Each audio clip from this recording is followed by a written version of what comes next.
Okay, I'm seeing that I am live, but now I'm over checking out the YouTube page to see. I'm waiting. It's gonna show, and then you guys are gonna get all of this like late, and that's gonna suck. Um, hmm, hmm, hmm, hmm. Gotta move my little. Oh! I see myself. Oh my god. Okay, we're live. Welcome everybody. This is my like stream-a-thon. It's been a while since I've been live, like a long time. I guess the reason is just because I've been like swamped with real life work. I always complain about that to you guys. You know that I've always got stuff going on. But I'm glad to be here. I'm glad to be hanging out with you guys here today for this stream-a-thon. So like, what are we doing here today? I'm trying to raise a little bit of money for fieldwork. Basically, I was planning on going to Kenya for measurement purposes for my dissertation, just like I did last summer. Then this great opportunity fell into my lap, and some researchers who I really look up to, and I'm not going to talk about who they are just because I don't know if I have permission to do that. I don't think it would be an issue, but I'm going to play on the safe side here.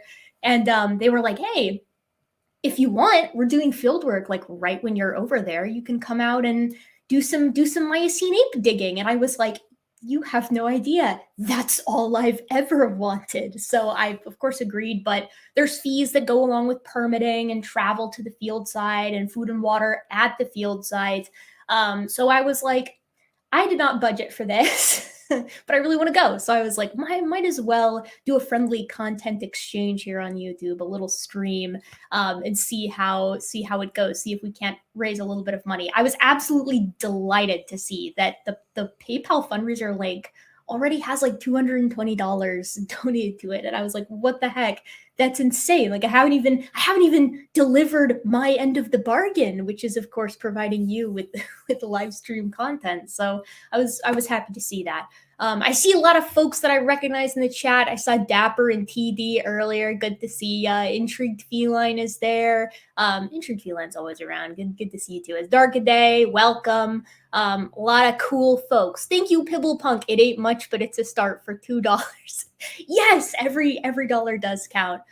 You guys can, if you want, like you can donate here, or you can go to the PayPal. What? Jeez, Louise, you guys.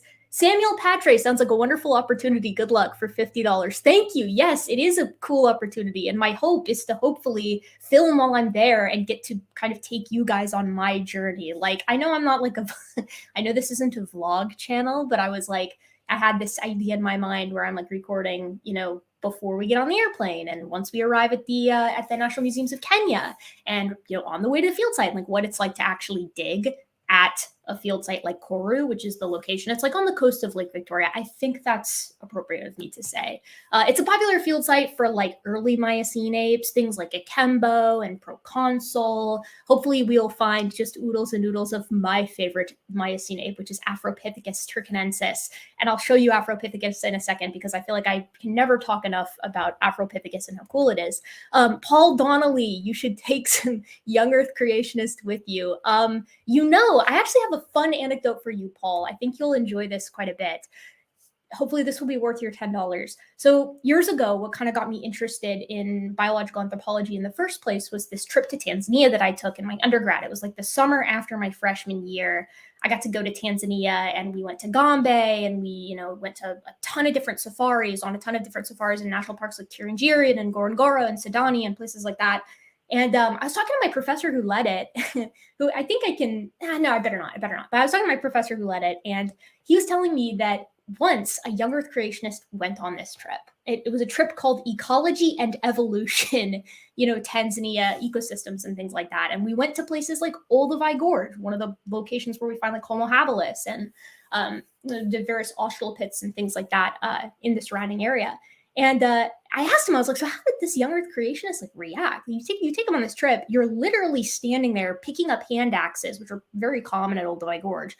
You're picking them up with your hands, holding them and standing in a spot where Homo habilis and other hominins inhabited. Like, how do you react to that if you're a young Earth creationist? It's very hard to cry deception when you're like sitting with your feet planted in the spot where we pull hominins up out of the ground. And he said, this guy was like all talk for the first half of the trip. They'd go to Olduvai Gorge and kind of shut up. It was quiet for the rest of the trip. He was very muted for the remainder of the trip after the Olduvai Gorge visit. And at the very end, he actually kind of was like, I was potentially kind of wrong on this stuff. And he ended up getting a minor in anthropology and abandoning younger creationism. So this is the true enemy of YEC, is just we need to get all of them loaded up onto a bus or a plane or a boat and just haul them to the fossil site so they can see for themselves these locations and hopefully dispel some of the notions of intentional deceit that I think are typically lurking around in their minds. That was a long-winded answer. Okay, Music's for Me. Come on, let's get this going, people. Thank you, Music's for Me. I agree. Roger Osborne, $10. Thank you so much. I very much appreciate it. Soulcat, $10. Here's some monies for the field work. The monies are accepted. Alan Markham, $10. Thank you very much. Feel free to, if you guys want to ask questions or anything like that with you guys are super chatting, you get to ask questions. This is like a Q&A plus also raising money. Oh my goodness. Okay, Fade to Gray for $20. Thanks for being you, with a very cute and whimsical pair looking at themselves in the mirror. A beautiful animation. And you know how I feel about animation. I love them. Zach B. Hancock, $100. Zach, I know Zach, so thank you very much, Zach. That's really cool. As a fellow scientist who has recently scrounged to pay for fieldwork, I feel the struggle will be a great opportunity. Here's to helping you get there. Thank you so much, Zach. That is incredibly generous. Yeah, I mean, you guys, it kind of sucks, when you have to kind of self-fund like this for these opportunities.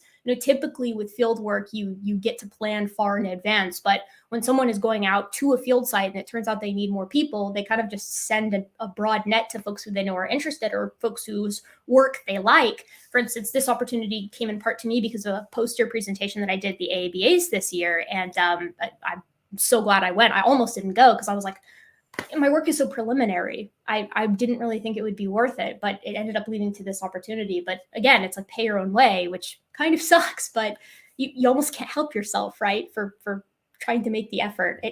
The system that we have in academia for funding is bad. Let's put it that way. Hard work for $20. Would you ever consider creating a scholarly course we could buy regarding evolution against creationist claims, explaining core scientific concepts and details so we can be scientifically informed and literate? I actually have considered that. I went so far with that as to create a Udemy page. Udemy is one of those courses, course adult learning type things where anybody can kind of set up a course and people can pay for them.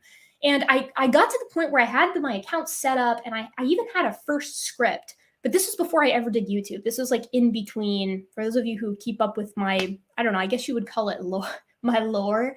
I started on Reddit, on the Debate Evolution Reddit subreddit, which was spurred by conversations that I was having with a coworker of mine who was really into young Earth creationist evangelism. We worked together at a vet clinic, and he brought to me these topics all the time. Oh, did you know we found pulsing red blood cells in dinosaur bones? And I was like, I don't think that's true. And I've never heard of this, even though I've got my BSA in animal science and minors in biology and anthropology. I've never heard of this, and let's get coffee and talk over it. And so we proceeded to get coffee every now and then and discuss young Earth creationism. And then all the work that I was doing for that led me to Debate Evolution subreddit. And then briefly in between that and YouTube, I was like, I'll do a Udemy course. So yeah, I have considered it. The only thing is that I'm a little bit of a perfectionist when it comes to the busting content that I do. I don't know if you guys know this about me, but I like to be a little bit overly gratuitous, leave no room for error there as long as I can, or insofar as I can. And a Udemy course was just so daunting. Where do you even start? Where do you even begin with a course that you can purchase on debunking young Earth creationism? And then I kind of thought, well, maybe you could do it around the answers books that AIG presents, but those things are gigantic. It would have to be a huge undertaking is what I'm saying. I'm not saying I would never do it, but it would be down the road. Good question. M. Vazo for $2. Thank you so much for your donation and for being here. I'm going to butcher this. I'm sorry. Maharish Patanjali for 200. Dapper. I need Dapper here for money denominations, money breeds. Thank you very much for your donation. I'll just say that. Rohan Orton for £12. That one I know, or 12 euros, excuse me. That one I know. Have a great time. Thank you so much. I certainly hope to go. Intercoming hello, hello, got to get in. Congratulations on the opportunity. Appreciate everything you did. Thank you, Andrew. Love ya, guy. Louis Schoner. I like the first one better for $20. Thank you so very much. An intrigued feline and live happen gets to give us a lot of work to produce education materials. Now you're off to Canada for fieldwork soon. Yes, hopefully. For RPG debunks, recently I had a lengthy debate with someone over abiogenesis in the Miller-Urey experiment. Unsurprisingly, I was met with the oh-so-intelligent rebuttal of, nuh-uh, that's not possible. Yeah, I mean, the Miller-Urey experiment is butchered as is. Like, even people who feel like they can tackle the subject often, I feel, don't give it the proper gravity. I'm not like an abiogenesis expert or anything like that, but the folks who tend to push the abiogenesis conversation usually do so because they don't have the background for the evolution conversation. And it's easier to just say, we haven't made a cell in a lab yet, so therefore, young Earth creationism right, which is kind of funny. Oh my God, yeah. Savage Cobra official, currency kinds. This I like. The kinds of currency. Where does one kind of currency end and another begin? Mark Freeman, $5 with an adorable little sheep saying, good job. Thank you so much. Love the animation. And M. Vazo, how much sexual dimorphism in humans among apes? Oh, God. M. Vazo. I hope you know what you've just done. So I love sexual dimorphism. I think it's fascinating. And the thing about sexual dimorphism, especially in hominoids, so this would be like your gibbons and their kin, orangutans, chimps and bonobos, so the panins, gorillas, and humans and extants, and it includes a lot more guys when you're moving to extincts as well. And they vary wildly in their levels of sexual dimorphism. Like, apes are really weird in how different we are in our sexual dimorphism. And sexual dimorphism, at least in my own work for like my master's thesis and things like that, it finds a lot of its kind of selective pressure from group size, dispersal, relative tolerance of intrasexual tolerance of males and females to other males and females in the area. This is why you have something like gibbons, which I love, obviously, but they've got big, tall, massive canine teeth in males and females. And every morning they get up and shoot to the tippy tops of the trees and they duet together because they pair bond and they use those big canines to defend their territory as a team. That's starkly different from what we see in something like gorillas, where males are enormous and have huge canine teeth compared to the females, which are half the size, and their canines are appropriately half the height. And this is because males compete intrasexually, a lot more than females do in gorillas. And so there's a heavier pressure on the males as compared to the females. Why would the females invest in huge canines if they're not fighting and beating the shit out of each other all the time? Gorillas and orangs are kind of on the extreme end of one side there with being highly dimorphic. Gibbons and humans in some ways are on the other end. And like bonobos and chimps are kind of in the middle. Males are like 30% larger than females. Canines about 30% taller than females in bonobos and chimps, respectively, which is also weird because like bonobos are less violent. So why does the dimorphism exist? I think it's just because it's relative. Even though bonobos are on the whole less aggressive, they still do have a differentiation in the males and females, or it might just be phylogenetic inertia. I'm not sure yet. But humans are especially, all of that to say, humans are especially weird because we're dimorphic in different ways. We are dimorphic in ways that other apes aren't, right? So in muscle mass, we're significantly more dimorphic than we are in stature. In stature, like skeletons, just muscular, or not musculoskeletal, just linear skeletal dimensions, males tend to be about 11% on average taller than females. But when it comes to muscle mass, that number jumps. Males tend to have the lean muscle mass that's like 40, 50% larger than in females, right? And then that's just kind of inverted with fat, which females tend to have more of. This is what makes women actually more resistant to things like famine, which has some interesting implications for the evolution of like how these tissues kind of traded off. But like at the same time, 40 to 50%, that's a lot, but it's not unsurmountable. You're still going to have some females that are going to be stronger in lean muscle mass than some males, or some males that are going to be fattier than some females. So the dimorphism is weird, especially because humans have just such a big population size. Anyways, I'm seeing that I'm a little backed up on the super chats because of that. The answer to your question in kind of a long story short format is humans are more dimorphic than other apes in some ways and less dimorphic than other apes in other ways. And I'm just going to try to keep myself on a tight leash with that one. Okay, so Vintalia 1998, or 98. When are you going to kick Dapper Dinosaur butt in a Kong versus Godzilla debate? But I hope you enjoy your working vacation and discover a never discovered primate. I would love that as well. And Dapper and I will one day. The thing is, Godzilla cheats because he's got the atomic breath. And Kong's opposable thumbs are incredible, but he's also a bit smaller. So I don't know that I would defend that. Maybe adult Kong. I don't think he's fully grown, as far as I know. Okay.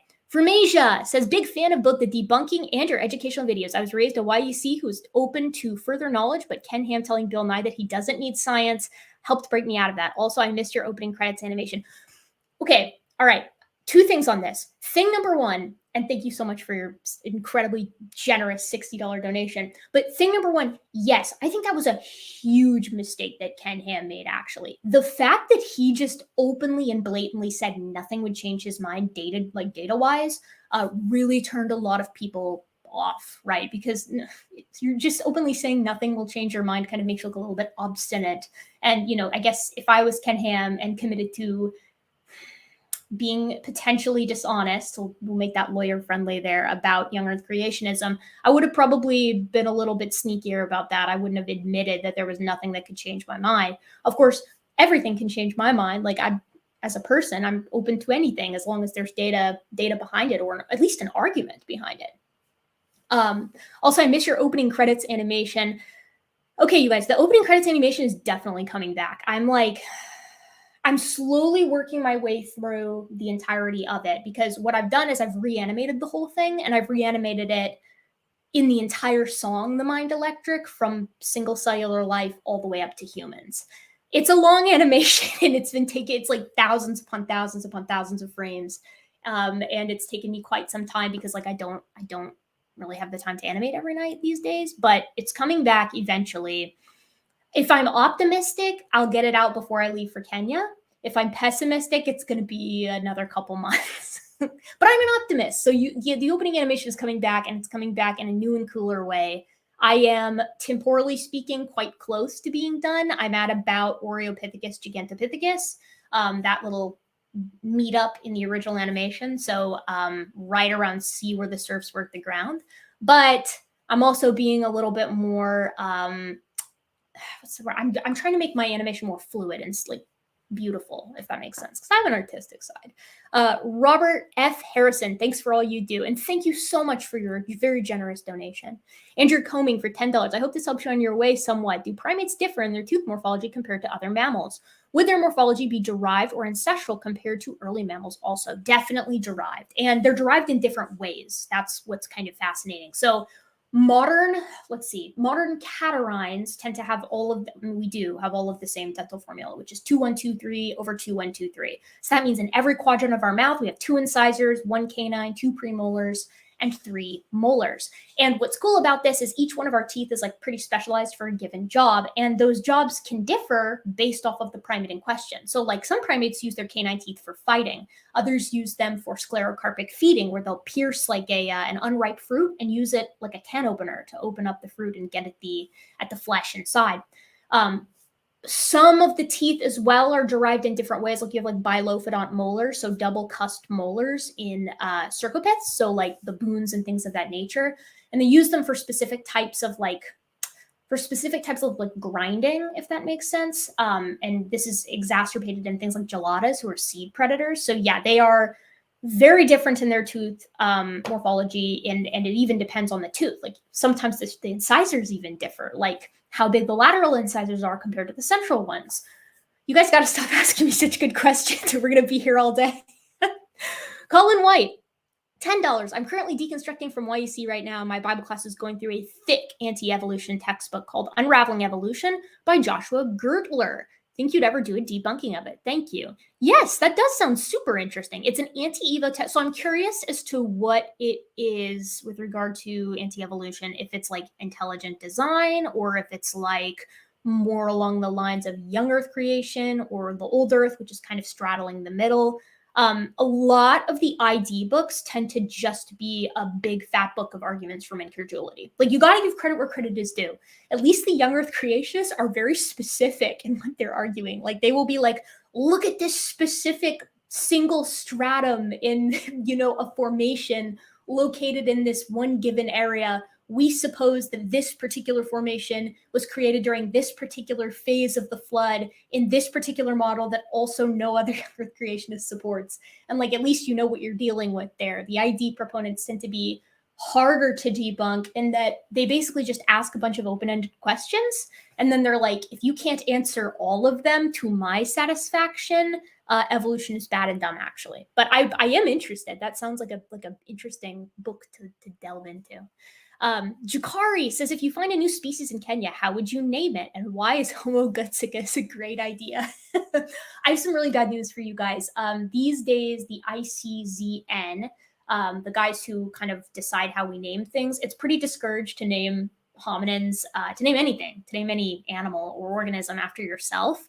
So you're going to want to name it after like where it's found, or maybe a local name for something, right? So I don't know. It would depend on the nature of the hominid, hominoid more likely, given the location that I'd be at. But thank you very much for your generous donation. Marco Hernandez says, you're my favorite paleo expert. I should ban you for that. But thank you for your donation. That's the only thing saving you. Randy Moore says, I have found your content very interesting. Hope your fieldwork is everything you could want. I do as well. And it's a pretty like intense field site from my understanding. Like I've been to field sites before. I've worked obviously in the field before, never hunting for fossils, but like when I went to research civets and macaques in Thailand in my undergrad, we lived in like lodges. And the lodges were in the middle of the jungle, of course, and there was no cell service or anything like that, but they were actual buildings. The field site for this in Koru is like, I'm bringing my own tent. Like, it's going to be pretty intense, which I'm very excited for. Carrie Bronson for $10 says, what would it take to convince you that the ancient aliens folks are right and we were engineered by extraterrestrials for unspecified reasons? I mean, if you really and truly, the best thing for that would be if they found some kind of unique motif that cannot be assigned to anything else. Like, not, let's see, because like the thing they use a lot is they say that pyramids are built constantly in different locations because there's like this shared ancestral memory and like aliens taught them how to build. I don't find that convincing because pyramids are just like a really stable shape to build. You would have to find something shared between cultures that, because the idea behind the ancient aliens is that they like spurred mankind's kind of evolution at the tail end and then go on and have this shared kind of almost Jungian cultural memory, collective memory. So you would need something that can't be explained by anything else that is like shared by all of humanity. And then really that would just be kind of a nudge in the right direction. The actual proof that would convince me is if we found some kind of crazy tech in some tomb somewhere. Like they open it up, like they crack open a tomb in the Valley of Kings and there's like a warp drive sitting there. That would be very convincing to me. And as far as like us being engineered, like in our genes, you're going to have a hard sell there just because, to me anyways, just because of our continuity with other species, if that makes sense. Like it's a pretty hard sell to say that humans are entirely unique and thus we're engineered by extraterrestrials, because I don't think there's anything in the human condition that is difference in kind. Get it? But is actually mostly difference in degree, even down to our cognitive abilities and our propensity towards spiritualism. That's my long-winded answer to that. So warp drive, find a warp drive. Fred Harvey for $20 says, your vids are not just accurately educational, but pleasant and presentable. Love your style. Enjoy your fieldwork. Thank you so much, Fred. I do my best in my job to make my videos like funny. And the reason is because those are the videos that I tend to learn the most from when I'm taking a foray into a field that I know nothing about. When it's funny, it sticks with me. So, and I want it to stick with people. So the idea is that if it's funny, people will stick around and they'll also remember, right? Like, they'll remember that Jeffrey Tompkins' work can't return a 100% identity for two humans because they'll remember the bass-boosted fart sound that I played when I showed his results. David Carr says, I love your animation and the music. I'm glad to hear you're bringing it back. Yes, it is coming back. Absolutely. Answers in Atheism, sending Erica to Africa so she stops stealing my viewers. That's true. I'm coming after all of them, Speed. I will take them all one at a time from you. Speed, we need to have a chat. I owe you an email, actually. I really do. Marco Hernandez says, here's another donation for my paleo expert job. I also find the paleo expert label irritating. I don't know if you guys have noticed this too, but it's like, that's like a verbal contagion. It's oozing into the vernacular of other creationists. Like, I'm starting to hear paleo expert in like other circles of creationism. Genesis Apologetics has been doing it a lot lately, but that's also just because they're stealing directly from Contested Bones. Yeah, my mouth is tasting like battery acid just reading this, Marco. So thank you for your donation, and you're barely spared yet again from your. Okay. Dana Train says, for $15, thank you so much. Your channel reminds me quite a bit of the movie Behind the Curve. I was curious if you've seen that and what similarities you see between the flat earth community and young earth creationists. The biggest similarity that I see between the flat earth community and young earth creationists is like obstinance when presented with opposing data. Like, I'll never forget in Behind the Curve when those guys go out there with the laser. And they're basically running this experiment. So for those of you who don't know, Behind the Curve is like a documentary that explores the flat earth community. And they help fund, if memory serves, they help fund them with this big experiment they're doing to like prove the earth is flat. And when they do this, it's like the weirdest thing, right? They get all of the equipment that they need, and some of it is quite expensive for some of their experiments. They perform the experiments, obviously show that the earth is in fact like spheroid, right? And their answer is like, we must be doing something wrong, right? Like, it's the results stare them in the face and they still can't reckon with it. And I see that a lot with young earth creationists as well. There must be something else at play, they think, that's making young earth creationism not appealing, or the data not convincing. Sally for $20 says, so glad to have found someone so dedicated to combating those trying to prime us for stupidity. Best on your fieldwork. Thank you so much, Sally. Yes, I love debunking earth creationism. It's kind of a meme, right? Because like I pretend to be irritated that I have to do all of this, but I do actually find a great amount of joy in deconstructing ideas that are incorrect, and finding out which portions of them, might be rooted in some truth, right? Versus which parts are like wholesale wrong. I find that fast. I always learn something when I do these big systematic debunks. So like it's beneficial for everybody. That's the way I like to look at it. Covert Cuttlefish, thank you so much for 11 Canadian dollars, says, take lots of pics to share while you're doing field work. Absolutely will do. Thank you so much. Lydia Thompson for $20. Thank you so much. Highly generous. Super kind. TD Lane says, Erica's TV series, Mighty Morphin Monkey Rangers, coming to a streaming service near you. P.S. I literally have that mug. We must have both procured it from Amazon.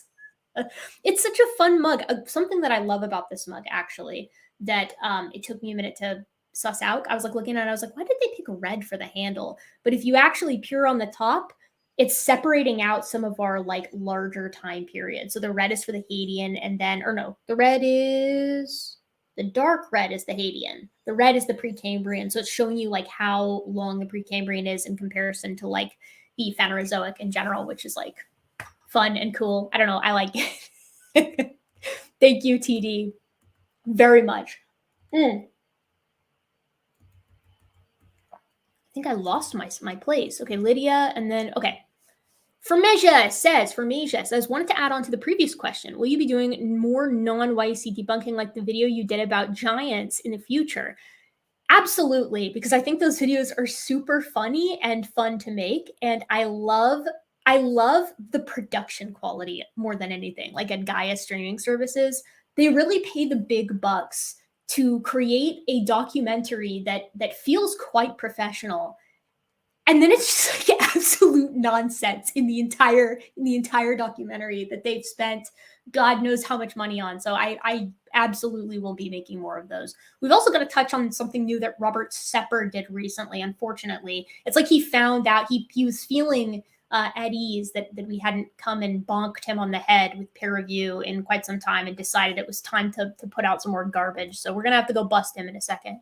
Icarus says, see how the surfs work the ground, see how they work, and they give it all I've got, and they give it all you've got, and you give it all you've got till you're down. Ha, ha, ha, ha. See how the brain plays around. Thank you, Icarus. Carrie Bronson for $5 says, follow up to the Behind the Curve. Is there a YC soundbite comparable to interesting? And if so, what? I know Dapper's, but what's yours? I mean, I know a lot of people like to do the I wasn't prepared for that, the Kent Hovind, I wasn't prepared for that. But I know there's a better one. Let me put a pin in that. I'm gonna put a pin in that because I have so many good sound bites. Maybe I'm thinking, for me, it's the sound of Nephilim-free rapidly crunching paper when confronted with the concept of cross-bedding. He like takes a piece of paper and just eats it, and that's the sound bite that's on par with interesting. Just a grown man eating paper to dunk on evolutionary theory. Oh man. Okay. Moving forward. Okay, Icarus. Okay, Andrew Jones for $50. Love your collabs with Arra. Thank you so much, Andrew. Yes, I've been having a really good time with Arra. I'm glad that he's moving forward with the Genesis impact stuff. That had been on my list for a hot minute, and I didn't want to tackle it until after I'd finished Contested Bones, which is sitting down here. Primarily because, like I said, they're just pulling from Contested Bones to the degree that they use the phrase paleo expert in that film, and hurts my mouth to even call it a film. But yes, I've been having a good time with Aaron with that. Hive Size says, make sure to keep your eyes peeled for our killer apes. It's true. Me and Bree did a really cool video on killer apes. You should go check it out. Savage Cobra, official per se, says, calling Semper a peer to any scientist is a lot more generous than he deserves. Yeah, but he is an anthropologist. He likes to call himself one. He got that bachelor. That bachelor's is pulling a lot of weight with old Robert, especially because, like, I'll give you the spoiler here, right? Like, Robert Sepper recently made a video about how, scientists are finally on board with his idea, which is just this really dumb version of the multi-regional hypothesis. And he's like, look, scientists are finally saying that humans arose from multiple populations. And he, like, has a picture on the screen of the article from, I can't remember actually where it was published, but it was like, was it PNAS? I can't remember. And like on the screen, you can see, we're talking about populations of Homo sapiens. Like Homo sapiens emerged from different populations of humans within Africa. And he uses this new article as a jumping point to be like, out of Africa, annihilated by cool race realist Robert Sepper. Eat your heart out, and we're just gonna have to talk about it because I really don't like Robert Sepper. Erica Walsh says, amazing opportunity, enjoy every second of it with a kissing face. Thank you, Erica. Great name, by the way. Aaron Meeser says, Erica, I know you believe the universe is like a gazillion years old, but have you read the Bible? I've said this on the channel before. I actually don't even think that the Bible says that the earth is young. Like, I don't even think a young earth creation interpretation of the Bible is right, which means there isn't a single thing about the whole idea that is correct, not even their own hermeneutics. So, but you know, that maybe that's just me being optimistic. Franks92 says, Erica, did you know that 40% of Americans are YC? Look it up. There's a Forbes article about it. So I've seen this. I do disagree with that, though. The most recent, I think it was a Gallup poll that I saw, has the number of young Earth creationists down to like 18%. Now, granted, like different polls may differ. I don't know where they sampled from in the one I'm talking about versus the Forbes article. That might have a decent bearing on what the numbers are going to turn out to be. But that being said, like, what are you going to do, right? Like, whether it's 18% or 40%, it's bad either way. It's either almost a fourth or almost half. And to me, it makes absolutely no difference as to the amount of effort that I put in, which is an infinite amount of effort forever until the end of time to dunk on young Earth creationists. Okay, let's see. Jordan K says, how much do we need to raise to get a live gibbon mating call? Actually, you guys, I have an incredibly accurate chimpanzee panthoot, and I've never done it on camera. My lovely husband says that if I do, it will actually just simply be too much for you guys. You wouldn't be able to handle it. It is too realistic, genuinely. And I could do a mating call for a gibbon, but it's really not, it's not like that impressive. They mostly just make these high-pitched whoops. But my panthoot is something to behold. I've been told by many people that it is quite impressive. And someday maybe I'll show it to you. My poor South African self will donate my last cent to Eric. Okay, I'm not that poor, but don't feel bad. One day I'll come see you, Lloyd Gee, for your wonderfully generous donation here. I will come to South Africa. I want to see Kruger and I want to see Rising Star Cave. You guys have so many good fossil sites. Actually, you got like Sturfontein and Drimelin, and I want to come see all of them. So if I come, you can show me a good time then.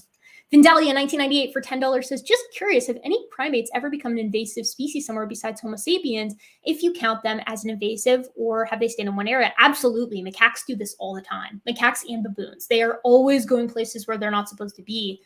They're like little humans because they reproduce quickly. They are incredibly adaptable. They are flexible. They can eat anything, and they like are clever. So they can just kind of figure out ways to exploit resources wherever and whenever they want to. I'm actually quite afraid of baboons. I love them because they're primates, but when I see vervet monkeys, like when I've been out in, standing in the bush somewhere in like Tanzania or Africa, you can like walk up to a vervet monkey. It's going to be cute. If you walk up to a baboon, it's going to bark at you. It's very intimidating. Especially the big males. They're larger than you think. But yes, my favorite example of invasive primates are either the macaques in Florida, the long-tailed macaques in Florida. They're long-tailed macaques in Florida. Nope, they're rhesus, macaque mulata in Florida, or the myriad of different grivet-type monkeys that have found themselves colonizing like Caribbean islands, and they're still there, like St. Kitts, which are very cute. A real marine biologist for $20 says, hope you enjoyed Kenya. I was lucky to spend over 2 months around Lake Turkana during my undergrad. Visited some very famous hominid sites, including Turkana Boy, and got to meet Richard Leakey. Truly a life-changing experience. I am incredibly jealous that you got to meet Richard Leakey. I've seen Turkana Boy. I had the opportunity when I was working in the hominid vault last summer to see some of these guys. And like, it's a weird experience, right? You're looking at these fossils, you can touch them, right? You're looking at them and you're looking into their sockets, the sockets of their eyes, and you're thinking like, this was someone, right? Like this was somebody, which is funky to think about, an ancestor that ancient and your connection to them. It's probably one of the closest spiritual analogy experiences that I've had. Nippocrates for $100. Thank you so much. Says, enjoy your time in Kenya, you gentle and very modern ape. You are not just gentle and modern, but quite generous as well. Thank you very much. Ray Perez, $10. Just being cool. Thank you very much, Ray. Walter Wives says, can't think of a question you haven't answered already. I'll just say I loved your intro and I'm excited for a new one. Sounds awesome. Keep calling out lies and myths.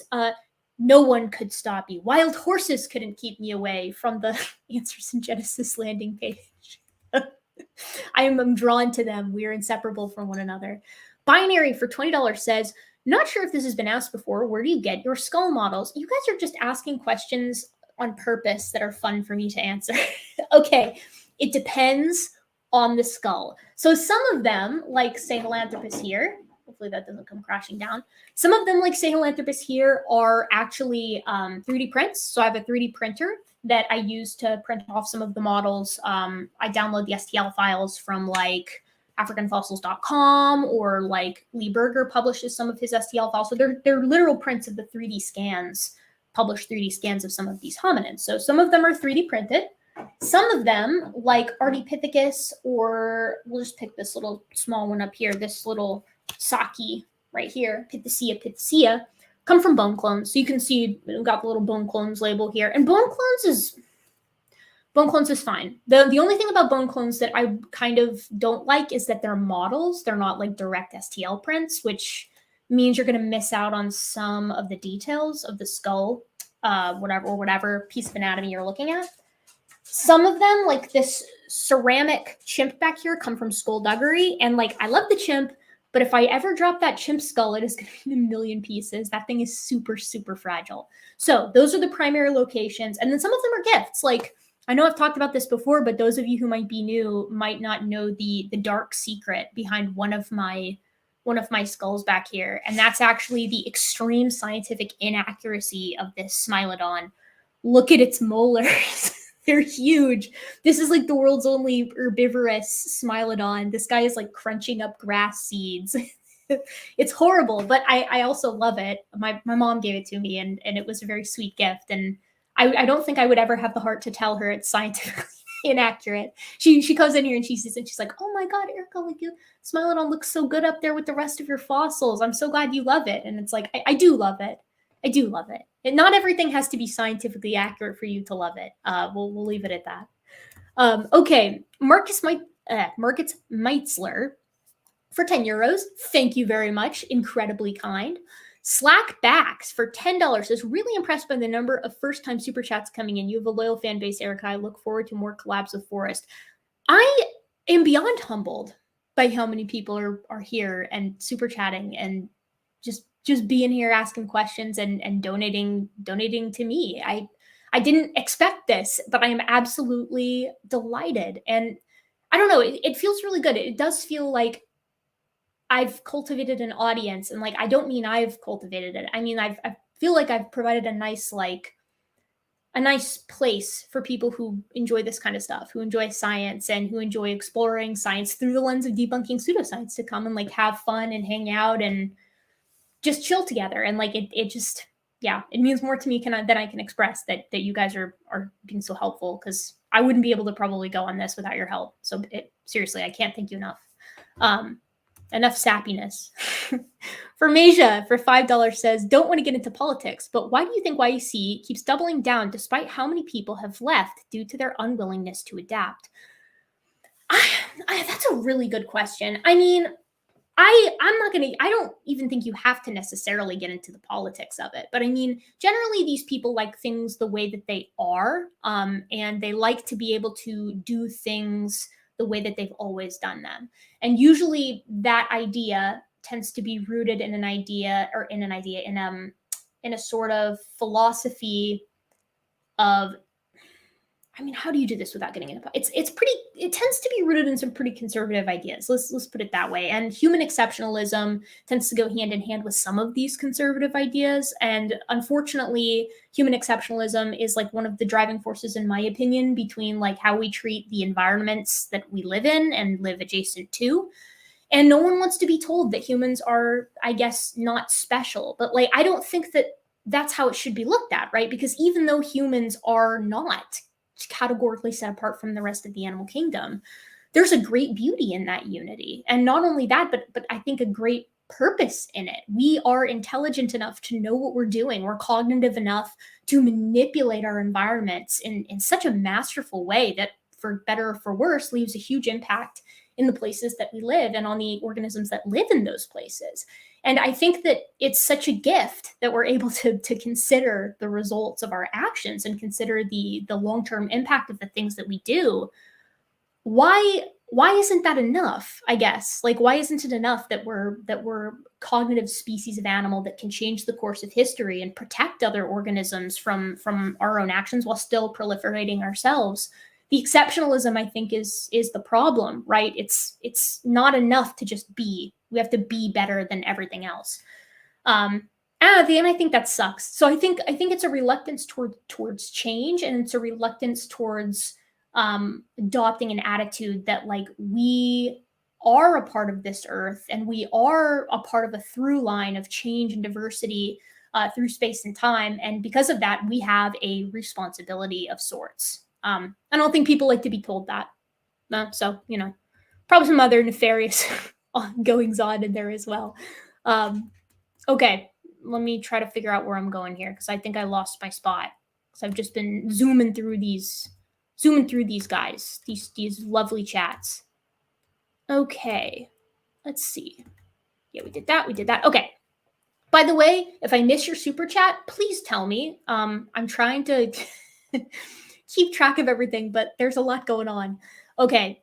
Liz Robert for $10 says, a fellow PhD student here, albeit in computer security and privacy, working on paper reviews, but stopping in to wish you the best with your travels to Africa and chipping in my pennies. Thank you very much. And I wish you the best of luck in your studies as well. I know how tough and time consuming it is. I've been trying to put a little bit of time out of every day to work on study for my comps, which has been absolutely exhausting. And I know that you're probably in the same boat, which is exciting. Like, I feel like I've learned so much with regard to my field, but at the same time, where does all the time go? Where does all the time go in the day? I feel like I'm constantly busy. Okay, let me see here. Okay, we passed that. We did that. We did that. We did that. We did that. We did that. We did that. No, we didn't do that one. Okay. Okay. Wait, I skipped someone earlier. Night shift 10,000 for $5. It makes me so sad that we live in the year 2023 and there are still people that believe the earth is flat. Where are YCs? That also makes me very sad. Night shift. But you know what? If that wasn't the case, then I wouldn't have an excuse to learn a ton of new things and make videos on it and get to hang out with you guys and talk about the videos. So I you know, in that way, I guess I'm kind of in a warped way thankful. Okay, for Moja, we did that one. We did that one. Oh my god. Savage Cobra official pair say for $10 says, so that's a Smilodon fossil from before the fall. Yeah, absolutely incredible and true. That's my new headcanon. This is a pre-fall. This is a pre-fall Smilodon. It uses these big scimitar-like canine teeth to crack open melons, and then it uses these molars to grind the melon flesh. That's great, Savage Cobra. That is absolutely impeccable. Very creative. New canon for the channel.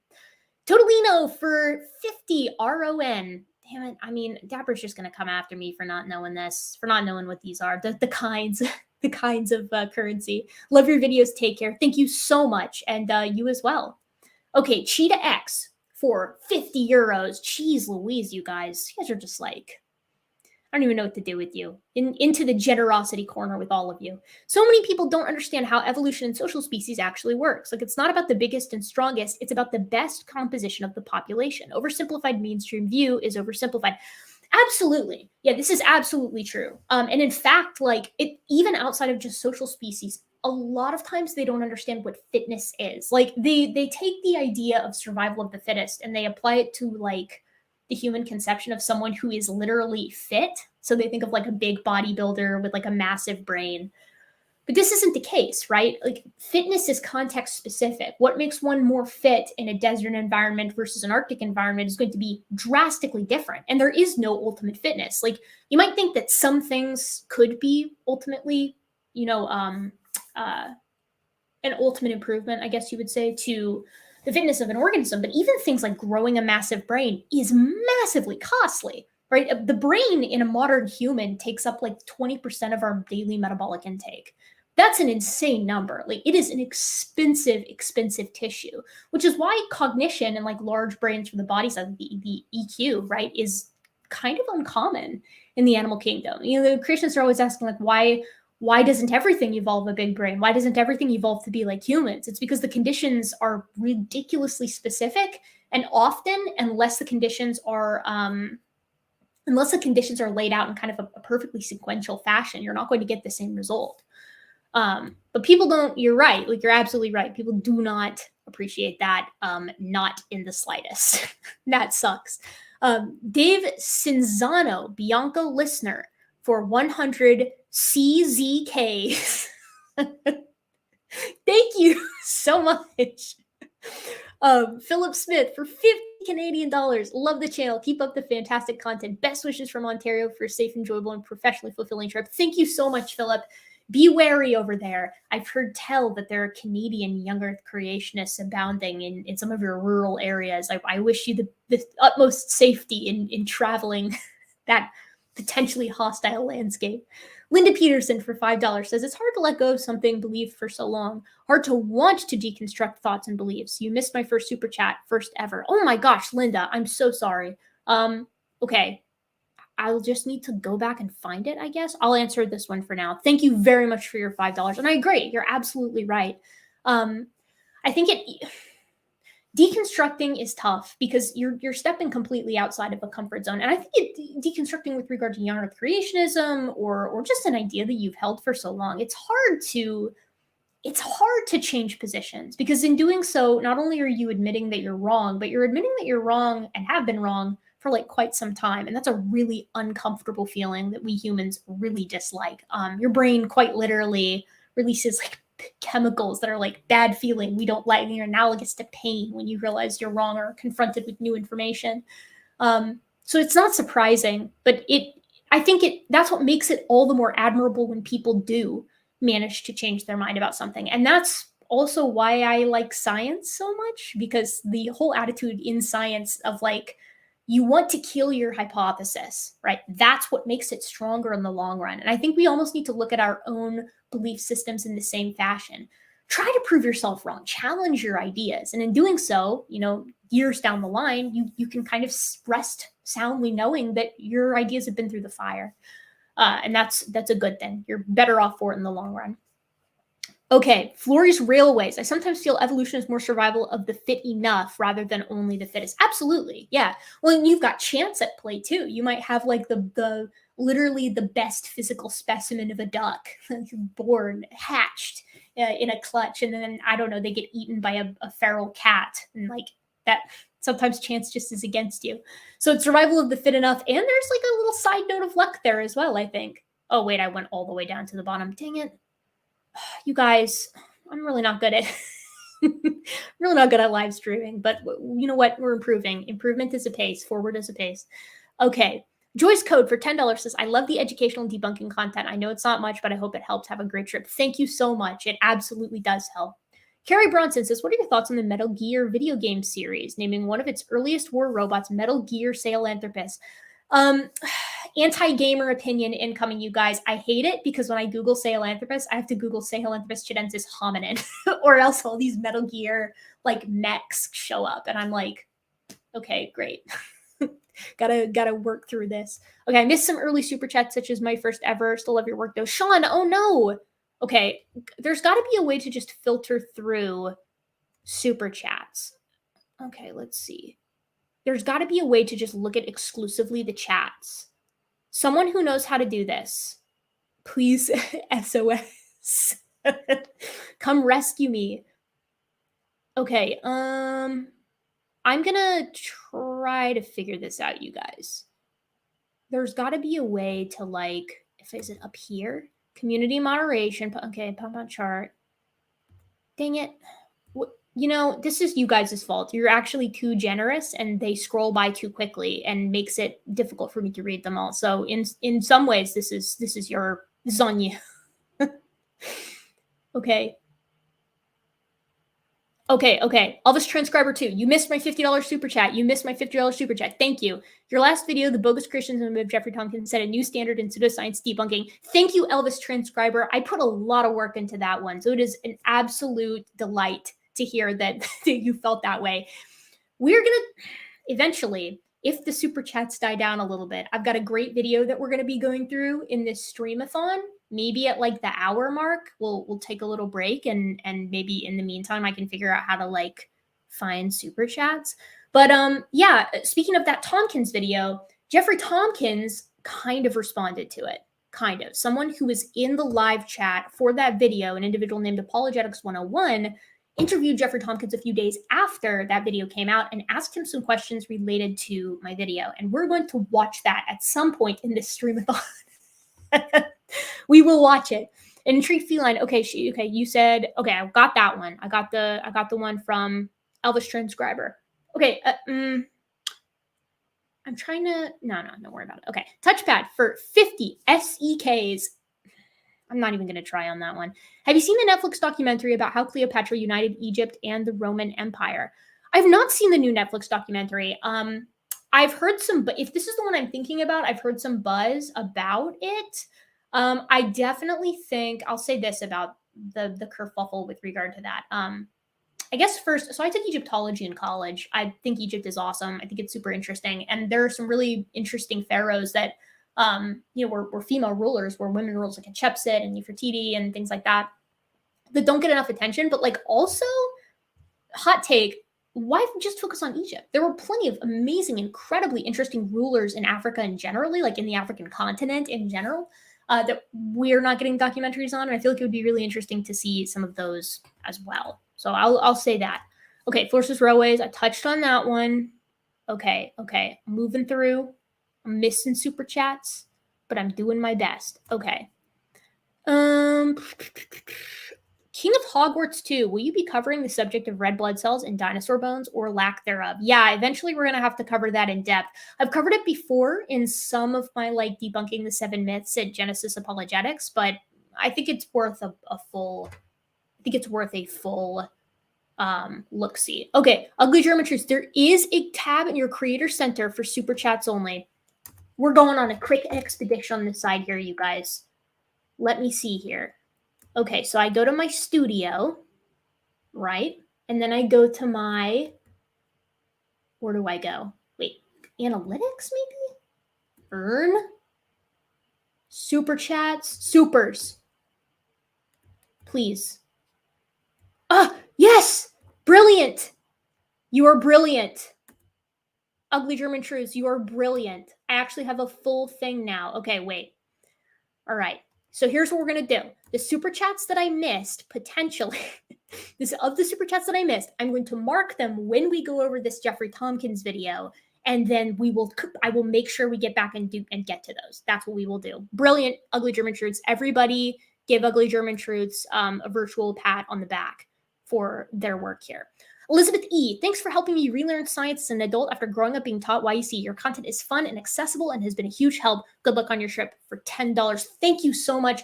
That's why I do it, right? Like the entire purpose of putting this stuff on YouTube is because I was doing the work for this for interpersonal reasons, right? Like I said, I was talking to people in my own life, my job and things like that, and even on Debate Evolution about a lot of these topics. And now I realized like I didn't know the reason why I knew some things. Like for instance, radiometric dating is the classic example. I knew it worked, but I didn't know why it worked. And I didn't know why we should be, kind of assured in our knowledge that we can trust it.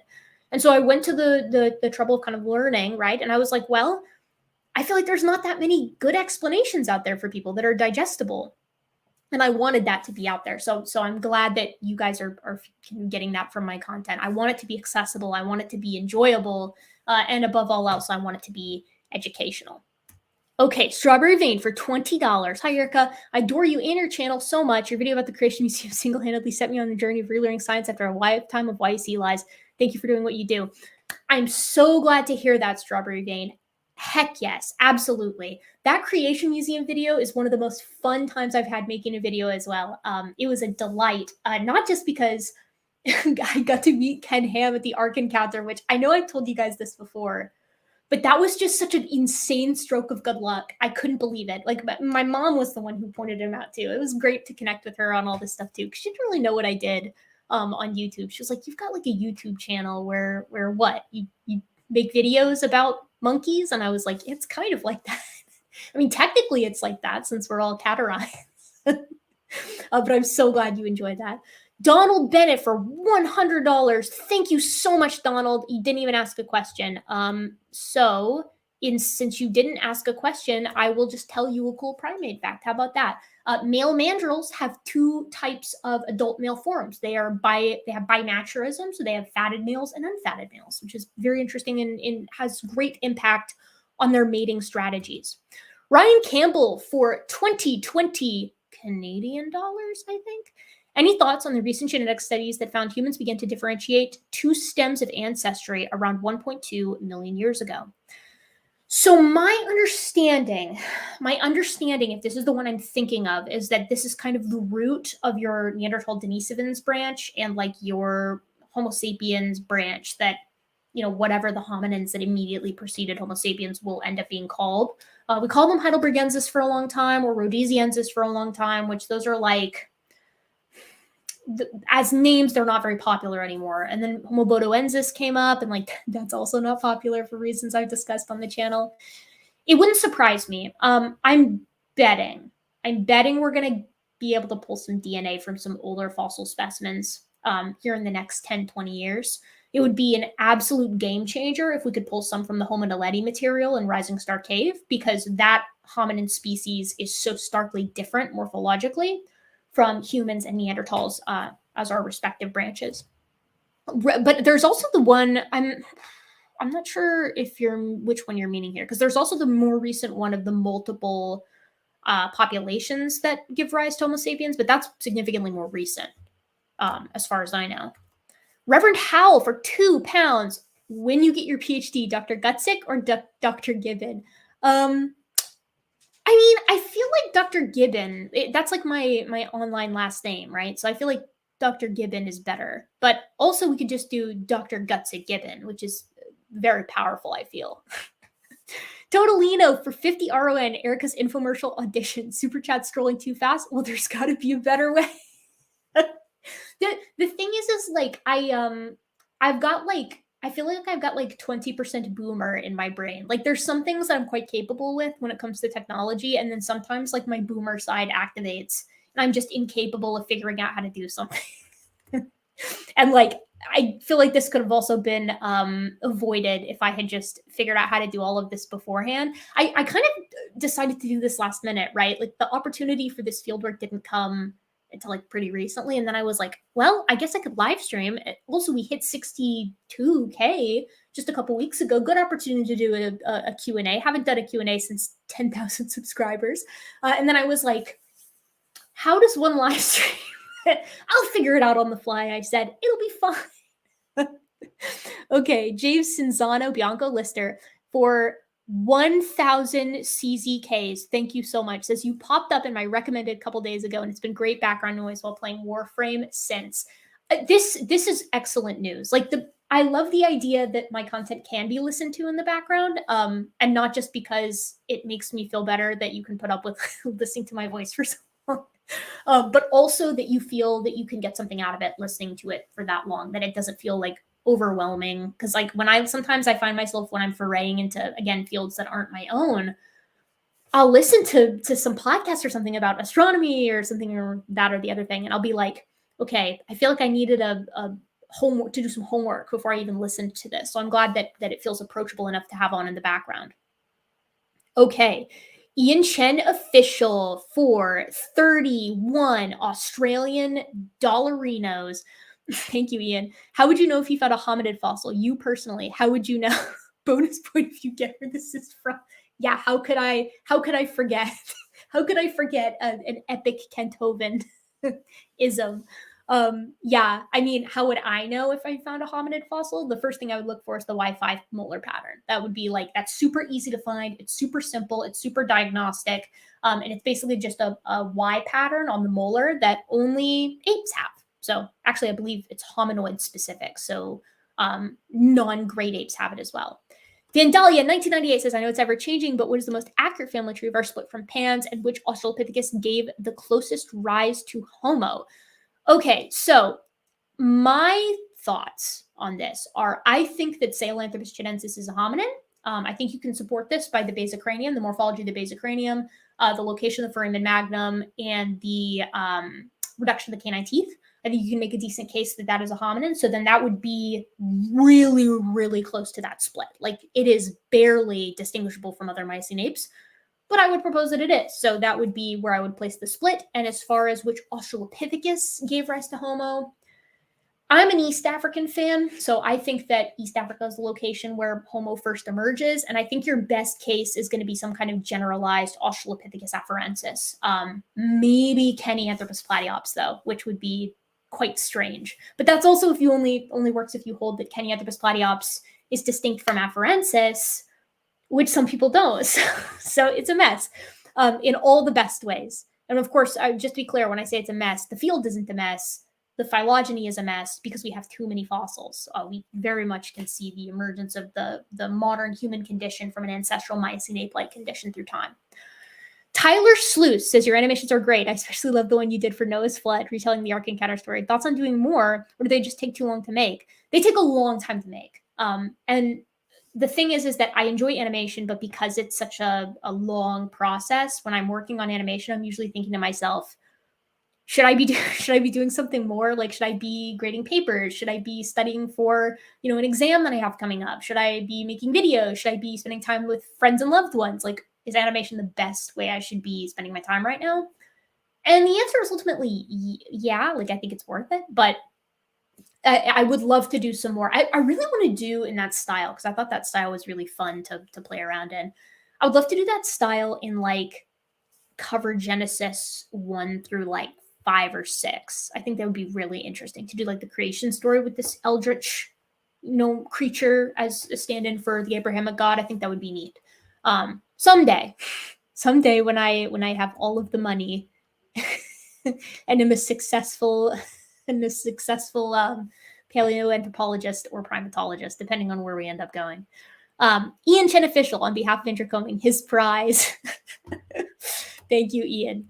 Molly Popper for £5. Hi, Gigi. Did you catch the Professor Dave James tour debate? If so, did you have any thoughts? Yeah, I caught that debate. Wow. Yeah, that was definitely a conversation. That was a lot. I mean, so Dave and I have collaborated before. I think when he's got like time to make these, the long form kind of edited videos, he does some really awesome stuff. I think that the nature of the conversation that they had was focused a lot on non-abiogenesis topics. I don't know that that's the fault of anybody in particular, or just the fact that I think Dave and Tor kind of wanted to get at each other a little bit. And I don't really blame Dave for that, given that from my understanding, Tor's audience was doing quite a bit of heckling. But that being said, like, if it was me, and you guys know I have a specific style when it comes to debate and discussion that I like to utilize. Like, I prefer the civility. And the reason I prefer the civility is I think it's easier to get to the topics at hand. And I think the fact that both of them were kind of guns blazing right off the bat made it take a little bit longer to get to the actual topic of abiogenesis, which is really what I wanted to see. I wanted to see more of that. So that's what I thought of it. That's what I thought of it in a nutshell. We'll put it that way, in a nutshell. Okay. For Maija, again, for $5, very generous. Other than the usual suspects, and of course, Monkey for Banana, do you have any YACs that would be your ultimate debate? Oh, man. Other than the usual suspects and obviously M4B, who would I love to debate more than anybody else? I mean, honestly, I would love to set some of these guys straight who do the paleoanthropology conversation. So like Jerry Bergman talks a lot about paleontology, and I don't think he's like up to date on some of the stuff that he talks about there. Tim Shaffey, I would love to debate him just because I would love to talk to him about his Truth Chronicles manga. I just think that would be really funny. Jeanson, I would love to debate Jeanson, especially because Jeanson actually uses some of Tompkins' work as a jumping off point. Tompkins, obviously, I would love to debate, but Tompkins would never debate. I don't think he ever would. He doesn't strike me as the type who would be willing. Ken Ham would be fun, just because it would be a blast to have a conversation with him and needle him on a couple of points. But yeah, those guys would all be enjoyable. My anti-debate partner would be Kent at this point. Wendy Domino for $5. Hi, Erica. Love your content. Do you think Graecopithecus is a hominin or was before the split with Panids? That's a really good question. Like a really good question. I mean, so Graecopithecus is weird, right? Because it has some characteristics that lend itself to a hominin, lend itself to being a hominin, along with Oranopithecus. Oranopithecus has some interesting stuff as well. It's got a reduction of the maxillary canine teeth, which is what we see coincidentally later on in Sahelanthropus, Auroran, and Ardipithecus, a reduction of the maxillary before the mandibular. But with Graecopithecus, it's harder because we just don't have very much of it. I think some of the dentition stuff is compelling to make it a hominin, potentially. But at the same time, when you move back towards that split, it's very difficult to tell where you're looking at like something just preceding the split between panids and hominins and then a bona fide hominin. The things I look for when I'm trying to assess something as a hominin, and this is what I was taught to look for, is the base of cranium, so like the nuchal plane and things like that, and location of the foramen magnum, a reduction of the canine teeth. Those are the two primary things. And with Oranopithecus, you've maybe got some reduction of the canine teeth, but we don't have enough of the base of cranium to say. So I don't know, but it's a really good question. Okay, next up, we have Ryan Campbell with 1220 Canadian dollars. This is the paper I was referring to, a weakly structured stem for the origins of human origins in Africa. It's very recent. In general, any interest in covering more archaeogenetics in your videos? I would love to cover more archaeogenetics. The only thing is that like when you cover recent stuff, like a lot of these recent genomes and work with like bona fide Homo sapiens, but within the past 300,000 years, I'm not as educated in it. Like a lot of my understanding, like a lot of my formal education surrounds living non-human primates and hominins and their general morphology. And I've got like tangential knowledge of of genetics. So like it would be outside of my realm of like comfort, I guess, with regard to talking offhandedly. But if they offered something at my university, because like I have a little bit more coursework to do before I'm finished with the coursework for the PhD, I would absolutely take an archaeogenetics class. And we might, especially given a recent hire at my university, we might actually, for real, have an archaeogenetics course coming down the pipeline. And I would just take that even if I was done with my coursework, because I'd love to learn more about it. So that's what I would say about that. Okay, Sally C, $5. To those watching, hit like, please. It helps a lot. Like, comment, and subscribe. Hit the bell. do all of the, smash the like button with your powerful, dexterous, precision grip, ape-like hands. Broad777 says, given what you've shared about your previous fieldwork, this is specifically to be used for any hat-related mishap. Yeah, that's actually a smart idea, because I have it on good authority that there will be baboons potentially at the field site, and baboons are notorious for stealing clothes. So for those of you, Browd here is talking about an incident where I had a hat of mine stolen from me and destroyed by a much smarter ape, a gibbon. A gibbon snatched and destroyed one of my hats when I was in Thailand years ago. It was one of the coolest experiences of my life, but I am out of hat because of it. I've also lost items of clothing, but I have recovered them. 2 baboons when I was in Gombe Stream National Park. We washed our clothes in the river. So you wash your clothes in Lake Tanganyika there. We were washing our stuff in the river, and the people who are typically at the sites, like the resident researchers and staff, they were like, hey, listen, don't go swimming like when you're waiting for your stuff to dry. Like, it's tempting to put your stuff up on the line and then just go swimming. Don't do that. The baboons will take your stuff. And I was like, okay, like as if I'm going to get outsmarted by a Cercopithecoid, please. And then I did get outsmarted by a Cercopithecoid. So I've been outsmarted by 2 separate families of primate, a family and a super family of primate. So it was not ideal, I would say, but it's a fun story now. Okay, Texas Knight, you are amazing for $20. Thank you very much with this beautiful dancing pair. My beloved, I love him. He's gorgeous. He's a gorgeous little dancing pair there. Okay. Oh my God, I think we're currently caught up. Thank goodness. Okay, you guys, so here's what I'm gonna do. I'm gonna put a little pause on these super chats for the time being. I've got it noted. Scotty Orange, you're next. And we are going to watch some of this Jeffrey Tompkins video, and it's going to be great. Are you guys ready for that? I know everybody is. I know everybody is hyped. Okay, I actually have it set up already, I think. Okay, so we've got like the multiple. Well, crap. Wait, where is it?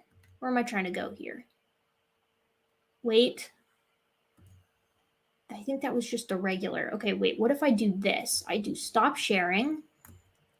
And then what we do is we pull up the right thing, which is this. Okay, hold on. We're almost there, you guys. This is why I get outsmarted by other primates.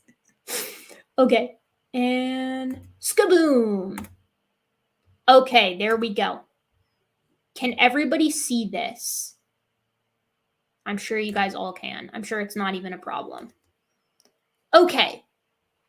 And then while we do this, I'm going to be figuring out in the meantime.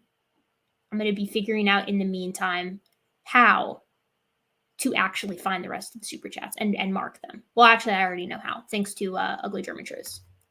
Okay, so let me figure out the volume here, and we'll make sure that you guys can hear this. I also need to drink a lot of water. I gotta hydrate. I feel like my tongue is the Sahara over here. Okay, I'm gonna go to the beginning. And so, okay, little bit of background here, you guys. This gentleman on the screen here is Apologetics 101.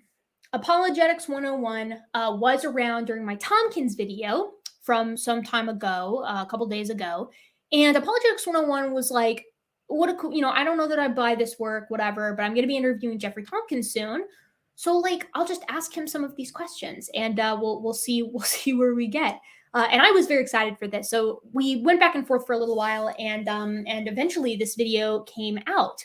So let's hear what our pal here, I believe his name is Brian, has to say. And I've informed Brian that we are going to be watching this video. So I said in the comments somewhere down here. No, wait, that's just me. Okay, sorry, I was on the wrong tab. Here we go. So I said in the comments down here, was my comment deleted? Okay. Not if that's big if true apologetics 101. That better not be true. Hello. You better not have deleted my comment. Okay, he didn't. Okay, I didn't think so, but I someone in the comments said sus, and I was like, maybe. So I said I'll be covering this live today. Looking forward to what Tompkins has to say. So you guys, we're just going to see what Tompkins has in store for us in this wonderful video. And you want to know the best part? Jeffrey Tompkins actually gives a nice little talk in this, and he talks about some paleontology. He goes out on a limb and starts talking about Lucy. And let's see if anybody in the side chat can take a wild guess at what you think Jeffrey Tompkins thinks Lucy's method of locomotion is, because I'll give you a hint, it's not bipedality. Let's get started with this. You guys let me know if you can't hear this.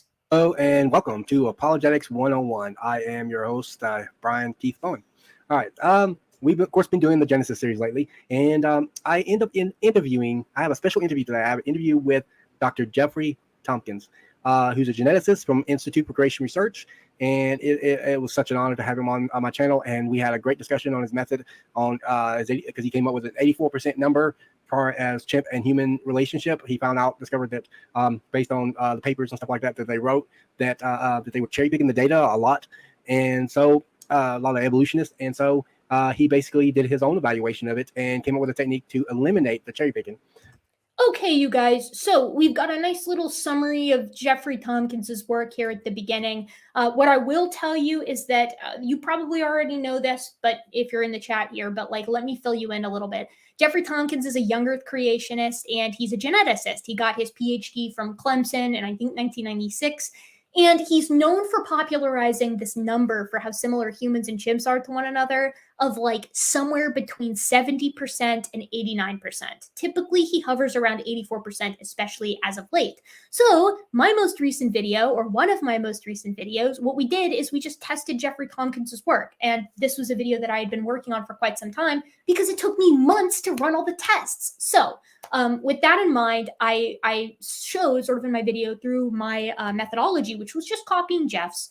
And I showed that using Jeffrey Tompkins's methodology, whether you're using his 2011, his 2013, his 2015, his 2018, or his 2018, so 2016 or 2018, doesn't matter which one you're using, you cannot get humans and chimpanzees to be 84% different from one another without A, unweighting everything, or B, using ungapped methodology, both of which are highly inappropriate as methods to determine similarity. So let's continue here. So that it will come up with a more accurate number. And in recent times, this has really been attacked by a lot of critics. When I entered this interview, I didn't know what I was going to find.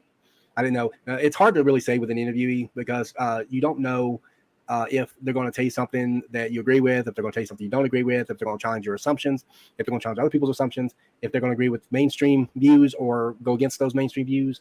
You don't really know what you're going to find until you actually get there and actually have a conversation with them. A lot of times I'm able to predict what they're going to say because I see what they write and other things. But in other cases, you don't know. So I had no idea. I didn't know whether, I'm not a geneticist. A lot of the critics that was badgering me are not geneticists.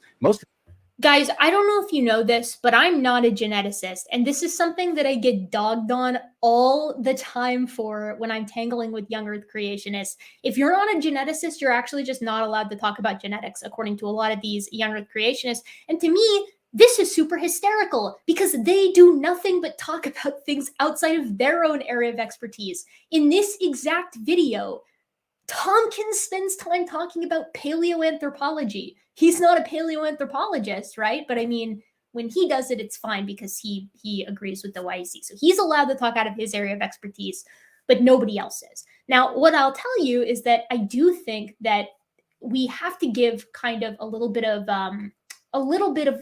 authority isn't really the word, trusting experts is important, right? But at the same time, anybody can test methods for themselves, right? Anybody can go out there and investigate certain claims. And, ideally, if you're an expert in a subject, your work should be able to stand up to the scrutiny of non-experts. That's part of the problem with Tompkins, is that I'm not a geneticist, and I was able to show that his work was garbage. But I digress. Let's continue, because we've got quite a bit to get through. The criticisms about Tompkins' work is coming from people that are not geneticists. And so here was my chance to be able to talk to a real geneticist about this very discussion. And so, I didn't know what, going in, I didn't know what I was going to find. I didn't know if I was going to be proven right, proven wrong, if there was a flaw there, if there's a flaw here. I didn't know what I was going to find. And that's typical of a lot of interviews. You don't really know that much about, what's going to happen. Or I knew that there was critics who had issues with his methodology. You are done, Tompkins. This method, it's through. It's finished. Throw the towel in. I knew that there was some young Earth creationists even had. They put me in there. Sweet. Yes, I will let you know that I do have a problem with the genetics of Jeffrey Tompkins. I stand guilty as charged as a hater and as a critic. But Jeffrey Tompkins did something amazing, right? He posted all his methodologies online for all his different papers, and some of the methods differed between the papers. So as someone who had a problem with his methods, I was able to check them for myself using controls to see how they fared. And if you'll remember from that video, using Jeffrey Tompkins' methods from 2011, 2013, and 2015, humans are not 100% similar to themselves. Not a population of one population of humans to a population of different humans. But a human reference genome to itself is not 100% identical using those early Tompkins methods. And using the later Tompkins methods, he doesn't weight his data. So a sequence that's 300 base pairs long and 50% similar, right? If you're comparing humans and chimps, let's say, that's going to be weighted exactly the same as a sequence that is 300,000 base pairs long and 99% similar. Both of these are super duper actual flaws in methodology. Not an issue in philosophy, not an issue in sort of like a strategy, right? Not like different ways of measuring. Like, they are categorically incorrect ways to compare genomes or to just do math. So we've got a couple of different issues going on here.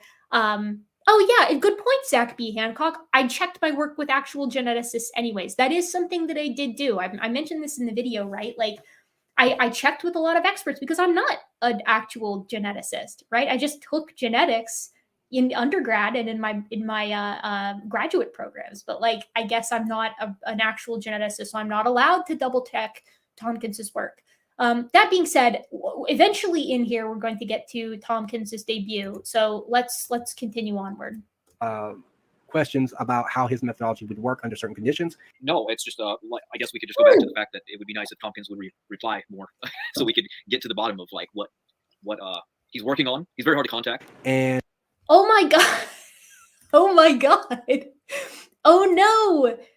Apologetics 101 has put me and Donnie on the same team. We're both the bad guys together on this. Me and Team Standing for Truth we're all haters together. the evil cabal. That's that's kind of insulting, actually. And so I didn't know much of anything going into this discussion, but I did know at least two things. One, everyone wanted answers, and two, we're starting right now.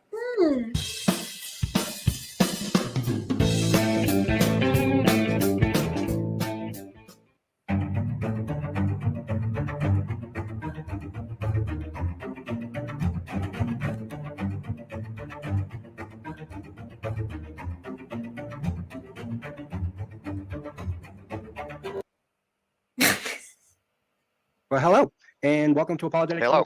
I am your host, Christian apologist, Brian Keith Bowen. I have here today a geneticist from Institute for Creation Research, Dr. Jeffrey Tompkins. We're going to go ahead and jump in. Dr. Tompkins, if you want to go ahead and introduce yourself and then show your, I know you have a PowerPoint presentation. I have some questions here, but I'm going to save those until after you get done with your presentation. You might even answer a few of them. So take it away. Okay, so I feel like we don't need to go through Jeffrey Tompkins's introduction. I've watched a lot of Jeffrey Tompkins videos and I've seen his introduction several times. He basically says the same thing over and over again. Where he got his undergraduate degree, where he got his genetics PhD, it was at Clemson, some of the undergraduate work that he did with plants. And critically, something that he mentions in almost all of his introductions is that he was like brought on board by ICR to investigate the human-chimp similarity claim, and that he went in without any presuppositions. He says he's going in without any ideas of what the similarity would turn out to be, which is something, of course, that we all definitely believe him on as a young Earth creationist. So I'm going to skip past his introduction here, and hopefully we're going to get to his presentation on created kinds. So guys, we're going to kind of zoom through the presentation to like I've done a little bit of investigation into this video thus far, and like eventually right around here, this section here at about 1 hour and 6 minutes is where we get to the stuff where Tompkins is actually trying to answer questions from me. Otherwise, he spends a lot of time talking about created kinds, and he spends a lot of time talking about genetic entropy. He talks about how devolution is going on. I'm tempted though to go over some of the presentations. Specifically, I'm tempted to go over evolution and Australopithecus, because as some of you guessed in the side chat, Tompkins does think Lucy is a knuckle walker, which is not true. So I'm gonna kind of put the feelers out. I'm gonna see what are you guys saying over there? What do you want? You think we go through this whole thing? You think we go through this whole bad boy right here, or you think maybe we skip to the questions? What sounds more fun to you? Whole thing or not whole thing? What do we think? You guys let me know.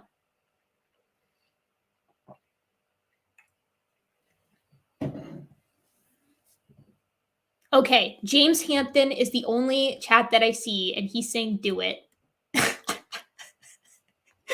All right. Okay, I'm getting a lot of whole things here. Yeah, I'm kind of doing a poll, Brie, kind of. Okay, now we're getting a whole, okay. All right, you guys. All right. We want to do this whole thing? I'll do the whole thing just for you. We'll check out the whole full Monty here. Savage Corba's like, I don't have anything else to do today. Me either. All right. My PowerPoint okay? Yeah, it's okay. I like your monkey. So I call this monkey business in the chimp genome, and you'll basically see what I mean by this as we get going. And now my slides aren't advancing for some reason. No. There we go. Okay. So how did this whole idea of humans evolving from an ape get going to begin with? Well, really, Charles Darwin was the big impetus for this in the late 1800s. He proposed that humans evolved from apes. And of course, Darwin got this whole idea of a tree to Darwin. Life evolved from of course, Darwin didn't have all the biology and genetics that we have now, but basically creatures evolved over deep time, and from a single-celled organism originally that somehow miraculously came into existence and then created the diversity of life that we see now in this tree-shaped pattern. We call it a phylogeny in the genetics business, but that's really not what we see in the real world. We see what myself and a number of other creation scientists would call a creation orchard. So we see lots of different kinds of creatures, plants, and animals, and we see variation within those kinds of creatures, but we don't really see one fundamental kind of creature or type of creature evolving into another one. Okay, so, oh God, we're going to be here all day. We're going to be here forever. This is going to last years. This whole thing, every second. Oh my God. All right. Okay. Let's back up a little bit. So yes, Darwin was one of the first individuals to propose that humans descend from some kind of precursor ape, but we also still are apes, right? Humans are still apes. We have all of the characteristics physically and genetically that designate an ape or a hominid as such. We also have the hominoid traits and the catarrhine traits and the anthropoid traits and the haplorhine traits and the primate traits and the mammal traits and so on and so forth. We have them all, and if you were to remove humans, right, and say, let's categorize all life except for humans, you would end up with the same categories that we have today, right? You would end up with primates as an order, and you would end up with carnivorans, and you would end up with all sorts of like Felidae and Canidae as families, and Hominidae, and blah, blah, blah, blah, blah. And then let's say you come back and you say, now that we've established this tree of life, where would humans fit in potentially? And we would fall within class Mammalia, order Primates. We'd fall into the haplorhines and the anthropoids, and we'd fall into the catarrhines and the hominoids and the hominids and hominins based on physical characteristics. And then also we would nest that way with our genomes as well. This is not arguable, right? For this reason, Ken Ham had to tweet the other day that he thinks humans should be in a different kingdom of life on the basis of the sole parameter created in the image of God, right? Like you cannot do that. That's not something that is standardized or consistent or even biologically real. It's just something Ken made up and thought would be cool to post on Twitter, I guess. Now, secondarily speaking, here discussing the difference between an evolutionary tree and a creation orchard, where's the line, right? Where do you draw the line in these different kinds of organisms? They can't draw a line morphologically speaking. They can't draw a line genetically speaking, right? Which means they can't even, it's not even just that they can't draw kinds in extant organisms. They really can't draw them when you take the fossil record into account, right? Like, are amphicyonids a different kind from ursids and from canids? Like because you got bears, you've got dogs, you've got dog bears. Where does the line fall there? Are Australopiths their own kind, right? Because some guys, like at Answers in Genesis, think that all of the apes belong into a kind and it's like Pongidae, right? And then you have humans as being something separate. But I know for a fact that Tompkins believes that chimps and bonobos are a kind, gorillas are a kind, and orangutans are a kind. There is absolutely no standardized method for anything with regard to baraminology and kinds. It is patently absurd and not applicable at all. But I mean, I think the reason they do it is because it feels intuitive. Like they sit back and they're like, look at all of these different groups of organisms. Everybody comes up with categories for organisms. We're humans. We like to put things into bins. And then they're like, this thing that feels intuitive after having undergone numerous different iterations through time, especially after the advent of genetics, this is actually just more or less the created groups that God made, except when it isn't. Like, there are people in the chat who are like, oh, kind is at the family level. Kind is at the genus level, kind is at the order level. And like, I'll tell you, it's all of those things. It's whatever they need it to be at that given moment in time. Like for a video that I'm working on right now on the fusion of human chromosome 2, I did some research on, on chromosomal fusions. And chromosomal fusions occur in suids, right? So in members of the pig family, so pigs and babiruses and warthogs and whatever. And like the Ark Encounter thinks that these are not a created kind. They actually accept Suoidea, right, which is the superfamily of pigs. Why is it at the family level for dogs and at the family level for cats, but at the superfamily level for pigs? There's no methodology for any of this, you guys, and that's what's so frustrating. It's not just that the methods aren't standard, right? They aren't, but they're not even like internally consistent. So it's incredibly frustrating. But let's let old Jeff here get on with it. And so here's just kind of a visual. So we see humans all over the earth, and there's a lot of variation among humans, and then dogs and other kinds of creatures. There's roses, many different forms of roses and things, but we never see anything evolving into really anything else. Okay, so you wouldn't, God, like Jeff is a geneticist. Like he should know some of this stuff, right? The law of monophyly is like a standard that we use when we're talking about the evolution of organisms through a given lineage. Nothing is going to become anything else. They further specify, right? Nothing is going to transform into a different family. Nothing's going to transform into a different order or into a different species. They're going to further specify down through the tree of life. That's how this works. But please appreciate here that we have on the top several different drawings of people. And then below we have different dog breeds. And then below that, different species of frogs. So these are just categorically already 3 separate things. All of these are kinds, but they're separate things, right? So like this is a kind, and these are all just humans. This is a kind, and these are all different breeds. These are a kind, and these are all different species. And then I don't know enough about roses to tell you anything about these roses down here. But like already right off the bat, in the picture that he's using, in his own tailor-made presentation, the kinds are inconsistent, and it is not going to get better. Prediction. A lot of variation. within different kinds of creatures. So how did this whole idea in the modern era, anyways, of chimpanzees becoming the closest ancestor to humans get going? Well, we'll talk about that and what that means here as we move along. But I think it's safe to say that most modern scientists would claim that the chimpanzees are our closest living relative. And they largely do this based on the DNA sequence that they claim is more similar to human than some of the other great apes. And so a standard evolutionary tree that most modern evolutionists would claim would have humans up there at the top of the tree and then chimpanzees, and then they would say we're more closely related after that to gorillas, orangutans, and then there's rhesus macaque, a monkey, as an outgroup there at the bottom. So that would be the standard phylogenetic tree for humans and their so-called living ancestors. But evolutionists can never really agree among themselves on most things. They always have debates. And so this was an interesting paper. I'm sorry, living ancestors? Living ancestors. I've never once heard that as a phrase. And I'm a biological anthropology student.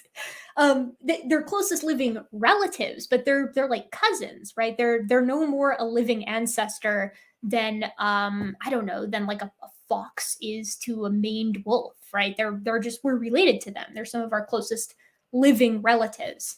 Not living ancestors. That applies like an ancestor-descendant relationship. Like they have changed not at all since we've split from a last common ancestor, which is, by the way, you guys, patently false. Chimpanzees have been evolving for just as long as humans have. We've both been evolving for the same amount of time, and they've changed in many ways that we haven't changed, and of course, vice versa.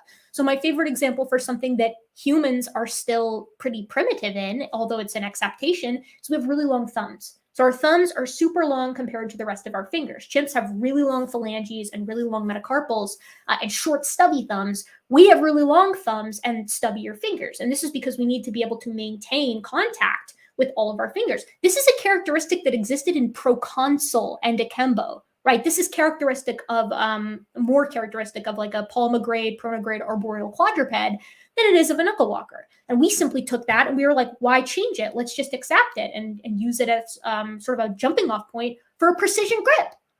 And yes, someone who commented in the side, he did say macaque, which is something that I've not heard as a pronunciation, which is kind of funny.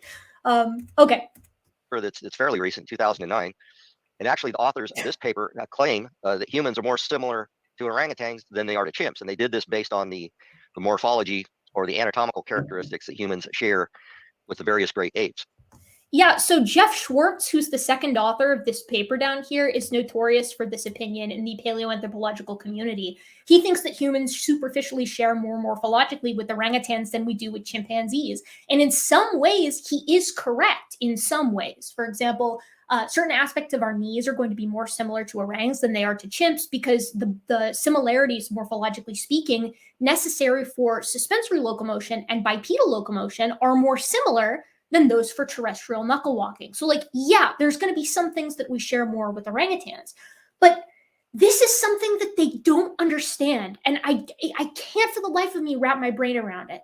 It is the preponderance of characteristics that is the best for determining like who your closest relative is, whether that's morphologically speaking or genetically speaking. And I'll show you what I mean here in a second.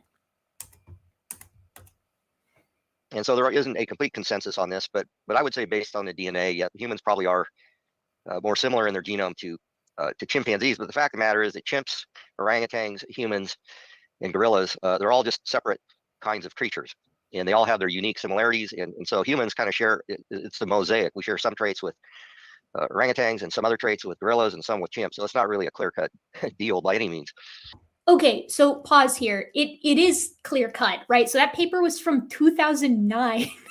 He's like, yeah, this paper's pretty recent. It's just from almost 2 decades ago. Like this is also comparative genomics and paleoanthropology, biological anthropology. So this is not exactly a slow-moving field, series of fields, right? But that being said, this is not controversial to say that, okay, so humans and panins, humans, chimps, and bonobos, we share the most with one another. morphologically and genetically. Then us as a group of three, us as a trio, secondarily share the most with gorillas. And then us as a quad then sequentially share the most with orangutans. And then us as sort of a fivesome then share the most with gibbons, right? So this is a nested hierarchy, genetically and morphologically speaking. And this is when we're looking at, surprise, the whole genome, not one or two traits, which you can already see what he's doing here. This guy's a geneticist. I don't understand. He's like, did you know if you take a certain protein or a certain gene or this, that, or the other thing, whatever, a certain sequence even in the genome, sometimes you're going to get a different phylogeny? It's like, yeah, you will sometimes get a different phylogeny, right? Like evolution and the way our genomes evolve is not so clear cut as to eliminate things like incomplete lineage sorting. So with this in mind, there are going to be some minute things that we share more with gorillas or that we share more with even orangutans. Things that we've perhaps both retained from a common ancestor that have maybe changed in gorillas or in chimpanzees. And as a result, if you create a phylogeny on that one trait, you're going to get a different phylogeny. What if you use the whole genome, though, you guys, which is typically what we do, and why every single comparative genomics person on the planet agrees that humans and chimpanzees and bonobos, so panins, are one another's closest living relatives, because overall, on the whole, when you consider every gene, we share more with them and they with us than either of us do with anything else. It is the preponderance of characteristics, but like, why is he not appreciating it doesn't make any sense. And in fact, the first thing that I discovered was this mosaic type of situation when I began investigating the molecular basis for human similarity with great apes. And so this is just a protein sequence, and proteins are chains of amino acids, and proteins are the workhorses in the cell. And so this is a protein called alpha motif protein 11, and I ran this in software that created a phylogenetic tree. And I did not get the standard evolutionary tree for this. In fact, gorillas, for this particular protein, were more similar to humans. Okay, guys, like we just want to, I'm going to skip some of this. I hope you guys don't mind. We just went over why you don't create phylogenies over a single gene, right? Like there are minute differences between me and my sister. They're going to be different between the two of us that maybe I or her retain from our grandparent and share with a cousin. And that's going to create a different phylogenetic tree if you just use that one gene than if you use the full genomes, which of course show me and my sister to be most similar to one another. Okay, so he uses the alpha motif protein, ACAP3. Okay, that seems to be the end of that. And that's, like I said, that's because each kind of ape and humans they're their own created kinds of creatures. So when I began investigating the literature regarding the human chip DNA similarity issue, which is really where you begin in any research project, you have to see what the literature is saying. This was one of the first papers that was published comparing human with a number of ape genomes. And what they did is they took the most similar sequences they could find between humans and great apes. So they cherry picked the data right up front, and then they ran it through software to construct evolutionary trees or phylogenetic trees. And this is a quote from the paper. So this was a study that was published where they compared the most identical sequences they could find between humans and great apes. So they cherry picked the data right up front. But anyways, they ran the DNA sequences into a software program that constructed evolutionary trees.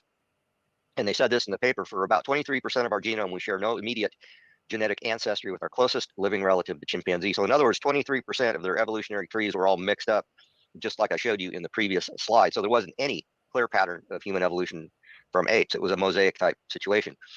Okay, so here's the thing with that though, right? Like, again, I'm glad we're looking at a super recent paper from 2007-1, but yes, incomplete lineage sorting is something that's been appreciated in the great apes for quite some time. We split from panins 7 million years ago, and us and panins split from gorillas about 10 to 13 million years ago. So not that much like further back into the past. And it's been proposed on the basis of genetic work like this, that the ancestors of us and panins, like the shared common ancestor of us and panins, could interbreed with the common ancestor, with the ancestor of gorillas, the gorilla lineage at that time. And that also after humans or hominins and panins split, genes could still be exchanged for like 3 million years. So these genes are exchanging across basically all three lineages for quite some time. And that's where you get incomplete lineage sorting from. Incomplete lineage sorting is not like an unknown factor, right? It's a facet of how organisms diversify and evolve through time. So I don't understand really what the point is here, except that he's trying to cast doubt. He's like, oh, look, they're getting different results. It's like, no, again, I draw your attention back to what we just said previously. When you compare the entire genome, humans and chimpanzees are the closest to one another, right? Chimps aren't closer to gorillas than they are to us. They're the closest to us and us to them and bonobos, so pandas in general. And then gorillas are next. And there are some characteristics that we share with gorillas that we don't share with chimps, or that chimps share with gorillas that they don't share with us, right? Like this is just how it works. This is a process that's pretty well understood. But I don't think the purpose of Jeff's presentation here is to actually investigate concepts like incomplete lineage sorting. It's to cast doubt on the process. Fortunately, we were looking at a slightly more recent paper just a mere decade ago in 2012 called Insights into Hominid Evolution from the Gorilla Genome Sequence. And 30% of the genome of the gorilla is closer to the human or the chimpanzee than the latter are to each other. Yes, again, this trifecta is the result of incomplete lineage sorting through time.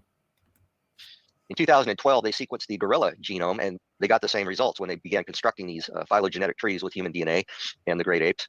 And they said in 30% of the genome, gorilla is closer to human or chimpanzee than the latter are to each other. So once again, a certain percentage of their evolutionary trees are not fitting the paradigm. They're indicating more of a mosaic sort of situation between the different genomes. Having said that, what is the actual DNA similarity between humans and chimpanzees? Well, Jeff, excellent question. I'll answer that for myself to let everybody know here. It depends on what you're looking at. If you're looking at protein coding regions, the most recent number that I have seen is actually from a comparative of great ape genomes, from 2018, and it's 99.1% for humans and chimps for protein coding regions. The number I always quote is 98.8, but that's actually a little bit out of date. We're even more similar to them now that more work has been done. At 99.1% for coding proteins. Now, that doesn't include indels, so that doesn't include regions of the genomes where large insertions or deletions have taken place. And it also depends on how you measure those indels, right? Do you count an indel as a single event, as a single difference, or do you count every base pair as a difference within it?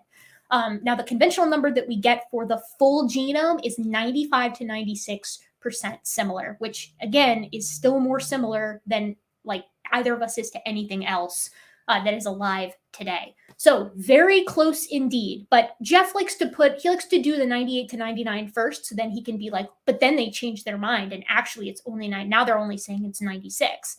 It's like, I don't really know that that's a fair characterization of the progress on the field, but I digress. Okay, let's continue here. Is it 98 to 99% identical? Then I began tackling this issue. And what's interesting is that at the beginning of the chimpanzee genome project, which we're going to talk about in a little bit, they took 3 million sequences, DNA sequences at random from all over the chimp genome, and they compared those to the human genome. And this is a direct quote from the paper. They said about 2/3 of the, in other words, of the chimp DNA sequences, only 2/3 could be unambiguously aligned to DNA sequences in humans. So only. Okay, so not only 2/3, about 2/3. So you see how we have like a subtle little word swap here? This is also from 2002. So this is from the genome-wide comparison. This is before the chimpanzee genome was actually published. It was published in 2005. So I'm not really sure that this is an accurate slide to be having on the screen right now to be talking about the similarities between humans and chimps when you're not using the most up-to-date version of the human genome or the most up-to-date version of the chimpanzee genome. Only 2/3 of the chimp DNA, could they even match up accurately onto human? Well, that doesn't sound like a 98 to 99% similarity to me if they can only match up about 2/3 of the sequence. Well, given, again, this is before the full chimpanzee genome was sequenced, I'm not surprised. And so I began actually investigating all of the papers where they claimed a 98 to 99% DNA similarity. And there were 6 major papers that were published on that issue.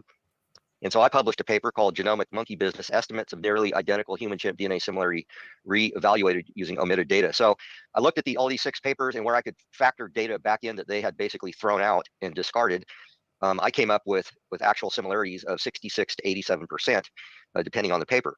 So obviously something was going on here. Now, this was before, to my understanding, this is before his 2011 paper. So this is before he's actually running any actual tests for himself. This is just him going into the supplementary material of some of these really early papers and coming up with numbers that he feels are more accurate, probably by using, changing how you're actually counting things like indels, or changing how to overall similarity is determined by looking at the total number of regions that were capable of being aligned. I don't really know that this is honest either, because like the chimpanzee genome and the human genome are different sizes. So what Jeff, at least in my experience, has done a lot of the time is he's taken the portions that don't actually align, like because they don't exist in one or the other, and he counts those as the maximum amount of differences available. So like I feel this is not exactly appropriate, because like, okay, let's say I have a play, right? And let's say it's Romeo and Juliet. If I have Romeo and Juliet and I have that in one hand, and then I have a compilation of Shakespeare's plays in the other, right? Romeo and Juliet is 100% identical to a portion of Shakespeare's playbook, because the entirety of Romeo and Juliet is located in that playbook. But the playbook isn't obviously 100% identical to Romeo and Juliet, because it has a bunch of additional information. So it depends on how you actually count this stuff. That's important information. And if you'll remember from my Jeffrey Tompkins video, Jeff isn't exactly great about being super clear about how he's actually coming up with these additional numbers. So it's great that he's come up with these numbers here. I haven't looked at this original genomic monkey business paper here, because he doesn't, again, do any of his own work in it. But it wouldn't surprise me if he did in that what he's done in many others, which is, to me, kind of fishy. We'll let him continue, because I've got a little bit more to say here. And in fact, what's interesting is that the first draft of the chimp genome, which was published in this 2005 paper, they didn't actually say what was the DNA similarity genome-wide. They just talked about the DNA similarity for the specific regions that they could align and match up. And so that's what's kind of deceiving about this paper, is because those regions with the parameters on the algorithm they had seemed to indicate a very high similarity. But when I actually took the actual alignment similarity, multiplied it by the size of the chimp genome and the human genomes, factored those in, I came up with an 81% similarity maximum from that paper. Okay, so this is exactly the thing I was just talking about. He has a beef with how comparisons are run with genomes of different sizes. The problem with this is human genomes can also differ slightly in size, and you have to actually have a standardized methodology for dealing with this kind of discrepancy in a way that's not going to, because how you run it in BLAST, like penalize the comparison. Fortunately, since the original sequencing of the chimpanzee genome, we've completed a great more of the chimpanzee genome, and we have the entirety of the human genome. And I have not seen that number of 96% actually change for the full genomes being compared to one another. And as I said, the protein coding number has actually gone up. So I'm going to press play again and also let my dog out of this room because he's scratching at the door. Hold on. But I had to do that basically going in and working with the data that was there, because they wouldn't admit this up front. So how have evolutionists achieved estimates of high similarity? Well, first of all, they've omitted the non-similar regions of the genome, which in some ways you can't fault them for that, because if the algorithm can't compare regions that are so dissimilar, or you have a region, you're just not going to get any data because there's nothing to compare. And so there are large regions of the chip you just flat out can't match up because they're so different. And the one thing that I did notice was they were only comparing the highly similar segments, particularly the protein coding regions of the genome. They like to focus on those because those did kick out a high similarity. Okay, so these are two different things, though. So omitting non-similar regions of the genome, or initially this was done because there were like regions of the genome that weren't actually sequenced, so highly repetitive, like TTA, TTA, TTA, TTA, over and over and over again. And that second one compared only highly similar segments. This is not the case today, right? We've compared the genomes to one another like in full, and the number has stayed the same. So like Jeff does this though. He likes to argue with earlier versions, earlier papers, because I guess he thinks he has a better case with those, at least, because they were when the analyses were actually less complete. The genomes themselves were actually less complete than they are today. And so what do we call this? Well, I call it cherry picking the data. So in other words, these high estimates of DNA similarity, 98, 99%, were basically cherry-picked data from only the most similar regions of the human and chimp genomes, with everything else being basically omitted. So let's talk about the human genome real quick, because it's important to to keep this in the picture when we talk about how the chimp genome was sequenced, because there's a big difference between the two. So the human genome, the first draft was published in two separate journals, Science and Nature, because there was two separate consortiums. If you, there was a private sector project led by Craig Venter, and then there was the public sector project led by Francis Collins, who was the head of the Human Genome Project at the time. And they agreed to, you can see them shaking hands up there, they agreed to publish their genomes at essentially the same time. And so those were published in 2001, and those were, that was the first rough draft of the human genome. And then the chimp genome was published in 2005 as far as the initial sequence. Okay, so he knows when the chimp genome was published. So why was he using an earlier 2002 publication? Right? Like why, what's the reasoning behind, I mean, I know what the reasoning is behind some of these decisions here. In the initial draft of that. So what's the difference? Well, the human genome had billions of dollars of funding. There were labs all over the United States, Japan, Europe, really all over the world that were working on this project, billions of dollars in funding. And so they did a very methodical job of sequencing the human genome, but the chimpanzee genome project was very limited in its funding. And so they did not have near the amount of resources to sequence the chimp genome. And I'll explain why that is important. Let's talk about DNA sequencing. What is it? You know, a lot of people, they watch shows like Star Trek and they think, oh, you just stick something in the computer and out pops a genome. Well, it's not quite that simple. Jeff, you're killing me with this. So let's talk about the Human Genome Sequencing Project. It was methodical. Okay, I'm going to skip through some of this because he's just talking about stuff we've already covered in other videos, like how you have to be specific in how you run comparisons, lest you fall victim to basically bogus results because you're not actually following a consistent methodology. So he's talking about a page-by-page sequencing strategy. We've discussed this. We discussed this earlier in this video here. How do you actually run alignments? How do you align genomes to one another? He's talking about the original, like, I think this is like a shotgun sequence approach that we did with the original chimpanzee genome.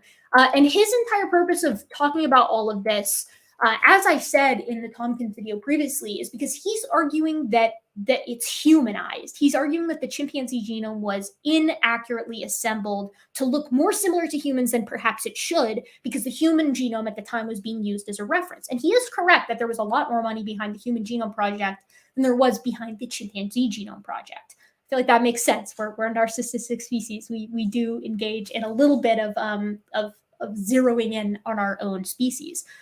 But since then, we have completed the chimpanzee genome without using the human as a reference. It's called PanTro6, and it's the genome I used in my analysis replicating Tompkins's work. So all of that stuff that we just talked about how, you know, the chimpanzee genome is too humanized, it's going to give erroneous results, whatever, that does not matter for the purposes of the analysis that we ran. And again, that analysis showed that Jeffrey Tompkins's methods don't work because they show a human as being like roughly 79 to 87% similar to itself. So let's continue. A brand new DNA sequencing technology was employed that produced very long DNA sequence reads compared to the old technology. So this new technology would produce DNA snippets that were 30,000 bases long or more, compared to the old technology, which only produced DNA snippets 300 to say 1,000 bases long. By the way, just in case you're curious, that paper right there, Cronenberg et al., high resolution comparative analysis of grade 8 genomes, that's where I got the new increased number of human chimp similarity for protein coding regions being 99.1%. So like he knows that paper exists. He knows that we've actually run these comparisons with like non-humanized versions and that the number has not changed. That's like, if memory serves, this sentence that he's got up here is actually, I think it's in the introduction, which is like, that makes sense because they're saying, here's what the previous problem was, here's how we have addressed it. And so this new technology was very effective in producing a high quality chimpanzee genome. And in fact, in this paper, what's very interesting is that the authors of the paper admitted that previous versions essentially humanized. And so in this project, they did not use, initially anyways, the human genome as a scaffold to align all of the chimp sequences onto, because the sequences were so long, they could basically assemble them on their own merits. And we call this a de novo assembly. And so as what they said in the paper, let me move this little thing here. They said the higher quality human genome assemblies, speaking of the previous ones, have often been used to guide the final stages of non-human genome projects, including the order and orientation of sequence contigs, and perhaps more importantly, the annotation of genes. That's an interesting statement because I actually discovered they were inserting human genes into the chimpanzee genome electronically. They actually admitted this on a Genome Center website. Okay, Viewing yes, comment let's of ape genome continue on here. paper, and he said, so anyways, line them up onto the human genome. So anyways, this is another quote Okay. from the Guys, what'd the paper say? Right? Like, he doesn't talk about the results of the paper that he just cited. The results of the paper, which show us that the human genome is still, even with these more remarkably complete great ape genomes that were assembled using Tompkins' words here on their own merit, the ones that I used in my analysis replicating his methods, it's still 96% for full genomes and 98 plus, 99.1 actually, for protein coding regions. But he can't talk about that part, right? He wants to take the portions from the introduction that are introducing the problem that this paper seeks to solve and then say, you see, they've admitted it. That's the language he uses. They've admitted that there's a problem. Anyways, moving on. And it's like, no, talk about what they actually did, how they improved upon the previous genomes, and what the results were. But he doesn't talk about it. Of course he doesn't. The same author that was authored that previous paper, and he said in a separate paper, non-human primate genomes have not been finished to the same standard as the human reference genome and typically carry hundreds of thousands of gaps precisely over these regions of complex variation. So not only did they admit that the ape genomes had been humanized, but that also the quality of the ape genomes was not even close to being the same as human. But there's more problems going on than ape DNA being lined up onto the human genome and human. Okay, quick note here. Yeah, no shit. It's not going to be as complete as the human genome because the human genome was worked on like exclusively for a great many years with hundreds of people, if not thousands of people, all working on it. The chimpanzee genome project was considerably smaller, but it is still remarkably complete right now as compared to especially where it was. And certainly it's complete enough to run these comparisons. And I guess Tompkins would say that the comparison, like the portions of the genome that aren't finished, he's just going to chalk that up as being like definitive differences. But like that being said, we'll move on for now. He's going to talk about how human DNA has contaminated non-primate genome databases. Okay, yeah, contamination is going to happen, right? You need to show us that the contamination happened specifically in the analyses that you are criticizing here, right? Like there's things all the time that happen in science that are going to impact a certain area and impact the results of a certain area. But like, if it happens in one place, that doesn't mean it's happened everywhere. And I think that's kind of on him to show support for. Humanizing these ape genomes. Another problem is human DNA contamination in genomes that are out there in the public databases. And so this paper in 2011 was published, Abundant Human DNA Contamination Identified in Non-Primate Genome Databases. They found some of this because again, he's not going to say anything. That are not human. Yeah, that's just DNA on people and B. That's and the various admissions that are being made about the state and the genome accurately assembled if it's put together based on the human genome. Another question I had is human DNA contamination a problem in the chimpanzee genome? Okay, so my understanding is that he's asking these questions sort of in reference to, he's asking these questions like saying that these were the ones that he had prior to his 2018 work, I'm assuming. Because the 2018 work, he utilized the new raw chimp contigs that were published, right? The precursor, the preface to Pantro 6, the most recent chimpanzee genome that wasn't assembled using a human scaffold. So I think what he's saying here is like, okay, I was wondering like, what would the results be if I used Pantro 6 instead of previous versions? And also presuming that Pantro 6 is not contaminated, what would be the results if I used a non-contaminated genome? I think that's what's going on here. I hope that's what's going on here because I know for a fact that he talks about how the Pantro 6 version or at least the raw contigs in his 2018 paper aren't contaminated and are correctly assembled. So I certainly hope he's not forgetting that he said that. If it was, that would jack up the similarity as well. So what is the actual DNA similarity between humans and chimpanzees and how can this be determined? So let's do an analogy here and talk about DNA similarity and what we actually mean by that. So here's a theoretical sequence of human DNA and then chimp DNA. And every time you see a vertical bar, that means there's a match. So where there's a T in human, there's a T in chimp, a C in human, a C in chimp, and so on. Great. Good stuff. So this particular example, there would be a 100% similarity. But let's say you have a C in human at one place and an A in chimp in another. And so that would be a mismatch, a single base mismatch. So in this example, 27 out of 28 bases match, and that would be a 96. One of the problems in DNA similarity as well is not the fact that we have a different base at a certain position in human versus chimp and vice versa, but that you also have these things called insertions and deletions, single base up to perhaps even hundreds to thousands in human compared to the chimp sequence or vice versa. So these insertions and deletions will decrease the similarity. So in this particular example, if we just counted the substitutions, we would have a 98% similarity. If we included the insertions and deletions with the substitutions, we would have an 81%. Okay, so yes, this is how we get the two differences that we've talked about already, like in this video. If you just use substitutions like your single nucleotide polymorphisms, right, you're going to get a ridiculously high similarity. That's like our 98 plus number. But if you include indels, that's where you get the 95 to 96% similarity. Those are the conventional numbers, right? That's how it hashes out. So Tompkins is right to ask this question, but this question has already been asked in conventional science and has given us two different concrete numbers that are like universally accepted. So him asking this question is basically, in my opinion, him just saying, look, like we have to consider this stuff, and kind of neglecting to point out that it's already been considered.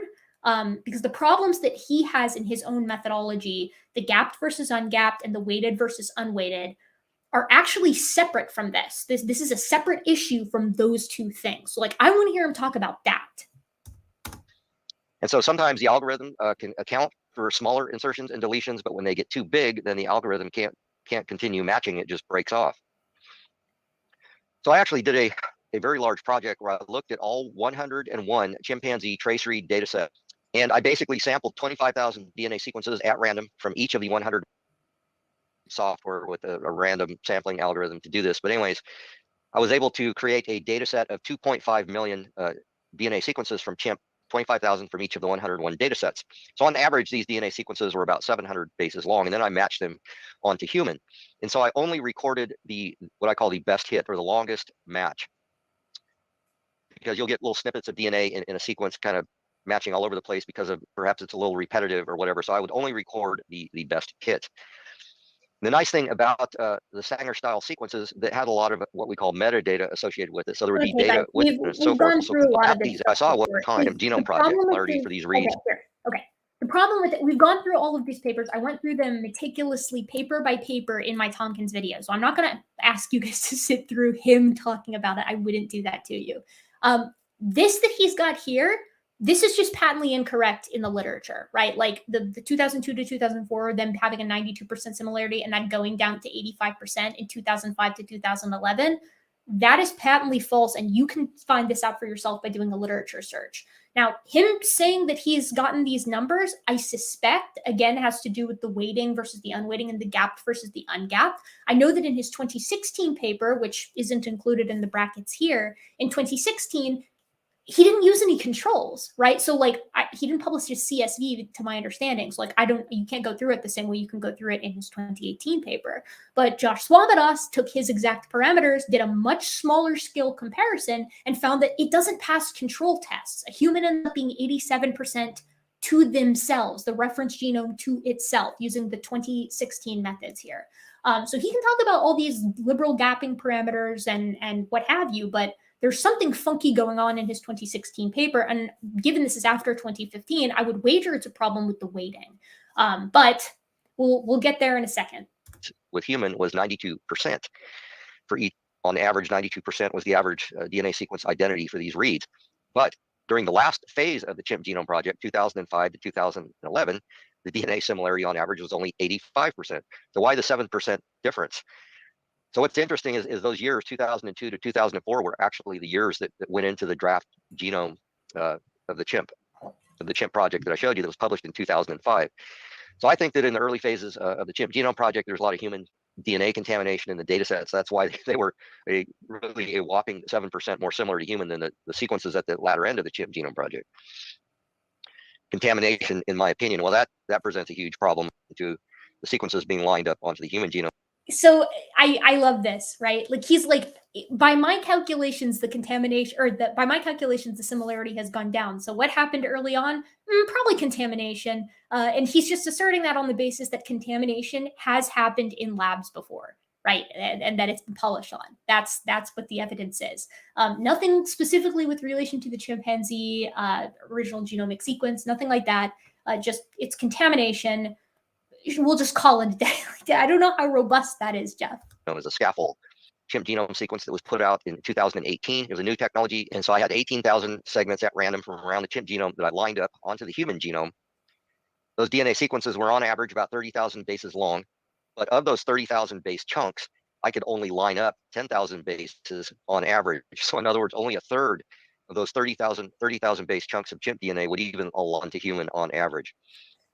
Okay, so this, on the other hand, this you can find. This you can find precisely. So let's just go to it real quick. Let's go to his contigs, because I've looked this up a gazillion times. So you guys can do this for yourselves. Can you see this? No, you can't see it because I'm on a different thing. Okay, hold on. I've got this. I can handle this. I can do this. Okay, share screen, go to this. Okay, now you guys can see this. So you can see that you can go to his own paper. You can scroll down to his methods section and you will find a GitHub link. It's right here. We will click on it. You will again be jump scared by Jeffrey Tompkins. He pops up there in all his glory. You're going to want to go to the chimp contigs, I think. Yeah, chimp contigs. So this is his 2018 18K chimp contigs. Go to chimp contigs on Homo, and you're going to want to download it. Now, when you download it, and I don't know if it's going to actually let me do this. Let's see. Let me see if I can pull it up. Contigs. Jackpot, you guys. Hold on. Pulling it up. And we'll just delete all this data so I can just show you again. We'll just do it live, We'll just do it live. Delete. Okay. Go back over to you guys. I'm going to have to share my screen in like big boy mode here. Present, stop share, and then I'm going to share screen. It's going to be my entire screen like that. Okay. Okay, let me see here. Can you guys see my Excel spreadsheet? If I go like that, can you see it? Okay, I'm going to switch back over to the live and see. You know what? You're just going to have to trust me.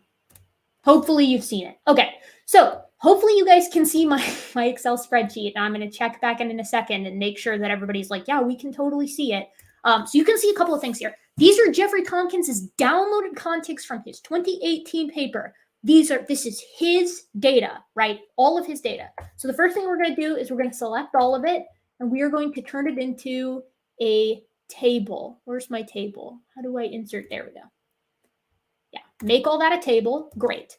So once everything's a table, you're going to go over and you're going to sort. You are going to sort by length. Smallest to largest. So it's already sorted by length. That's probably because I did this last time and I sorted it by length. Now I'm going to check to make sure you guys are saying that you can see it. Excellent.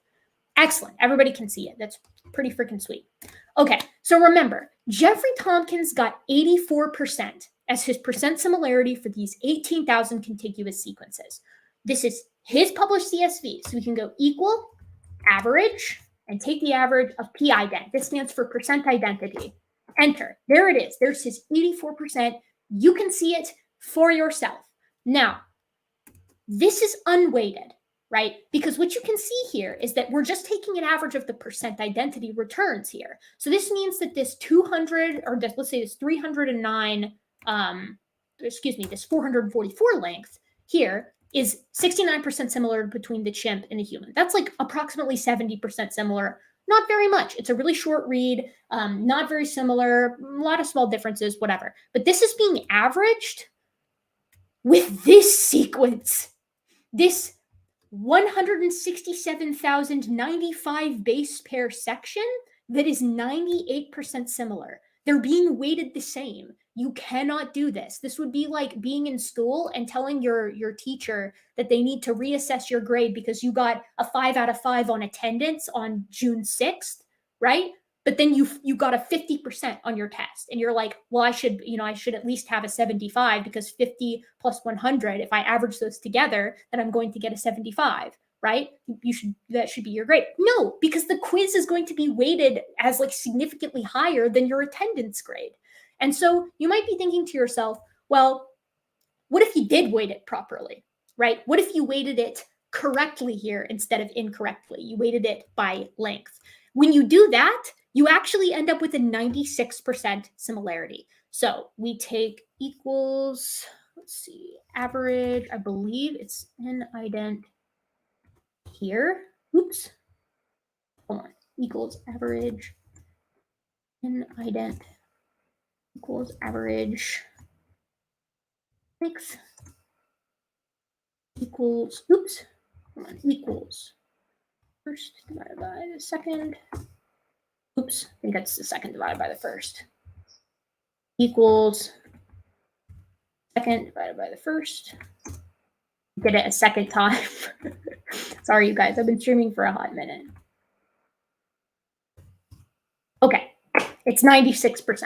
When you weight Jeffrey Tompkins' own data by the length of the query and its similarity, you end up with a 96% similarity. That is conventional numbers by his own methods. You can take his exact methods. All you have to do is weight them, and you get 96% similarity. If that's not the biggest like dunk on his own body of work, that you can use the methods of Jeffrey Tompkins, and if you just correct the most wrong thing, you're actually going to get like really close to conventional numbers. So like okay, everybody's telling me how to use Excel. Hush up, you guys. Look, I did my best. I did what I could. I did what I could. The point is that is his data, not mine. That's his data. So like, and the reason I'm emphasizing this is because I already watched this video and I know where this is going. And it's really like super irritating. So I guess let's get back to it. Now that I've taken up enough of your time here with Excel. The average alignment identity or similarity that I achieved from those was 84%. So basically the chimp genome at a maximum is only 84% similar to human, and probably less than that. So what's really interesting is that Richard Buggs, professor of evolutionary genomics at the University of London, Queen Mary, actually did a study himself where he downloaded a DNA sequence that was lined up.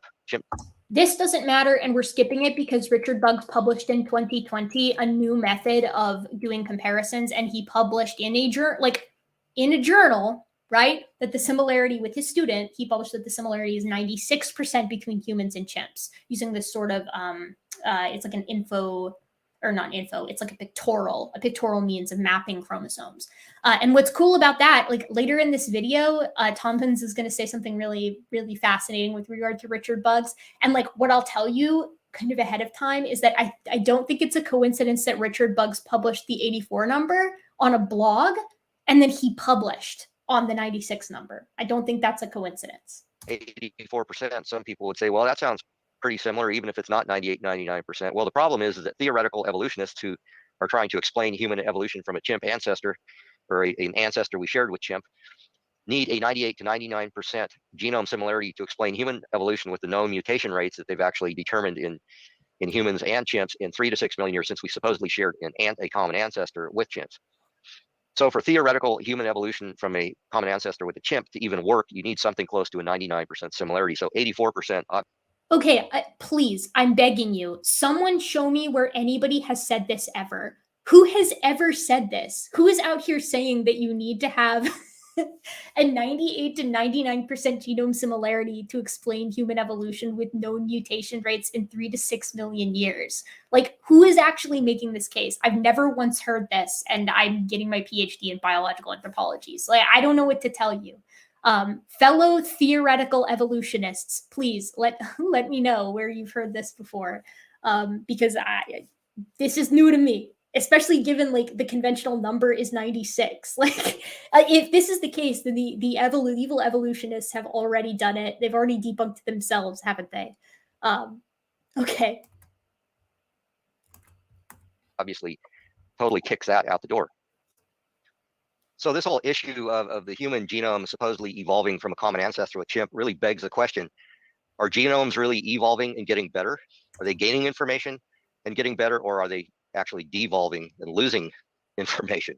You guys, we are What about this whole idea populated? We are going to skip the entirety of genetic entropy, and I'm going to tell you why. Genetic entropy is nonsense for one simple reason, and it's that they had to redefine the term fitness to even make it make sense. You can't just redefine the definition of like one of the oldest concepts in evolutionary biology and then be like, see, we debunked evolution with this. It's like, well, yeah, I mean, you can debunk anything if you're allowed to just change the definitions to whatever you want. That's like a super ridiculous concept. And then there's also plenty of videos out there of people who have spent a lot of time. Zach Hancock, who was here earlier, did a fantastic video on genetic entropy that just absolutely bodies it into the ground using a lot of the same sources that these guys are supporting for themselves. Ugly German Truce. I'm just looking in the side I see. Where does Jeff get 3 to 6 million years? Look, I don't know. I have no idea where he's getting this, because I've also heard 7 to 9 exclusively. Like, I don't know where he's getting 3 from. And knowing Jeff, I bet you that the work that he's done with these mutation rates shows like it's difficult to get the number of differences in a 96 similarity scenario, that it's difficult to get those differences in 3 million years, which is something no one has said, right? Like no one is saying that. Okay, so we're gonna move on. We're skipping genetic entropy. Other people have done it better than me and to death, and also they had to redefine fitness to make it work. Onward to the fossil with record. Noah's 3 sons and their wives. So what about this whole idea of human evolution anyways? I just want to go over a few slides as to why that's really bogus from an anthropology perspective. Oh my goodness, you guys, from an anthropologist, what? That's me. I'm an anthropologist, kind of. I'm a student in anthropology. That counts, kind of, right? I've done my own work. I get to be kind of an anthropologist. But now, wait a second. Didn't Apologetics 101 say at the beginning that like people like who aren't geneticists are dunking on Jeff's work and they shouldn't be doing that because they're not geneticists? Well, that's so weird because Jeff's not a paleontologist. He's not an anthropologist, and he's sitting here talking about human evolution. Yeah, that's so strange. Boy, that almost feels a little hypocritical, doesn't it? So this is typically a typical figure that you might see, and basically you see apes there at the start, you see humans there at the end, but essentially everything in between is hypothetical and theoretical. That's all we really see in the fossil record anyway.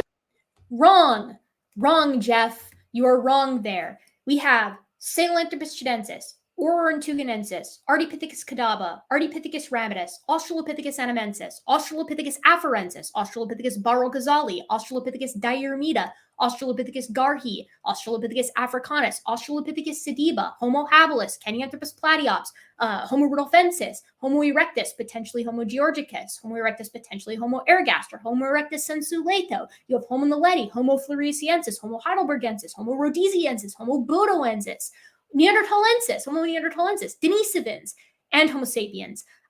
There are quite a few guys in that list that I just said that span this sort of in-between section here that I don't think our pal Jeff here is gonna touch on. But I do know he's gonna touch on one of them. It's Lucy. Surprise. Is humans and apes. So let's start with Lucy. So commonly known as Australopithecus afarensis. The skeleton was only about 40% complete. That's all they had of it, and it was discovered in 1974.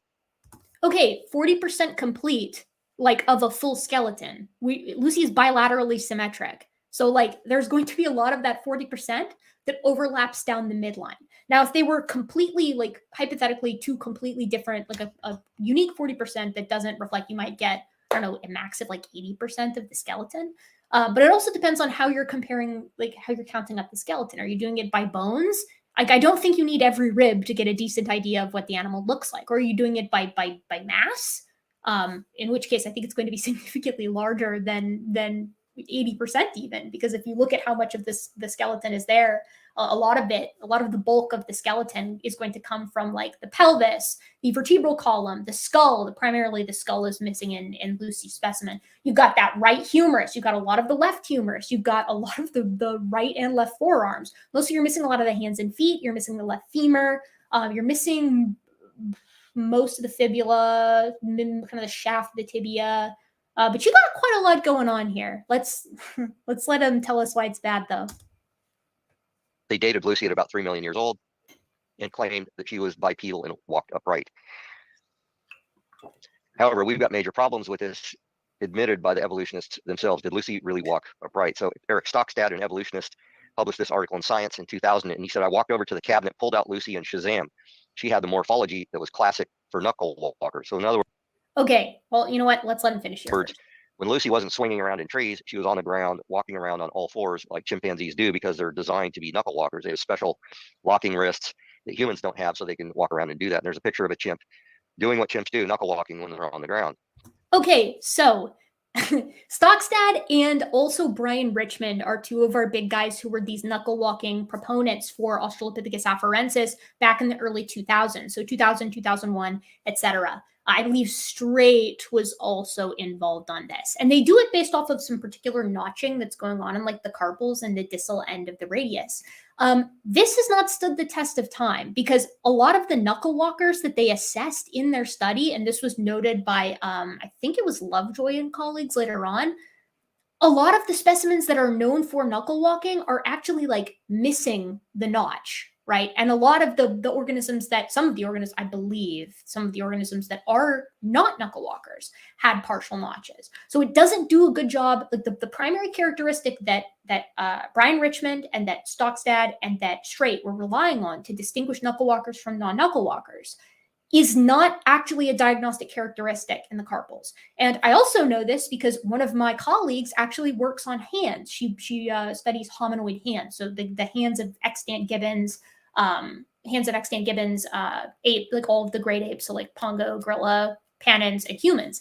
And she actually published, like she's published on the material of like Homo naledi before. Like she does this, she pretty much knows hands like very well. Chimpanzees and gorillas knuckle walk in different ways. So that absolutely wrecks this idea of a knuckle walking ancestor for the sake of parsimony. They've actually evolved knuckle walking uniquely because the mechanism is actually separate. And that would also explain why the singular notch isn't very good at distinguishing and discriminating knuckle walkers from non-knuckle walkers. But more importantly than all of this is that Lucy's entire morphology is that of a biped and could not be that of a quadruped.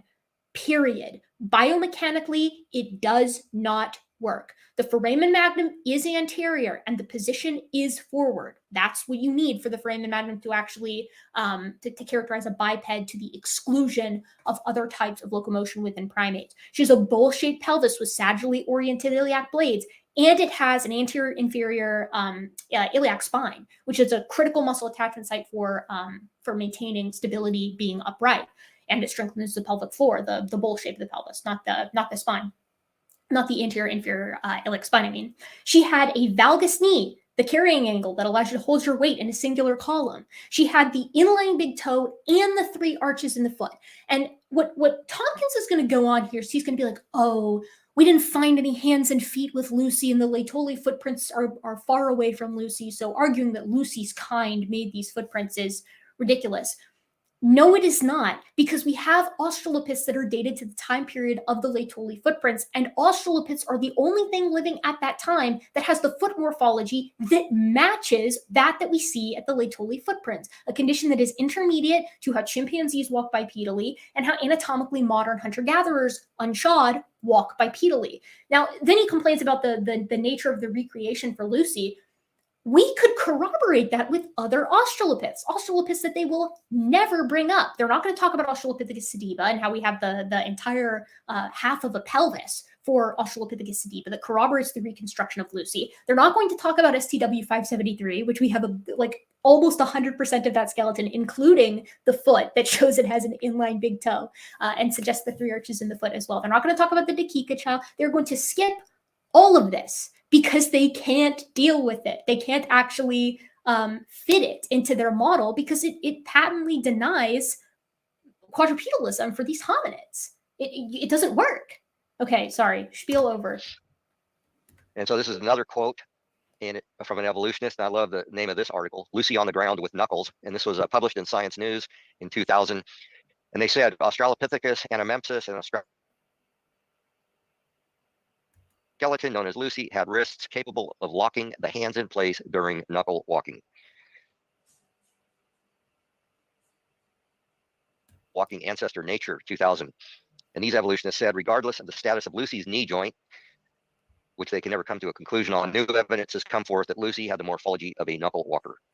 That is absolutely patently false. They did come to a conclusion on the Australopithecus afarensis knee joint. It's valgus. Like he just added that in. He's like reading a quote and then he adds his own little tangent in there to make it sound like it's a part of the quote. Now, Richmond and Strait, to my understanding, even in this, and you'll notice I mentioned them earlier, right? Like I've seen this video, but I didn't need to see that to know who is known for this knuckle walking hypothesis. And they have not published, to my understanding, on, like, Richmond hasn't at least. He's not holding to the idea of a like walking mechanism for Lucy anymore. And like I did a brief literature search this morning and I couldn't find anything in his more recent works, like his 2016, he like had published a chapter on hominid hands. And he doesn't talk about Australopithecus afarensis having a walking knuckle, but he does talk about knuckle walking and he does talk about Australopiths. So it's kind of weird that he's not kind of seemingly holding to that opinion anymore. But even then, Richmond and Strait didn't think Lucy was knuckle walking 24/7. They think that it's basically vestigial. It's a mechanism that's still like it's still around. And part of the reason for this is that Lucy doesn't have the rest of the morphology that's going to be conducive towards knuckle walking, as we just discussed. But also, her hands look more like human hands than they do like chimpanzee hands. So she's got a long thumb and short fingers instead of the opposite. And this is a great quote from 2016. And the title of this paper says it all, really. From Australopithecus to Homo, the transition that wasn't. Oh my God. Oh my God. Jeff, this paper is about how the transition is too smooth. It's talking about how the transition didn't occur because it was so slow. Jeff, he didn't read the paper. Of course he didn't read the paper. Why would he read the paper? Although the transition from Australopithecus to Homo is usually thought of as a momentous transformation, the fossil record bearing on the origin and earliest evolution of Homo is virtually undocumented. Hey, you guys, let's read that paper. Let's like look at that quote real quick, because I'm pretty sure Donnie has made this same mistake. Australopithecus to Homo, the transition that wasn't. This is like a pretty classic paper.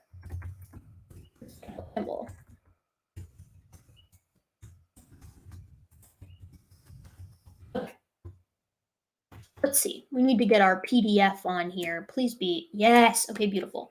Control F, momentous. Okay. Let's check it out. Let's check this out. We're just gonna like read do a little abstract readerino here for our own purposes, for our own nefarious evolutionary purposes. And where are you? There you are. Okay, so here's the paper. From Australopithecus to Homo, the transition that wasn't. Although the transition from Australopithecus to Homo it's the first line of the abstract. Oh my God. Oh my God, it's the first line of the abstract. He couldn't even read past that. Although the transition from Australopithecus to Homo is usually thought of as a momentous transformation, the fossil record bearing on the origin and earliest evidence of Homo is virtually undocumented. As a result, the poles of the transition are frequently attached to the taxa Australopithecus afarensis and Homo habilis or Homo erectus, in which substantial adaptive differences have accumulated over significant spans of independent evolution. Such comparisons, in which temporarily remote and adaptively divergent species are used to identify a transition, lend credence to the idea that genera should be conceived at once as monophyletic clades and adaptively unified grades. However, when the problem is recast in terms of lineages rather than taxa per se, the adaptive criterion becomes the problem of subjectively privileging key characteristics from what is typically a stepwise pattern of acquisition of novel characteristics beginning in the basal representatives of a clade. This is the pattern inferred for the species usually included in early Homo, including Homo erectus, which has often been cast in the role of the earliest human-like hominin. A fresh look at brain size, hand morphology, and earliest technology suggests that a number of key Homo attributes may already be present in the generalized species of Australopithecus, and the adaptive distinctions of Homo are simply amplifications or extensions of ancient hominin trends. Dude, you can't get away with this, Jeff. John. Why did I say John? I had like a Sanford moment. You can't get away with this. What is it with these guys and not reading past the first line of the abstract? Okay, now this is the one that I was thinking of from our pal Donnie. Conclusion. The fossil record bearing on the ancestry of Pleistocene Homo is poor. However, the more we learn about early Homo, the less compelling is the case that an adaptive shift can be read from currently documented skull and skeletal anatomy as a major transition from generalized Australopithecus precursors. Like the transition that wasn't, because it was so slow and gradual. It wasn't like this big, massive, momentous event. So this is what you call a classic Jeff move, not a good look, I would say. So let's hop back to him since this is all about Jeff anyways. Share screen, back to, there it is. So they said in the paper, although the transition from Australopithecus to Homo is usually thought of as a momentous transformation in the fossil record, bearing on the origin and earliest evolution of Homo is virtually undocumented. And that was in the Royal Society 2016, and nothing has changed since then. Jeff, you didn't read the paper. You didn't read the paper. You don't get to quote the paper when you didn't read it. So what about this whole idea of Neanderthals and so-called primitive archaic traits in humans? The fact of the matter is you wouldn't even know a Neanderthal unless he came up to you with a name tag and a spear on the street because they looked human. And in fact, now they're sequencing human DNA. Yeah, human DNA. They're sequencing DNA from Neanderthals. They have been actually ritually buried in caves because they're human. And so we see stories like this in the news quite frequently now. Humans. That's going to be a really tough sell for Jeff when these big announcements that are supposed to come out tomorrow by Lee Berger and company, that I have a very strong feeling are going to involve the ritualistic burial of the dead at the Homo naledi site, a hominin with a brain case the size of an australopith. Like, burying your dead makes you human. AIG is going to have to do a 180 on Naledi real quickly. Spread with this mysterious species more than once, new study shows. Your Neanderthal DNA might actually be doing you some good. So yes, there are evolutionists out there saying we need to clone Neanderthal brain genes and put them in our own genome because Neanderthals had bigger brains. Name one. So that doesn't sound like evolutionary thinking to me. We didn't descend from Neanderthals, Jeff. They're a cousin. Ancient humans may have been mothers to some Neanderthals earlier than we thought. So this is the general consensus that humans and Neanderthals interbred, and essentially Neanderthals, according to evolutionists, were archaic humans. Wrong. Absolutely 100% wrong. They're considered a distinct species on the basis of morphology and on the basis of their genome, which falls outside the human range. Not only that, but I think it was Tattersall's paper. Like, if we were being consistent with speciation, like if we were using modern morphologic standards and applying them to the past, paleoanthropologists like Ian Tattersall, I think it was Tattersall, have proposed that like Neanderthals would hash out as a different genus. That is how distinct some of their craniofacial characteristics are. Now, I don't think that should be done. I really don't. I think that they were incredibly similar to humans, but they're not the same species. And I don't really know anybody who holds to the idea that they are.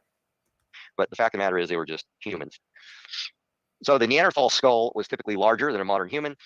They had a sloping forehead and a enhanced brow ridge, or pronounced brow ridge. And in fact, the Homo erectus skulls, which is another class of archaic human, their skulls were not as large as Neanderthal skulls. They were a bit smaller, but they had essentially the same feature, the sloping forehead, the large brow ridge. But okay, Neanderthals have uniquely derived characteristics. They have the occipital bun, the retromolar gap. They have the platycephalic skull, right? These guys are not, they have different wear patterns on their incisors. That's not, I mean, it's morphologic, but it's also behavioral. They are not, they're not going to be like clockable as Homo sapiens in the fossil record. Like, they are distinct. They've evolved their own distinct characteristics. And Homo erectus isn't going to be confused for Homo sapiens or Neanderthals because of its characteristics that are diagnosed. This is really an archaic trait. So there's a dentist in South Africa who takes pictures, who's a Christian and a creationist, takes pictures of his patients that have these so-called archaic traits. And here's a guy that was in, I don't know if he's having a cavity filled or what, but anyways, he got his picture taken. Look at the brow ridge on this guy. And does he have an occipital bun and a retromolar gap?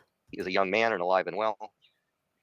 I took these pictures of rugby players in Eastern Europe, which it's interesting because Neanderthals are typically found in Eastern Europe.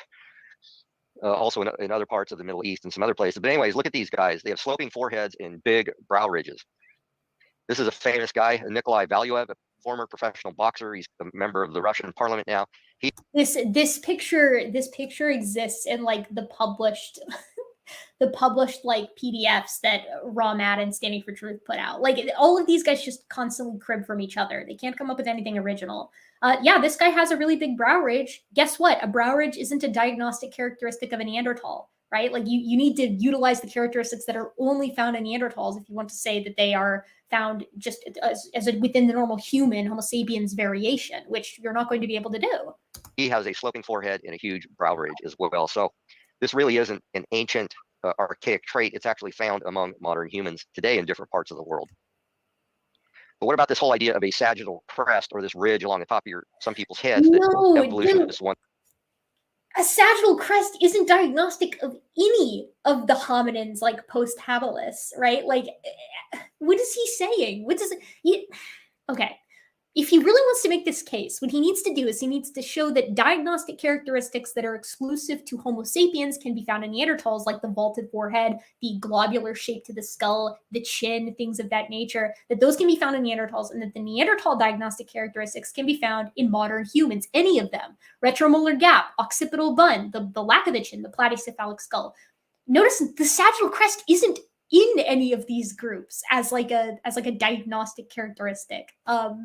And also, this isn't a sagittal crest. Like, at best, you've got like a keel going on here. Once claimed it was archaic. And so the arrow is pointing to a guy there with a pronounced sagittal crest. But the guy up on in the stute there is a famous neurosurgeon, and he has a sagittal crest, and he's a pretty smart guy. And then, of course, the other guy over there, he pilots a star cruiser across the galaxy, so he must be pretty smart.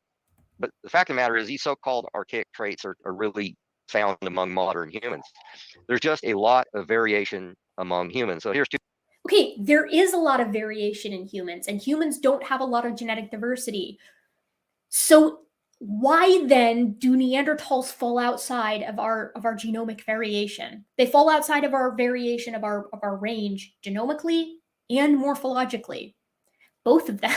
Like, and these guys are going to have even more trouble once they talk about Homo erectus, right? I don't know if Tompkins is going to get into Homo erectus very much here, but he alluded earlier to the idea that Homo erectus is like this archaic human. That's the wording that he used. Okay, what are you going to do about the diminutive statured 600 cc brain case size, like very prognathic faced Homo erectus found in Dmanisi, Georgia? Are those human? What about Homo habilis? Is that human? Right? Where do we draw the line here? And the answer is the line can't be drawn because there's no characteristics that actively distinguish any of these hominins in such a way that can be, unless they're like, we're looking at like apomorphies here. None of these characteristics are going to be able to lump these groups into like the human group as a diagnostic characteristic and the ape group as a diagnostic characteristic. That's what I was trying to say. Two professional tennis players. This was actually a very close match, but the one guy is almost 7 feet tall and the other guy is 5'7". So anyways, there's just a lot of variation among humans for different traits, and it's variation, not evolution. What? You see what I mean about they don't know what fitness is? Like, this makes sense that Tompkins was talking about genetic entropy earlier, right? Because like variation exists and can be selected upon to increase fitness in a given environment. Like if that allele moves to fixity or to fixation, excuse me, like that is evolution. So no, human variation is not like actively evolution, but the variation can become evolution if it's selected upon. And that variation is the result of mutation, which is a mechanism of evolution. So I guess it kind of is evolution as well. All the other animals that God created, humans were created in God's image. So the Bible says, so God created man in his own image. In the image of God, he created him, male and female, he created them. So humans were the pinnacle of creation and created in God's image. And this is why, in my opinion, human evolution is one of the top evolutionary dogmas, because they're really attacking Genesis and the nature of man fundamentally at the beginning of the scriptures. So why is this important? Well, it has to do with the idea of a historical Adam. Did Adam really exist, or did we evolve from apes? And of course, there's an organization that is theistic evolution at its core. It's BioLogos. And you might as well be on the Berkeley University website reading about evolution, because you'll get the same story. This is a problem. That was such a pot shot, wasn't it?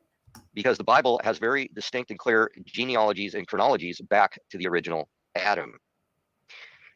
Why is that important? It was brought into the world through Adam and Eve when they fell at the beginning in Genesis, and that's documented in Genesis chapter 3. But the Apostle Paul clarified the importance of this in his epistles. In Romans 5:12, he says, therefore, just as through one man sin entered the world, and death through sin, and thus death spread to all men because all sin. So in other words, through one man, meaning Adam, sin entered the world. Jeff, please, we know the sin, spiel. so even, and I talk about the human chimp DNA similarity in this gene. Showing for his cell, book, we are going to skip the book and so on Amazon.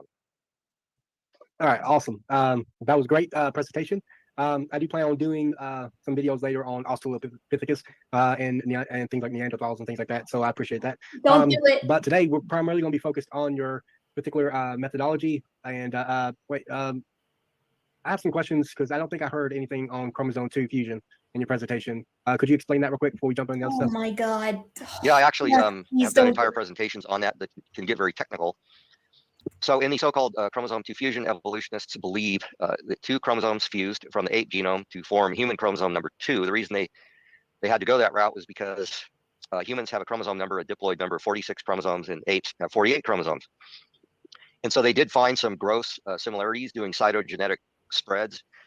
Okay. Oh God, do we really want to do the human chromosome 2 stuff? Do you guys want to do this? Tell me in the chat. Are we doing human chromosome 2? You guys let me know. I don't know if we should, but we can. We can gear in for some human chromosome 2. Should we? Should we do chromosome 2? Okay, I'm gonna make a poll here. Hold on. I know I can do this. Start a poll. Do we do chromosome 2? Okay, I asked the question. I'm going to go pee, and you guys let me know when I get back.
Okay.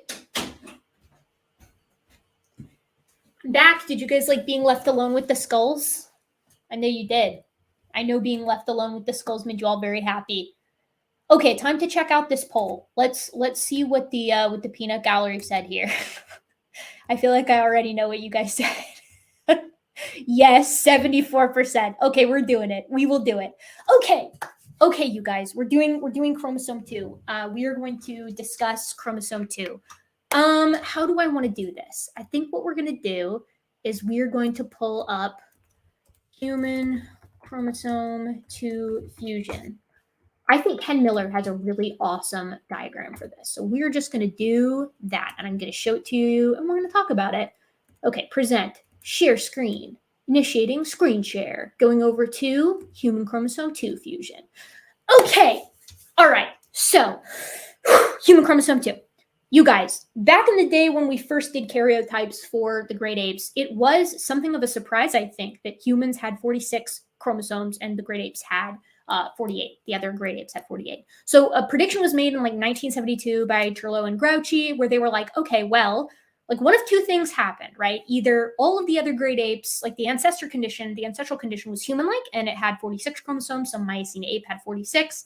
And then in each great ape group, they subsequently experienced some kind of fission event to give them 48.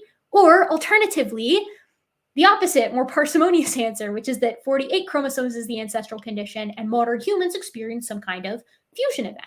So with this prediction set, they were like, a fusion event probably occurred, and based on like kind of brute banding, they were like, it was probably in human chromosome 2 for two reasons. One, because human chromosome 2 is big, and two, because human chromosome 2 has remarkable synteny or similarity with chimpanzee chromosome 2A and 2B, which at the time were known as 12 and 13. So what you're looking at here is sort of the hypothetical situation here. We have our ancestral chromosome here and our other ancestral chromosome here.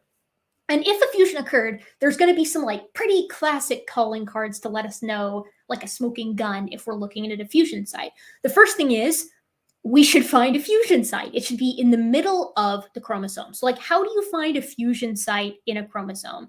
The answer is actually really easy because the ends of chromosomes are capped with what are called telomeres. Telomeres are highly repetitive sequences of DNA, and they protect the chromosome during things like division from fusion, basically. And they also protect the genetic material that's kind of further upstream from these telomeres. So you should find a fusion site by finding telomeres in the middle of a chromosome at the fusion site. And these telomeres are clockable on the basis of a highly repetitive sort of telomeric motif that is GGG, TAA and forward, and CCC. No, it's hold on. What is it? What is it? Telomeric repeat. It is, someone just tell me. It's GGG, TAA, and CCC, ATT. Whatever. It's a telomeric repeat. I just did a video on this and I can't freaking remember it. So there's telomeric repeats that as a motif can be found in forward and in reverse in high densities in the middle of the chromosome if a fusion happened. That's the prediction. And secondarily speaking, there should be a second centromere, right? Because a chromosome has one centromere. So if chromosome 2 is the fusion of two ancestral chromosomes, there should be two centromeres. So there should be a telomeric calling card in the middle of the chromosome and two centromere calling cards. These are alphoid repeats. That's what they're known as. And so we have found this in like staggering detail, right? We have a 798 base pair fusion site located in the middle of human chromosome 2 that is degraded telomeric repeats. The fact that they're degraded is super important because chromosomes can't experience fusion with pristine telomeres. They would prevent fusion. So the fact that there's degradation going on means the telomeres in this ancestral condition were absent or failed in some way, resulted in a fusion site and then rapid degradation on top of that. So you've already got subtelomeric regions, which are kind of like, worse versions of telomeres with regard to the sequences. So we found the fusion site, 798 base pair long series of telomeric repeats. We found the second cryptic centromere, and it maps to chimpanzee 2B. And when I say it maps to it, I mean it shares the genes upstream and downstream of this proposed cryptic centromere that map to the genes around the normal chimpanzee 2B centromere. Those two things map. Right, so we've got both of those, and then moreover, the most important thing, in my opinion, is the overall synteny. The chimpanzee 2A and 2B share 98% approximately percent similarity with human chromosome 2, and I know this because I tested it, and you're going to get this in a human chromosome 2 video that's coming up. But what I did is I did a comparison of chimpanzee 2A and 2B to human chromosome 2, and I did full coverage. Every single base pair is covered. So it's 98%. It's actually like 98.2, 98.8, depending on which section you're looking at. So they're remarkably similar. Now, the arguments that creationists use against this, primarily what Jeff does is he says the argument against the fusion site is that there is a functional gene spanning the fusion site. He says across the middle of the fusion site, there's this gene called DDX11L2, and DDX11L2, it performs all these critical functions. You couldn't possibly live without it. Anyways, Glenn Williamson, who Tompkins hates, actually also did some work on this that I found and utilized in my chromosome 2 video that's coming out soon. And it turns out that DDX11L2 is expressed about 5% as frequently as normal genes. So not exactly critical. And then also it doesn't span the fusion site in every transcript. It spans the fusion site in approximately 21% of transcripts. And I know all of that off the top of my head, but I couldn't tell you the telomeric repeat, which makes me look like a big dummy. So those are the two primary things that's the primary argument that Jeff is going to use against the fusion site. And the fusion site is in fact very remarkable. So someone is going to tell me, hopefully, please, someone in the chat, did no one correct me? You guys are so sweet. You guys are so nice. You can correct me, though. I do deserve it sometimes. I need to get busted when I make my own mistakes.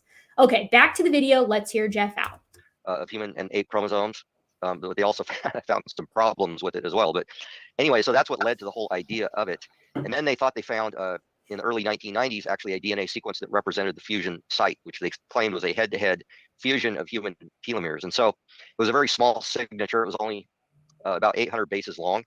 And the reason I say small is because human chromosomes are 5,000 to 15, or I'm sorry, their telomeres at the ends of them are 5,000 to 15,000 bases long. So if you have two telomeres allegedly fused together, you should have a signature of 10,000 to 30,000 bases, not.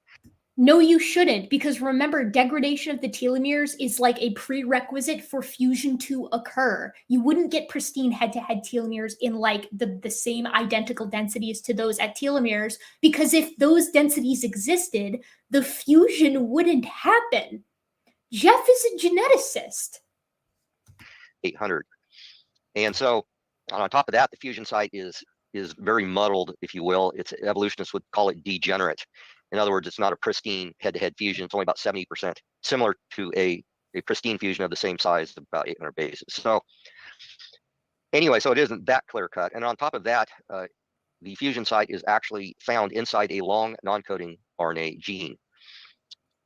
And if things couldn't get any worse for the evolutionary fusion story, the fusion site is actually a second promoter or a switch inside this gene. It binds RNA polymerase II, which initiates transcription in the middle of the fusion, so-called fusion site. All sorts of transcription factors bind to the fusion site. And I basically mined all these ENCODE data sets to verify all of this. So and if you look on a genome browser, you will see the fusion site inside at the beginning of this gene. So okay, so again, when he's talking about the critical nature, how often it's transcribed, how important it is in all these tissues, like again, it spans the fusion site in roughly 21% of transcripts, and it's expressed overall about as much as or about 5% as often as your average run-of-the-mill gene. So no, none of this has any bearing on the fusion site being a fusion site. But moreover, genes can also move around in the genome. So even if it was an absolutely critical gene that had an imperative function, it is possible that that gene existed in the ancestral condition as well and just moved over the now somewhat free real estate fusion site. That is also possible. But you don't even need that explanation because it's not a functional gene. It's actually categorized as a pseudogene. Now let's see if he actually tells us the real punchline of this gene, which if you know the real punchline, say it in the chat now. Any genes in the human genome have multiple promoters or these switches. A lot of these switches are in front of the gene and a lot of the switches are inside the gene right at the beginning, maybe after the first exon, like the fusion site is. So anyways, it is actually a functional feature inside a gene. And this gene is an important gene. I actually looked at the expression of this gene. It's expressed in many different tissues in the human body. It's connected with the expression of other genes in top-level networks, including the formation of blood cells. And I actually annotated the messenger RNAs that were produced from this particular gene that the fusion site is in. And these messenger RNAs are full of all sorts of RNA binding sites and all sorts of functional features. So it's not an evolution might say, oh, it's just spurious transcription, you know? No, it's a real gene that's producing real transcripts that do real stuff, important stuff. And it's a real pseudogene that is transcribed spanning the fusion site 21% of the time and is expressed about as often as 5%, or is expressed 5% as often as other genes. He's still not saying the punchline, though. He's not telling you the most important part about DDX11L2. Let's see if he says it. And so the fusion site is bogus. It is a feature, a functional feature inside a gene. And so I can get really deep in the technical muck with this. And I actually have an entire talk that I gave at the International Conference on Creation in 2018, where I actually developed some software to scan the human genome for internal telomere sequences and then line up those genome coordinates with all these all sorts of internal telomere-like sequences. They're associated with a variety of functional aspects and all sorts of things. So anyways, so that, and actually published a paper on that. The whole fusion scenario is not viable. Tell them about DDX11L2, Jeff. Tell them about the gene family it belongs to. When you begin looking at the genetic data, in fact, I even looked at the so-called cryptic centromere site, which is less convincing than the fusion site. So if you had two chromosomes fused, because each chromosome has its own centromere, theoretically you would get two centromeres. He's going to skip it. Okay, I'm going to have to tell you guys the punchline, since I guess Jeff isn't going to do it. And I watched this. I don't remember if he actually says it, so I'm going to spoil it for you. But to do so, we're going to need to hop back over to our little we're going to need to hop back over to our images over here. Okay, you guys. So DDX11L2. Here's where it is, right? It spans the fusion site. Let's just take the best case scenario for Jeff, right? It spans the fusion site. It's here in the middle, located in the middle of this fusion site, this 798 base pair long sequence of DNA in the middle of human chromosome 2. It's a pseudogene that belongs to a family of genes in the DDX11L family.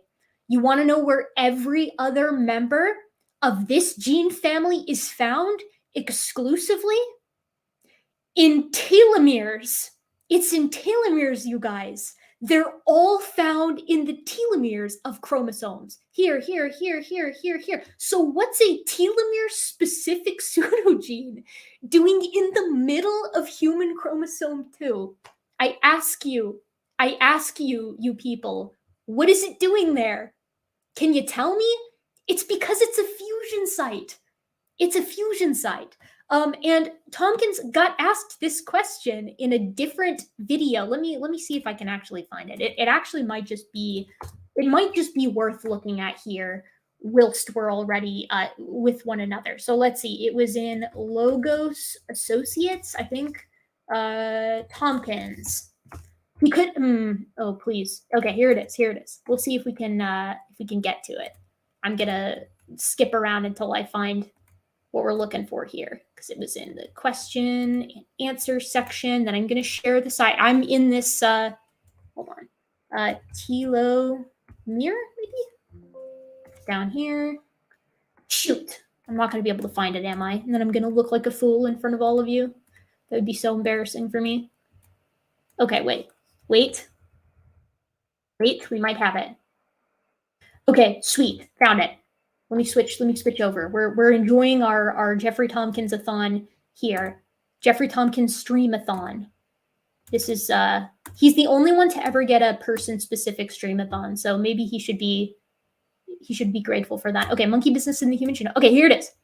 This is a different Jeffrey Tompkins video, but our friend Dan of Creationists asks a very interesting question about the telomere-specific pseudogene found in the middle. Let's see what he says. This is from Creation Myths again. Why are all the other instances of the DDX11 pseudogene family in subtelomeric regions? And would you mind maybe explaining that for our lay audience? Yes, I am aware of that they are in subtelomeric regions. Subtelomeres actually have lots of genes and in them, and they're actually very, very important regions of the genome. Lots of gene activity going on. Yeah, and what about them being found in telomeres? Why is there a telomere-specific gene in the middle of human chromosome 2, Jeff? On there? No, I don't know why there's so many in those regions. And then you also have the protein coding DDX genes as well, which are not. He doesn't know. He does not know, you guys. So I don't know what to do with this man. I don't know what to do with him. I'm getting so worked up about this. It's just, what do you do with this kind of information, right? Like Jeff is an actual geneticist, one that is highly lauded and praised by all these young Earth creationists who think non-geneticists don't get to weigh in when Jeff he can't actually have a conversation on the topic that he is debunking. And you can go back and he doesn't answer the question. You can go back and watch the rest of that, but we are here to watch a different video. So he does not answer the question at all. Why? There is a telomere specific pseudogene in the middle of human chromosome. Oh, dang it. Okay. All right. Of course, I talk all this trash and then I can barely manage to fart my way around StreamYards. Okay. And then one of them would supposedly be deactivated after the fusion. So I actually looked at the chromosome 2 cryptic centromere site, and it was also inside a gene. In fact, it was in a huge protein coding gene that produced a transmembrane spanning protein that after protein is produced to be transported to the cell membrane and work as some sort of a receptor with the part of the protein sticking outside the cell, the other part sticking inside the cell. And so any was actually inside this large protein coding gene. And in fact, part of the so-called cryptic centromere actually coded for the actual resulting protein from the processed messenger RNA after it was transcribed. So, okay, so remember the cryptic centromere, the genes that surround the cryptic centromere in human chromosome 2 are like analogous to the genes found around chimpanzee centromere 2b. What are the odds? You guys, what are the odds?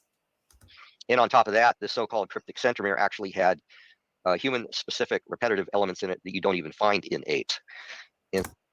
There are specific repetitive elements like that are species specific, right? Like he's trying to draw this dichotomy. You find this stuff in humans and you find this stuff in apes. There is no way to do that, right? If you want to say you find human specific stuff, then whatever that thing is that you're looking at, take orphan genes, for example. There are human specific orphan genes.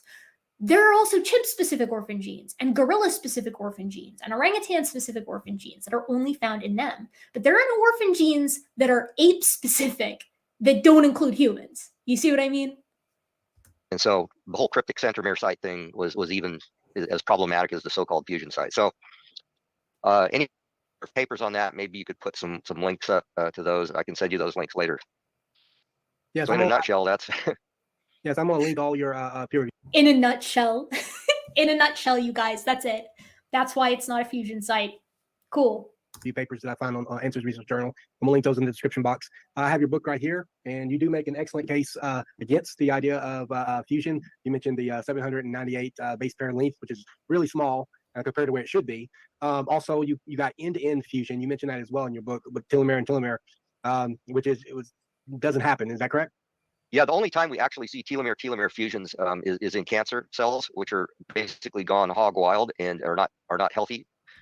Jeff, please don't make me do this to you. Please don't make me do this to you in front of everybody right now. Please correct yourself here. Let me give him a chance to correct himself here. He's saying there's no such thing as telomere fusions except in cancer cells. Let's let him finish. We do not see actual telomere fusions in nature. We see other types of fusions, but they don't involve two telomeres coming together. Right. And so even if we look at what happens in nature, that doesn't help the story either. And of course, chromosome fusions in nature are pretty rare. They have happened on occasion, but they are pretty rare. But they do not involve two telomeres fusing together. Sometimes they involve a telomere, but the other side of the equation is not a telomere. It's another type of DNA sequence. And in fact, I actually published a paper on human telomeres and showed how well designed they are. So the DNA at the ends of chromosomes, these telomeres folds back into itself, and it's covered and protected with a protein complex with multiple proteins in it called the Shelterin complex, which not only protects the ends of the chromosomes from fusing, but it's also a dynamic machine, if you will, that interacts with the cell cycle, and it assists in cell division in various aspects of that. And so it's actually the ends of chromosomes are actually very, very well protected and very vital to the healthy function of a cell. Okay, everybody, you heard it from him first. There are no instances of telomere fusions in other animals. And he said this also in his other interview. This is something that Jeff is patently, blatantly incorrect on. But here he is, a geneticist publishing confidently on the topic. So let's take a little stroll here and let me, well, since I was pulling up the the papers in the background, we'll take a little look-see, and you can let the your old pal Gutsick Gibbon walk you through what's going on here. We're gonna start with pigs. So I have here a paper that is titled, hopefully you can see it. Let me just double check to make sure you can see it. Yeah, there it is. This is titled Recent Fusion Events During the Evolution of Pig Chromosomes 3 and 6 Identified by Comparison with the Babirusa Karyotype. So here we are on our screen share. We'll just look at the little section in the abstract here. Likewise, we conclude that pig chromosome 6 was most likely derived by a telomere-telomere fusion of ancestral chromosomes homologous to the Babirusa chromosomes 6 and 14. This is a paper from 1996. He should know about this, right? But we don't have to just talk about that one. We can also talk about horses and zebras, the equids, and it is within zebras that we also find telomere-to-telomere fusion. So let's take a look at that. Oh, and by the way, there is an additional paper from 2012 that has come out since that other pig paper that does in fact confirm that there are telomere-telomere fusions there. Okay, so here we go. Insertion of telomeric repeats in the horse and human genomes, evolutionary perspectives, telomere. Let's do fusion. Fusion. Okay, Robertsonian translocations, ITSs, subtelomeric fusion ITSs in humans. Let's see where we're going here. Oh, shoot. You know what? Sorry. Hold on. Hold on. Wrong paper. Wrong paper. Let me fetch the correct one for zebras here. I won't let you down. Don't worry. I will not let you down unless I do let you down. That's porcine. Ah, here it is. Got it. Got it. Copy, paste into the right location. That's me. I'm doing that to Jeff. I'm bopping him. Okay. So here we are. Robertsonian fusion and centromere repositioning contributed to the formation of satellite-free centromeres during the evolution of zebras. We'll control F for fusion, and we'll go down to the telomere section. Actually, maybe telomere would be easier. Yeah, there it is. EBU8 derived from a telomere-telomere fusion between elements orthologous to the acrocentric ECA31 and the metacentric ECA4 at a cytogenic level.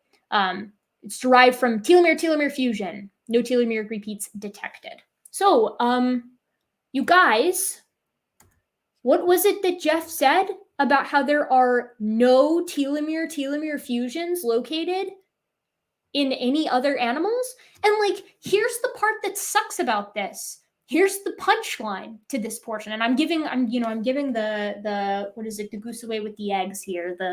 I'm doing something. I'm doing some kind of analogy or metaphor here. Creationists accept that Babirusas and pigs are related, and they accept that zebras and horses are related, and they accept that those two groups descend from an ancestral animal, which means categorically they accept some telomere-telomere fusions. They have to, unless Babirusas and pigs are separate kinds, or horses and zebras are separate kinds. So they accept that fusions occur. So not only do they happen, but they have to accept, if they think that those are the same kinds, that all suids are the same kind and that all equids are the same kind, that fusions occurred, telomere-telomere, analogous to the human condition in them as well. What are you doing, Jeff? What are you doing? You are giving me heartburn. I had to do it to him though, you know? I didn't have a choice. I simply had to come after him for this because he's just on my screen and he's saying incorrect stuff. Okay, let's continue. And so they're not designed to just fuse. They're not just hanging out there waiting to fuse. As far as the genes inside, though you said it was inside a gene, do evolutionists think this is a pseudogene that it's inside? And also, what is a pseudogene? You talked about that in your book. Yeah, so most of the pseudogenes, the so-called pseudogenes, are long non-coding RNA in the genome. But most of them now that they have analyzed are functional and important to human health, of health defects in humans. So actually, pseudogenes, or more properly, long non-coding RNA genes. Okay, you guys, he's going to talk about junk DNA, and I don't care about junk DNA. And the reason I don't care about junk DNA is because one very simple thing disproves the notion that, and I do mean this, like rarely do you get to say that something like disproves something, but I do feel confident to say that this does in fact disprove disprove the notion that the entire genome is functional, right? Because creationists need the entire genome to be fully functional for their perfect creation genetic entropy stuff. So is the genome fully functional? No, it is not. And the way that we know that it's not fully functional is because of knockout tests. You can knock out megabase portions of a mouse's genome, just get rid of them, knock them out, and they can reproduce and have offspring just fine. And then their offspring can also have offspring. So like if the entire genome was functional and necessary, you wouldn't be able to run any kind of knockout test without some kind of actual consequence, more likely lethal consequence. Fruity Lurlips just asked, what is my shirt? My shirt says, actually, let me just show you what my shirt says. I actually quite like this shirt, and I like sharing my shirts with you guys. It says, find what you love and let it kill you. And this is how I feel. I felt this was appropriate for today's topic of conversation. Find what you love and let it kill you. Watching Jeffrey Tompkins like content actively is bad for my cells. It makes them more likely to fail in division. They become potentially cancerous when I'm watching Jeffrey Tompkins's content. Okay, so we don't need to talk about junk DNA. We don't need to talk about pseudogenes. We know that the entire genome is not functional. Moving on. Translated into a protein. I do suspect that a lot of those regions were not represented in their analyses. Awesome. This discussion has been a huge event going on YouTube, and people have been talking about your method. People's been talking about your chromosome, the alleged chromosome 2 fusion claimed by evolutionists. And there's people on both sides. They're debating the subject back and forth. By people, he means me. I'm the one. And so it's been a very big controversy there. And when you think that that the biggest thing that the evolutionists would criticize and say, no, we're not doing that, was all the cherry picking that you've accused them of. But instead, what they've done is latched on to your particular methodology, where they challenge whether or not if your method can get this correct number. So we're going to deal with some criticisms. The first one is what I like to call the math argument, because it's one where, well, before I do that, I need to clarify something. The gap and ungap. That means with including indels, which are insertion and deletions, or without insertion and deletions. One of the criticisms was on your first paper didn't include.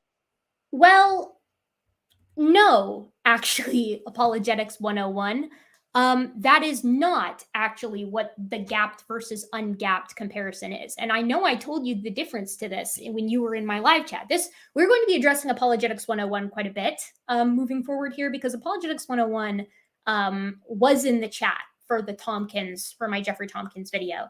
He asked plenty of good questions. The questions were good questions. But the problem is that he went into this interview, and I feel comfortable saying this, and I feel that I'm going to support this notion here momentarily, without really understanding what the issues were for Jeff and without really appreciating what I did.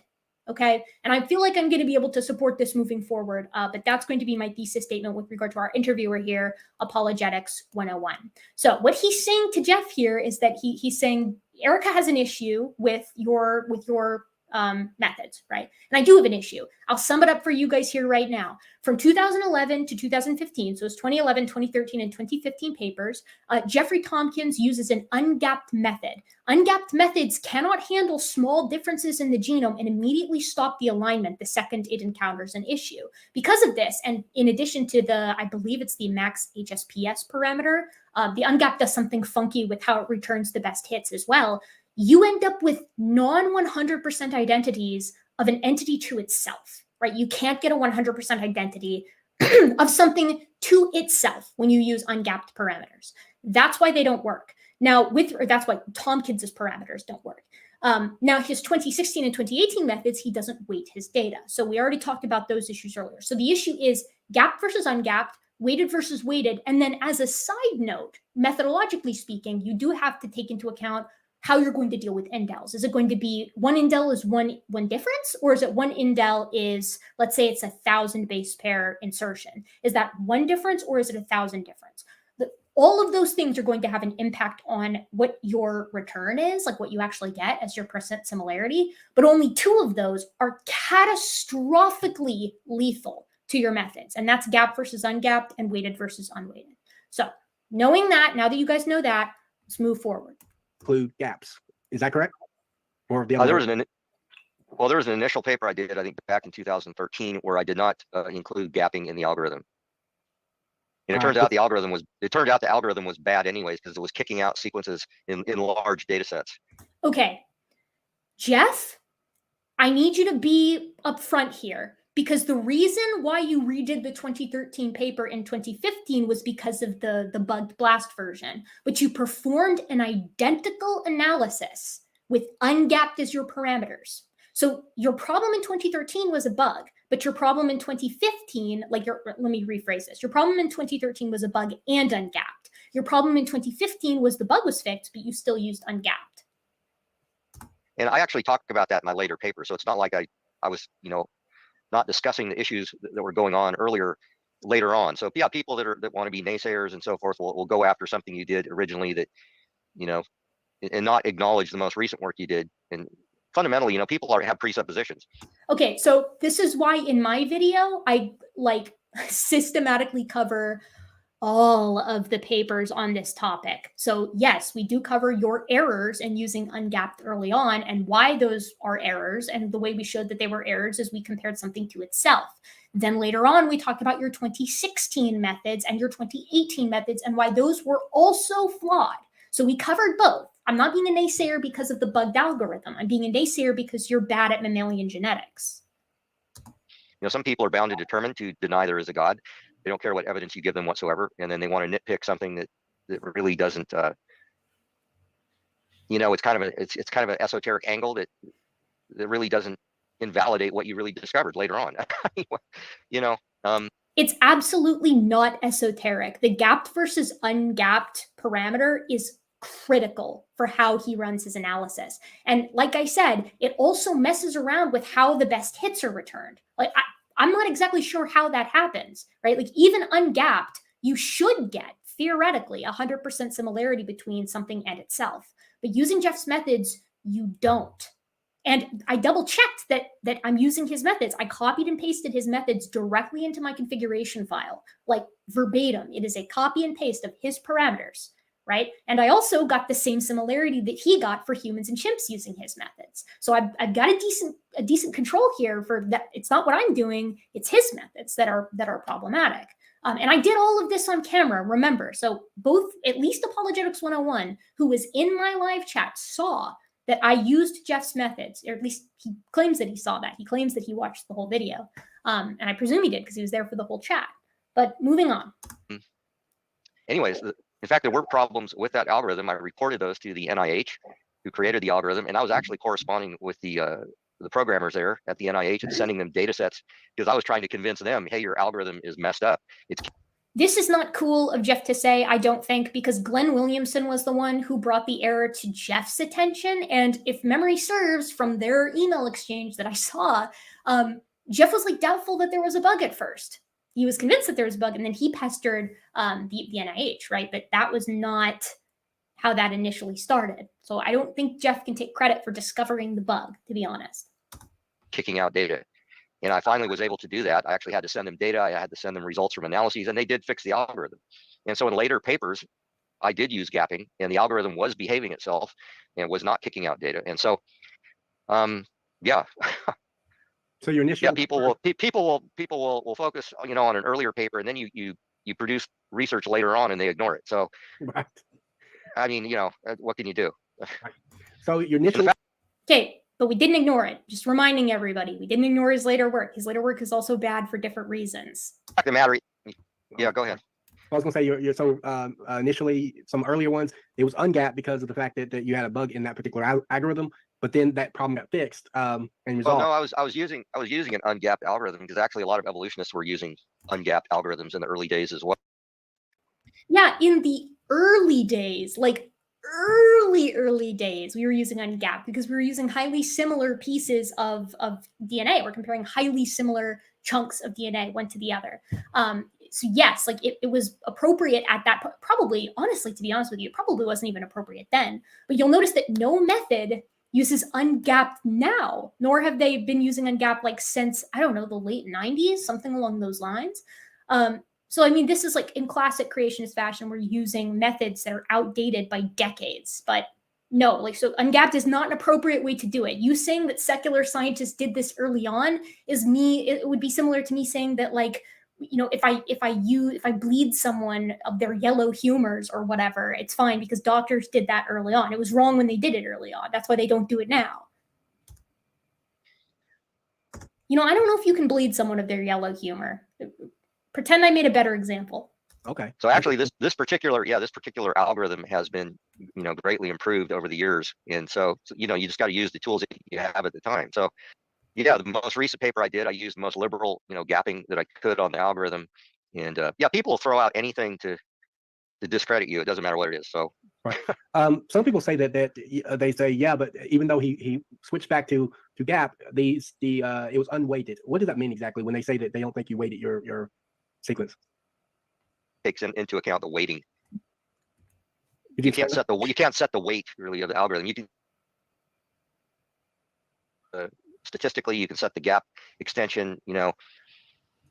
No, the algorithm, you can program an algorithm to weight or unweight for you if you want, but Jeff, you didn't program it to weight.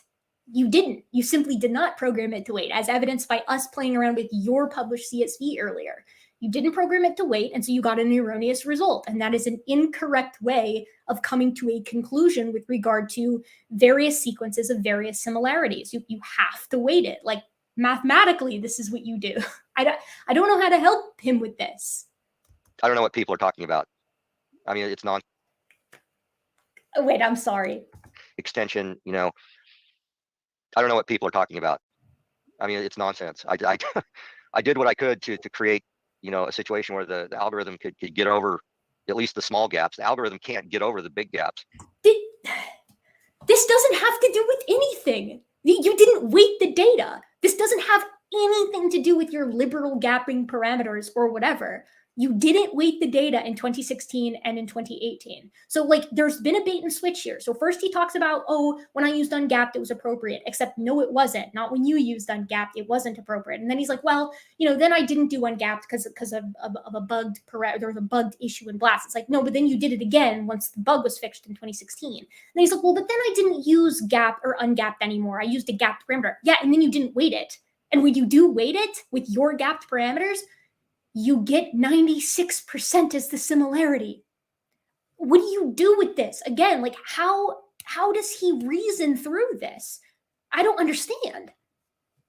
Yeah, why aren't people talking about, oh, why couldn't he only align 30% of these 30,000 base chunks of DNA with the most liberal gapping he could? And no one's talking about, you know, the 2/3 of the DNA sequence that the algorithm, you know, couldn't even align because the difference got so extreme. The algorithm had to break off its alignment. Does this affect your number any? Whether it's weighted or unweighted? Like I said, the weighting is included in the setting of the parameters of the algorithm. No, it's not. No, it is not. Like, your published CSV shows us mathematically that it is not. It's not included in the algorithm. You guys saw that for yourselves. So in other words, it's automatically set within the algorithm itself. Yeah, you set the statistical threshold, you set the gapping parameter. It's like I say, people don't care what you discover. I mean, I could discover 50% DNA similarity or whatever. It doesn't matter.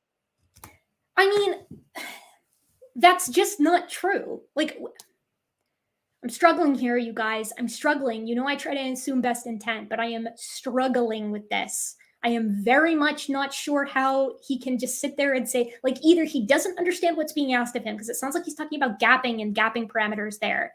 That's not the problem with the 2016 and the 2018. The problem with those latter two is the weighting.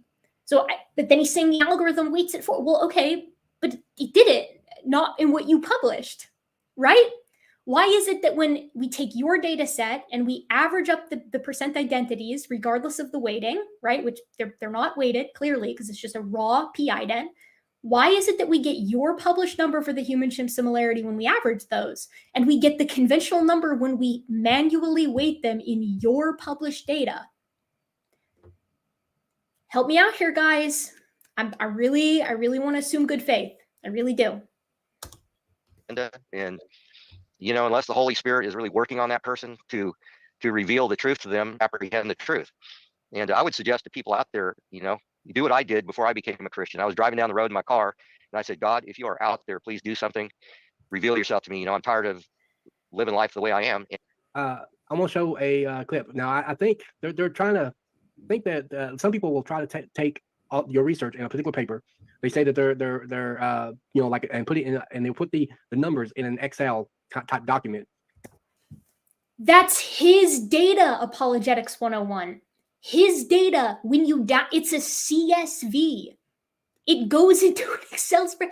Some people, oh God, oh, okay. I mean, okay, I'm gonna get a little mad. I got a little mad when I listened to this the first time, and I'm probably gonna get a little mad again. I'm probably not gonna be able to help myself because there's some stuff in here that's like insulting to my intelligence and my capabilities. And like I do my best to be thorough. I ran this by other people, right? Like I didn't just do this in isolation, and I just don't really know what to do with this. Apologetics 101, like I feel like you didn't do your due diligence before this interview, despite the fact that you told me in the comments section that you watched my video to the point that you had it memorized. Okay, I'm gonna let it play. And then they'll set I can tell you what people are talking about. So there is a guy in Australia. I don't know if he's still alive because he got cancer actually a couple years ago. He is a computer programmer. And he literally attacks creationists. It doesn't matter whether they're talking about human chimp DNA or whatever. So anyways, this guy's a computer programmer, and him and some other guys were working for a financial trading company, and they started their own company and became millionaires literally overnight. Thinking about all this money he made and how he was going to spend his life now attacking me and other creationists. So this is the guy that put out that video, and it's utterly bogus from start to finish. And yeah, it's I know what you're talking about. We're speaking of he's a nefarious character, basically. A nefarious character. Oh, Glenn, oh no, you're a nefarious I guess I'm a nefarious character too, since I double-checked your methods. What a victim complex you have to have. Like, oh my God, like the fact that someone double-checked my methods and did it in a sassy way on YouTube means that they are a nefarious character. The way he phrases this makes it sound like he's like an agent of the devil or something like that. Like, what? That's so pitiable. That's such a pitiable attitude to have. Glenn just double checked you, dude. And like, I think this deserves a little hop, skip, and a jump over to that video that Glenn created that Jeff commented on. It's called Tompkins Methods Are Utter Poo. So you can understand why he got a little bit mad about that. But it doesn't really matter because like Jeff is just objectively wrong in a mathematical way. And like, I want you guys out there who are watching this, dude, double check me, right? Double check me and Glenn on this. And you let us know, like because Glenn did the same thing well before I did when we looked at the published CSV. You guys check it out and let us know. Like, was that an incorrect criticism to make? You have to weight your sequences. Okay, so here is Glenn's video. We went over it in my Tompkins video, but here's what he did the same. I did the same thing as him here, right? Where I took the data, I put it into an Excel table, right? It's already in CSV, Apologetics 101. So we just put it into a table so it's easier to digest. And you can see that I basically did the same thing as he did. And you can see down here, this is where Jeff comments because Jeff was so upset about what Glenn had published here.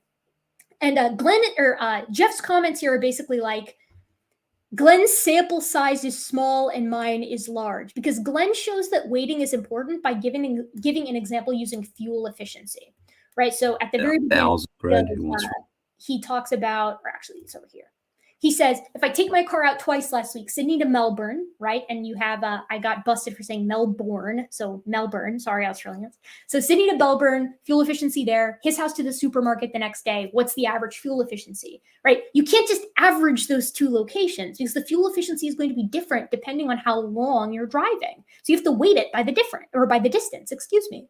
And Jeffrey Tompkins, geneticist, PhD from Clemson, he thinks that the problem with that analogy is that the sample size in Glenn's example is n equals 2. It does not matter what your sample size is. Weighting is what you do methodologically here. The sample size doesn't matter. You could have, he's like, I calculated an average using a sample size of 18,000. It doesn't matter because the sequences are different lengths. In all 18,000 sequences, you have different lengths. Maybe not all of them, but in a lot of them, the lengths differ. So you can't just brutally average them. Guys, is this not middle school?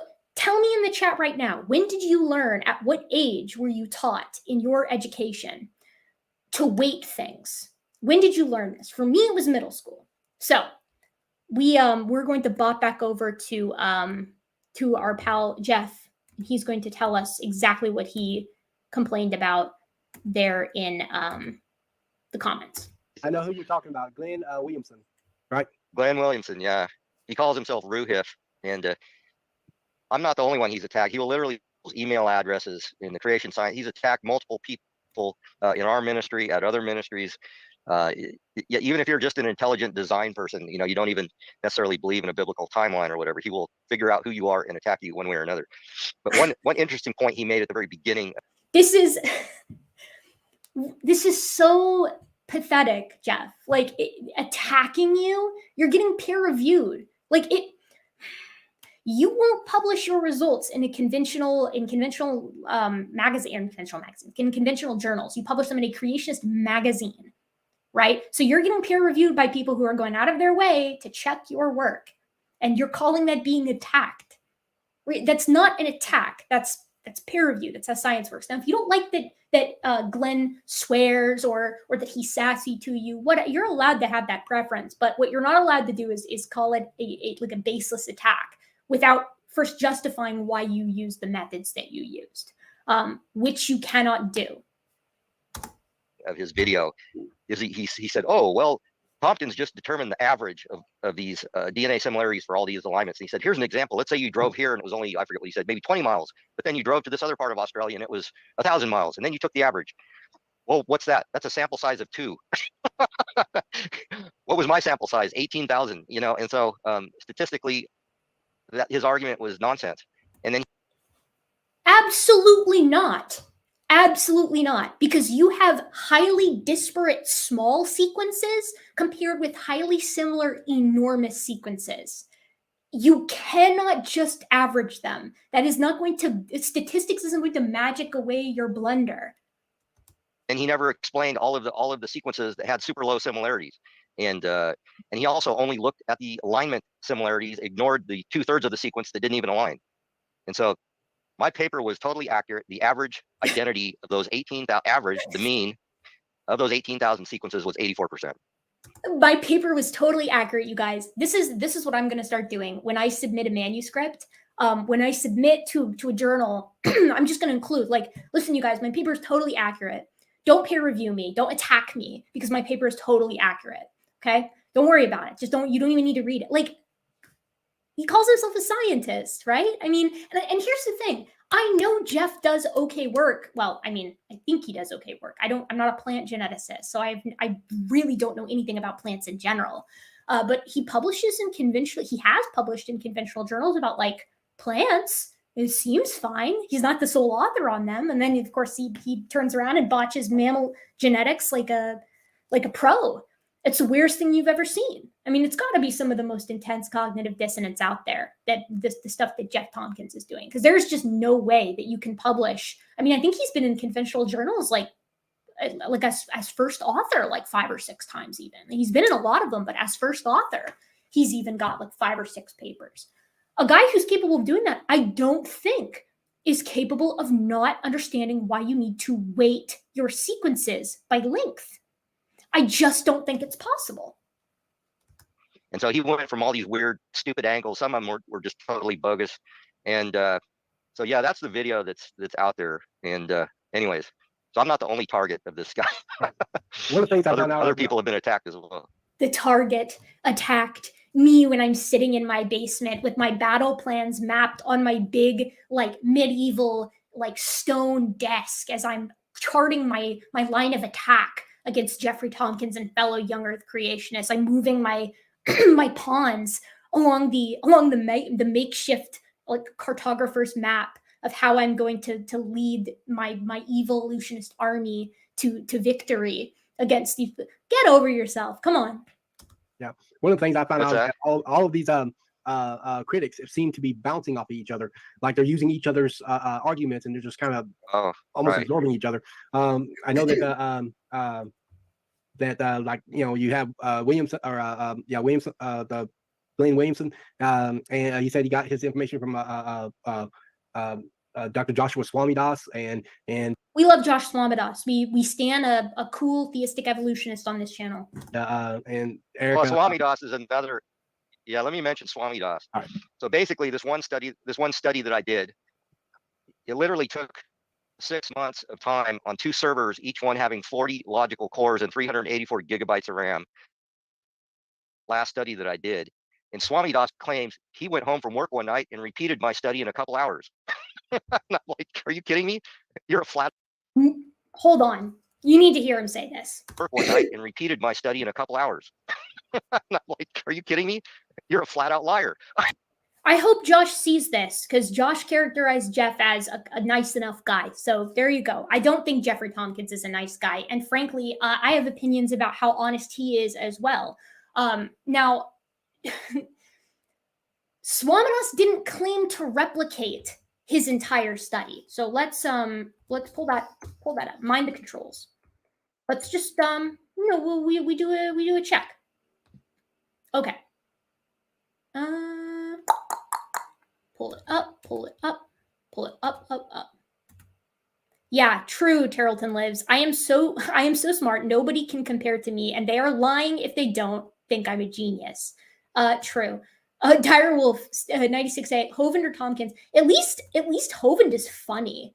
I mean, Tompkins is just he's kind of boring, honestly, as an individual to watch. Of course, to my understanding, Jeffrey Tompkins has not been at least once found guilty, or at least accused of domestic assault, structuring, and harboring very evil people. That their title will get me demonetized. Okay, so here is Peaceful Science. Here's the article that we're talking about here, right? This is Human and Chimp Similarity, Mind the Controls. So Swamidass responding to this article quoted to me by GES. There it is, the analysis of 101 trace chimpanzee read dataset. So this is his 2016 paper, and I know all the paper titles by heart because I read them all, unlike Apologetics 101, who's going to insult me later on, and it's really irritating. I once wrote about this elsewhere. He talks about it here. Human-chimp similarity, scientific evidence by Logos Forum. Very familiar with Tompkins' work. He seems like a nice guy, but his study is deeply flawed. The data is freely available, so I reproduced his work for fun. He's not saying he reproduced the entire study. He's saying he reproduced his methods, right? That's what I did as well. I found he made some large errors by excluding some basic controls. Including controls, we find human-chimp similarity reads is about 98%. For comparison, similarity of rats and mice is about 80%. Rats and mice are the same kind. Seems that humans and chimps are too, by using Tompkins' methods. And then he basically does several controls. He said there are many ways to do it. Some are better than others. Exact number isn't important. The key thing is to lay out a number alongside controls. It is a relationship between the computed similarity that controls and allows us to interpret it. Tompkins' proposal is reasonable. He suggests measuring similarity between chimp reads, which are short fragments of raw data, and the assembled human genome to eliminate bias introduced by using the human genome to scaffold the chimp genome. This is actually a clever idea. Let's use it. So he takes the chimp reads and computes the average similarity between these reads and the reference genome. He computes 85% similarity. I agree that that's what he's got because I got the same number as him. So Tompkins is saying that Swamidass is a liar. He's calling him a liar for saying that he reproduced his results. He's not saying he did your whole study, Jeff. He's saying that he reproduced your methods, like what you did, your work. And I think this is good support right here. You got the same number as you using your parameters. That's exactly what happened with me as well, and why I feel confident that I interpreted, that my BLAST program was capable of interpreting the copy and pasted methods of Jeffrey Tompkins correctly. I agree that's what he got. I got the same number as him, but how much is because error in the reads? There are no controls, so we don't really know. So he basically just tries a chimp to a chimp, and he gets 87% using Jeff's numbers. Then he tries a human to a human and gets 89% using Jeff's methods. Then he tries the human to the chimp, so the reverse of the initial one, and he gets 87%. So there's an error in the methods, right? He's using ungapped, and I believe he doesn't use max HSPS or max target sequence. I'm not sure which one. I'm going to pull it up in a second. Someone was also asking about that in the chat. How do you not get 100% with ungapped? And I'll explain in a moment. At least I'll explain what I think is going on. So this is what he's accusing Swamidass of being a liar on. It's like, it's not Swamidass's fault that your parameters don't work. And like, what Jeff is doing is that and he'll talk about this later, he starts these really long analyses. He boots up his computer, starts an analysis, and then it runs forever. I'm doing the same thing and have done the same thing for this type of analysis. I'll stop sharing the screen for a second. You can see over there, right? That's my other computer where I'm currently running BLAST. And in currently running BLAST, I'm running a 30 million base pair comparison of chimp 2A to human 2. I'm rerunning something because I botched it the first time. So I'm rerunning that. And I started that run last night and it's still running, right? So you start it and you leave it running. That's great. So Jeff starts these big things, he leaves them running, and then he's like, how can anybody reproduce my work? My brother in Christ, all Swamidass did and all I did is took a smaller number of base pairs. Your work should be able to reproduce a 100% identity, or should be able to produce a 100% identity between two identical things, regardless of the number of base pairs. And it doesn't. That's the problem. That's the issue with Swamidass's, with a lot of Swamidass's, There's an issue with a lot of Tompkins' methods. Okay, back to it. It's just nonsense. And I wished I'd have saved that quote. He put it up on his blog, and I'm thinking, that's just a bold-faced lie. You didn't go home and one night on your little PC and repeat a study that took me, 6 months to do on these powerful servers. It's nonsense. And so, yeah, and I think Swamidass, and who's supposed to be a Christian, and there's Glenn Williamson, who's obviously a complete and total pagan. This guy, he's so mad, right? Like, he's so angry that anybody dared to test his methods. Again, Jeff, it's not everybody else's fault that you ran an incorrect analysis that flunks middle school math. That's not everybody else's fault. And like, this really makes me mad because Joshua Swamidass is incredibly kind and assumes the best intentions in everybody, even Jeffrey Tompkins. And Tompkins turns around and calls him a bold-faced liar. Super uncool. Why are these guys collaborating?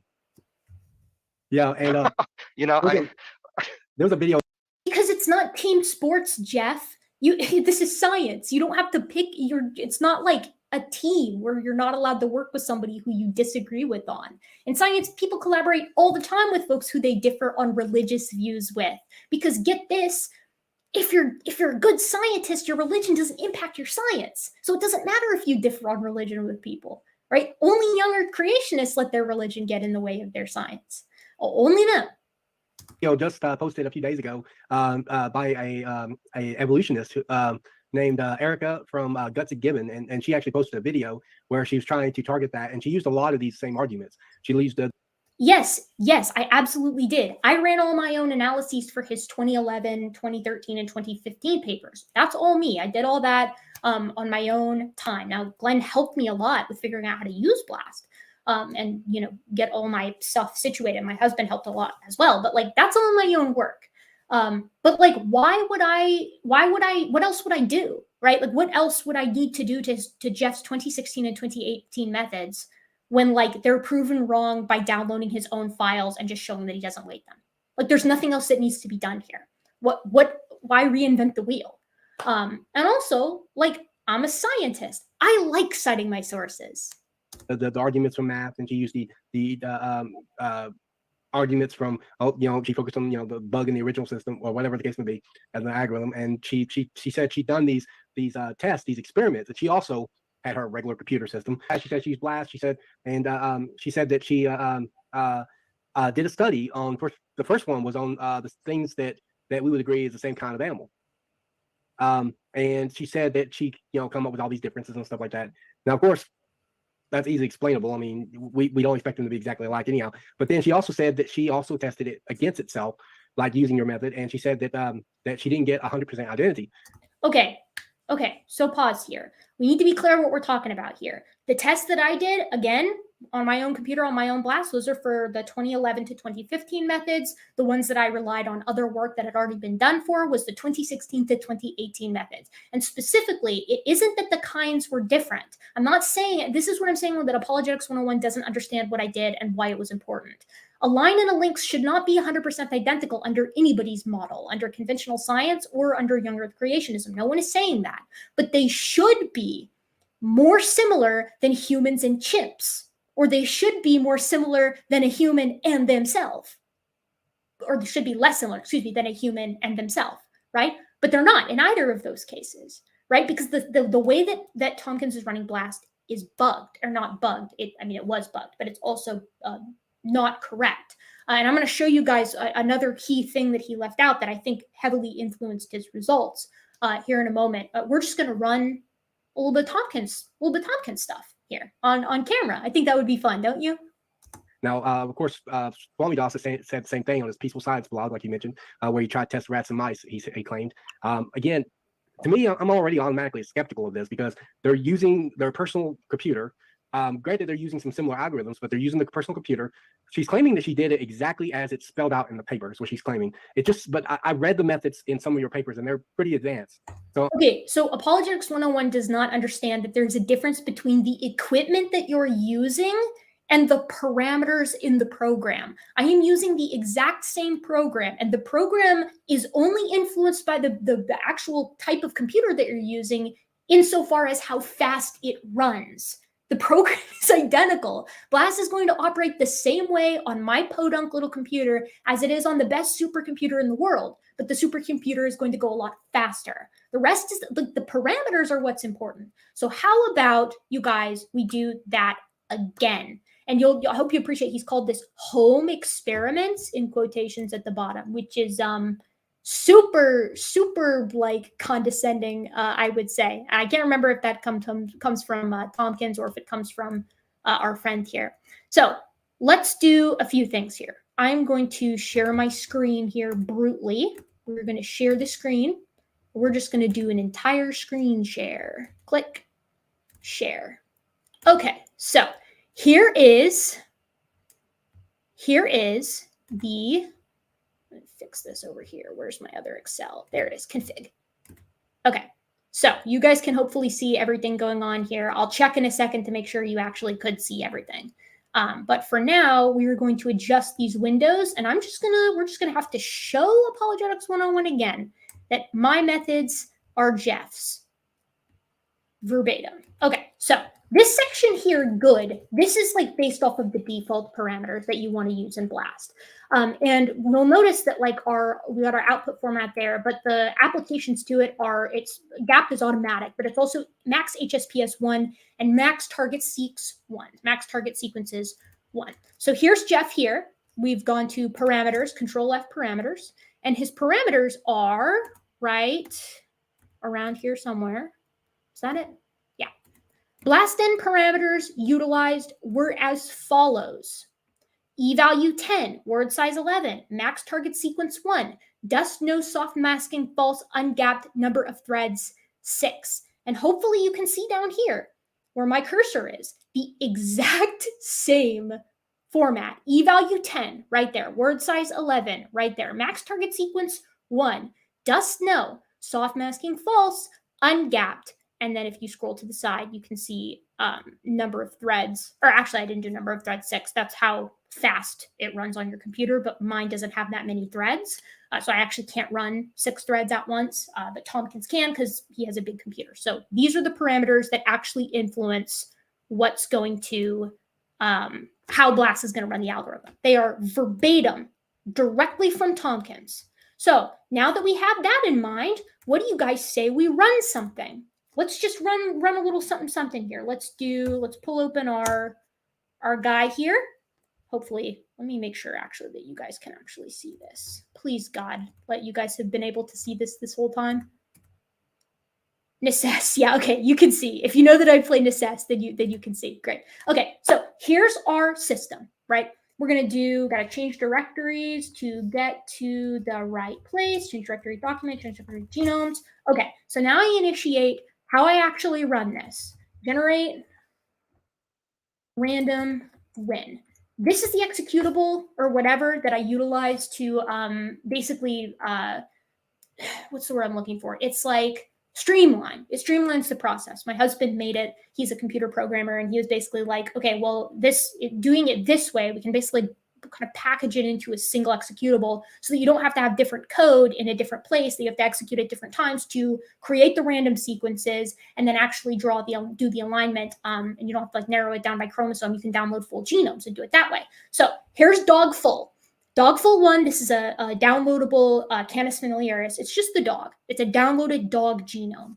And directly underneath it is Dogful-B, a copy of that dog. This is the same dog. It's the same reference genome. It's the same individual. So I'll click enter for dog 1, and we'll compare it to dog 2 here. Okay, so there's a lot of different variants. That's for like a top level. I believe this is top level downloaded, so it has a lot of different variants. But this is the critical portion down here. Here's our chromosomes. So we're going to compare chromosome 1 to chromosome 1. And here's what we're going to do. 100 sequences. 100 sequences. Enter. And we're going to use the good method. So it's going to take a couple of seconds because this is like a super fast way of, it's like a pretty efficient way of running. And there you go. Max target sequence 1, dog to dog, chromosome 1 to chromosome 1, the same sequence, 100% similarity. Good to go. And my husband was even cool enough to put weighted and unweighted, like he programmed this in. That's how we know that BLAST doesn't do it automatically, because he had to program this in. So there we go. So now let's try Jeff's method. Generate random win. Same thing, dog to dog. We'll use chromosome 1 to chromosome 1. We'll generate 100 sequences, and BLAST is like the program that he's generated here, like the code that he wrote, the script, is smart enough to know that since we've just done 100 random sequences, it's going to use the same previous ones. So see, it knows we don't need to make them. And this time we're going to use Tompkins 2013. So there you can see, it's his exact methods minus the number of threads because my computer is weaker. E-value 10, word size 11, max target sequence 1, dust no, soft masking false, and ungapped. Okay, so it takes a little longer to run Tompkins' method because he doesn't have a very critical parameter in there. And while that's running, I'm going to show you what that parameter is using Excel here. So remember that with good, that returned 100% similarity in max target sequence 1 here. What we did is we had this little parameter here, max HSPS 1, right? Max HSPS 1. Tompkins' 2013 methods, they don't have that. And my understanding of how BLAST works is that's what's making sure that we're only returning like the best matches instead of like any willy-nilly partial 10 base pair match. And that's what drags his percent similarity down, despite the fact that he's using ungapped, or that's what pulls the similarity down further with ungapped, even when you're comparing something to itself. So the ungapped is the problem. The fact that he's missing this, I guess, critical parameter here makes the problem worse. Really, it's mostly ungapped. And there you go. There's your percent similarity for Tompkins' 2013 methods. 89.1% weighted similarity of that dog's chromosome to itself. You don't need to compare the whole chromosome here, Apologetics 101. The fact that it can't return an identical similarity for the same 100 base pairs to like in one to the same organism, right? That it can't find that 100% identity means the methods are flawed. And that's the long and short of it, you guys. That's why Tompkins' methods don't work. So I'm going to stop sharing the screen there so you guys can hopefully appreciate the problem here. Now, I know what you're thinking. You're thinking to yourself, what if you did that same exact comparison, but you used just 2016 and 2018 methods? You're going to get 100%. Because the problem isn't the parameters, it's the weighting for those 2016 and 2018 methods. So hopefully Apologetics 101 understands it now. But let's flip back over and hear more from Jefferini over here. Well, I'm sitting there thinking, okay, it's kind of hard for me to believe that they're set up exactly in a laboratory situation where they will be able to actually cover this in there. I know if she's watching this, which she will be, she'll probably get offended. Oh yeah, I did it exactly as it was spelled out in the paper. But she's not. Again, it's the whole. I don't know if she's set up with all the right equipment, all the right gear, and even whether she even did your method perfectly, regardless. Literally, it does matter that I did his method perfectly, and as you saw, it is verbatim, copy pasted even in the same order from the paper with the absence of number of threads, which has to do with my system's abilities. But my system can run BLAST. BLAST doesn't work differently on a master computer as it does on a regular old podunk regular little monitor or whatever, a little laptop. That's what I meant to say, little laptop. Those two things are not going to differ at all It's going to differ in how fast it can go and the capabilities as far as like how many threads, how many times can it run it at once. That's where the difference is going to be. I don't know what else to say. And you know what?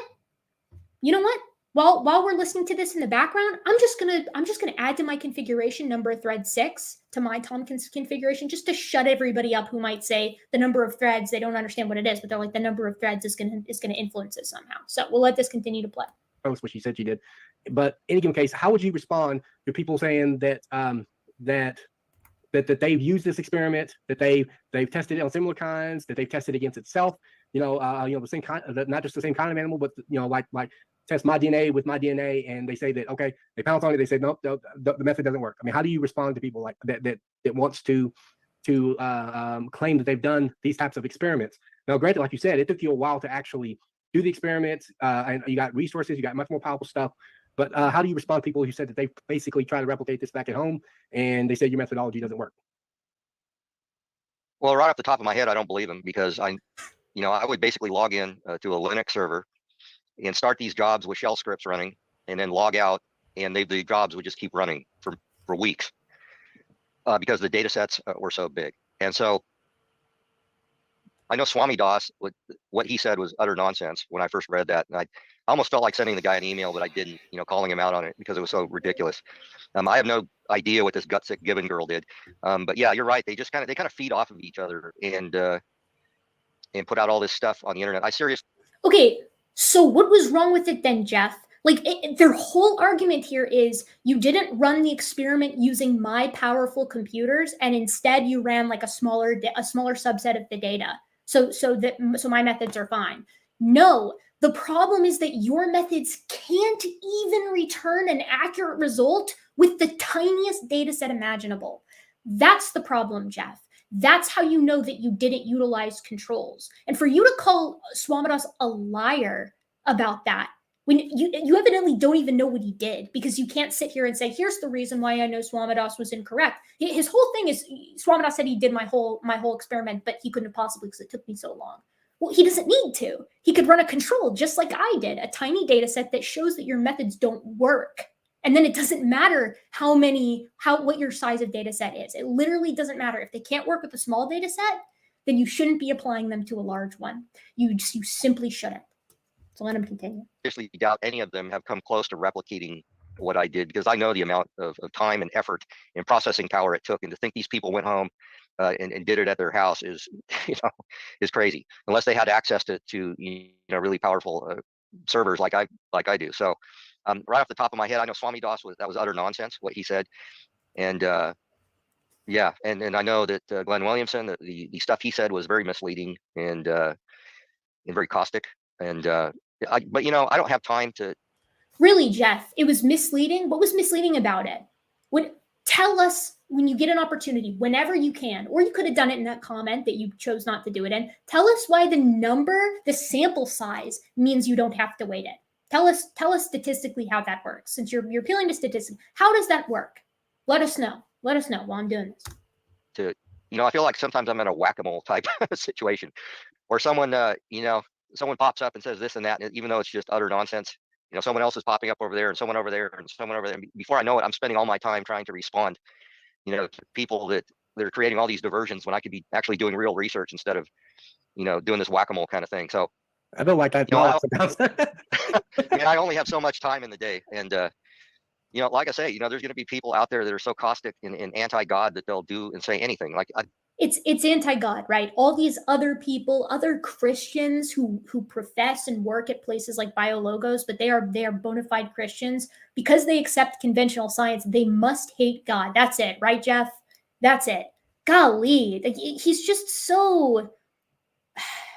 I just don't like it. I don't like Jeff. He's a jerk. He's acting like a jerk here. He's like calling all these other people liars and saying that they must hate God because they found results that run contra to what he's found. But at the same time, he doesn't want to talk about why they're wrong, right? He's like, oh, Swamidass, he didn't do it the way I did it, or he ran a smaller version of it, so therefore I won't even look at his results. You know what Tompkins could do here, you guys? This is all he needs to do. Run what Swamidass ran. Just prove him wrong. Just run what he ran and do it in your big, bad, cool experiment. This was back in 2016. So I know you're not going to do this. It's been almost a decade, but that would be a really easy way for him to prove all these haters wrong. Just run any kind of control, any kind. It's always human and chimp, human and chimp, human and chimp. Nothing else to contextualize those numbers, ever. Human and human? Nah, we're not going to do that. Chimp and chimp? Nah, not going to do that. Just bonobo and chimp? Like he doesn't want to do anything else because the method is bunk. And I think that's truly why he's doing this little coal hop dance here. I wanted to show you guys as well really quickly when I can here, just so you know that I tried to run it with the number of threads the way that Tompkins, just to head it off at the pass, and my computer gives me an error for this because my computer can't handle it. So that's why we're not using number of threads 6. We're doing it in a way that my computer can actually handle it. It like automates with the number of threads that I actually have access to, or that I can actually utilize. Okay. Oh yeah, people are talking in the side chat that it's misogynistic. This girl, you guys, I'm a woman on the internet and I'm a woman in academia. I know a little something about. I've been called girl more than once. I don't really care. Like he can be misogynistic if he wants. He can like bust my chops for being a woman and having a woman capabilities all day long, but none of that matters if he can't debunk my work, and he can't, or else he would. Okay, back at it. I think a good example is, and I didn't watch this debate, but James Tour, who was kind of an origin of life specialist, recently did a debate, and the guy he debated, just was completely obnoxious and threw out all these ad hominem attacks and this and that, and it was just a circus. And so those are the people that are out there. It doesn't matter what you do, what kind of data you produce, they're going to come up with some sort of a diversion. And they, like you said, that's the great comment. Yeah, they all feed off of each other, and before you know it, they're creating all this nonsense out on the internet. Just show why it's wrong. Just tell us why it's wrong, though, Jeff. That's all you have to do. And instead, he sits and whinges in the corner, and they're bullying me. They're attacking me. You don't see me doing this. I test your methods because I want to get to the bottom of it. And the bottom of it is that you are wrong. And I can only I've only got so many hours in the day, so Right, yeah. Right. I do have a question though. If your methodology was applied correctly, using the same system, the same tools and resources, if you did it yourself and just kind of apply it on, on same kind animals versus if you apply it like if they're exact copies of each other, do you believe you would get accurate numbers regarding that? And 2, would you actually do that? I mean, that sounds like a fun project. It sounds like something that would be a good way to actually see just how you compare those things. I don't know if do you think that other kinds of have been trained? No, he's not going to run it. And yeah, as everybody in the side chat said, I didn't even catch it. I can't believe my brain is like so fried from so much Tompkins inundation. I didn't even check it. Origin of life specialist, James Tour. I don't know about that, Jeff. I don't know about that. Very picked. The thing is that when we talk about the human genome, it is the most heavily funded genome project in the world, because we want to get to the bottom of why do we have all these health problems and diseases and things. So they have actually sequenced human genomes all over the globe ad nauseum. And so I don't know what these people are doing, but the fact of the matter is that based on single base variations, we call them single nucleotide polymorphisms, or SNPs, and you can pull up any genome browser and all the SNPs are listed in there for the human genome.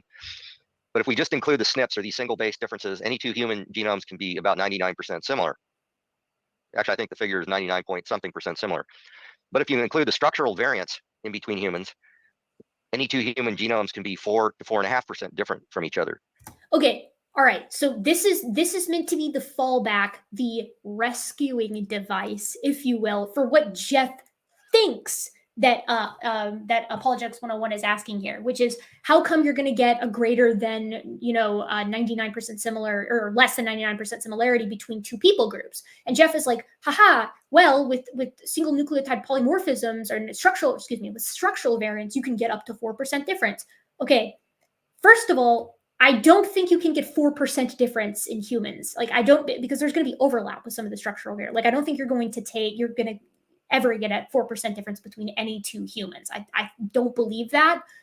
Nothing I have read on the topic has ever suggested that you can get an actual 4% genomic difference between two humans. But that being said, none of that matters because your methods can't return a 100% identity for one person to themselves. We're not talking about two different humans with structural variants. We're talking about one individual with structural variants that they have to themselves, and you can't return 100% similarity. That's the problem. If you include what's called structural variants, in which they are actually now doing, because the DNA sequencing technology with the PacBio sequencing, the ion torrent, and all these new technologies are actually able to sequence through the structural variants in the human genome. And so if you include those, any two human genomes can be up to 4 to 4.5% different from each other. Well, if we're 4.5% difference from each other potentially, how are we only 2% different from a chimp? It's nonsense. And these people that claim, oh, I discovered this by comparing the same genome. I mean, you know what, you're the entire global human genomics community has already done it. You can just go to the literature and see what they did. Yeah, so again, he doesn't understand what's being asked of him here. Just putting that out there. All right. So anyways, and they found pretty much the same situation among populations of chimps that they've sequenced as well. So I don't know what these people are doing, but yeah, as far as comparing one human genome to another, it's been done ad nauseum all over the world in the Human Genome Project, which has been going on since early 1990s. Right. I do have a Erica from Gutsy Gibbon was actually in the live chats when you did your. Oh my God, does he? Okay, I think I understand what's going on here, actually. So I think what Jeff is saying is he's like, why would I ever compare two human genomes using my methods when everybody else has already done it? What kind of dissonance is going on in your head at that point, right? Like to control your results for human and chimp, that's why you need a control. But he doesn't want to control, right? Like that's what this ultimately comes down to. Your interview with Christopher Roop, or what was his name? Yeah. Christopher Roop? Yeah. That was her. She did give me a question to ask you, though. I quoted it exactly. This is the question that she had verbatim. If your genetic work can differentiate between kinds and separate humans from chimps, why are so many pairs that you accept as related less similar? Okay, you guys. This is the question Apologetics 101 asked me in the chat. He was like, give me a question to ask Jeff. And that's exactly what I asked, right? A little bit paraphrased from what he just said. If your work is meant to differentiate kinds and shows, like your genetic work, Jeff, is meant to differentiate kinds, and your genetic work is showing as humans and chimps is hashing out as separate, right? My question for him is, how does that square with the fact that you can use his methods and get animals that he thinks are the same kind to be similar, like more different than the human and chimp, if that makes sense? So let's hear him say it again. Chats when you did your interview with Christopher Roop, or what was his name? Yeah. Christopher Roop? Yeah. That was her.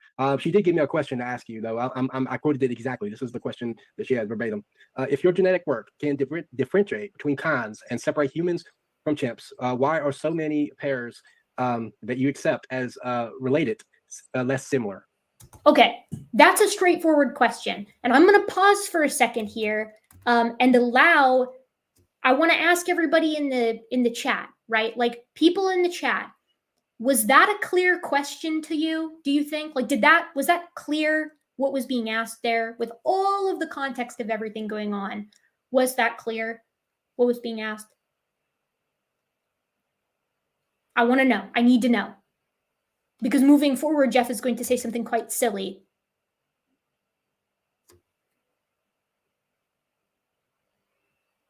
Okay. Getting yes, straightforward, yes, yup. Okay. Okay. The question is clear. All right. Excellent. Clear enough. So let's let him continue. With that in mind, let him continue. I just clicked on the wrong thing. I'm getting fired. I'm not sure I understand the question. See, if your genetic work can differentiate between kinds and separate humans from chimps, why are so many pairs you accept as related less similar? I don't understand the question either now. Think about it. Apologetics 101. You had me in a chat. You could have asked me to clarify. You could have emailed me. I told you, email me if you needed clarification because I knew you were going to ask this to Jeff.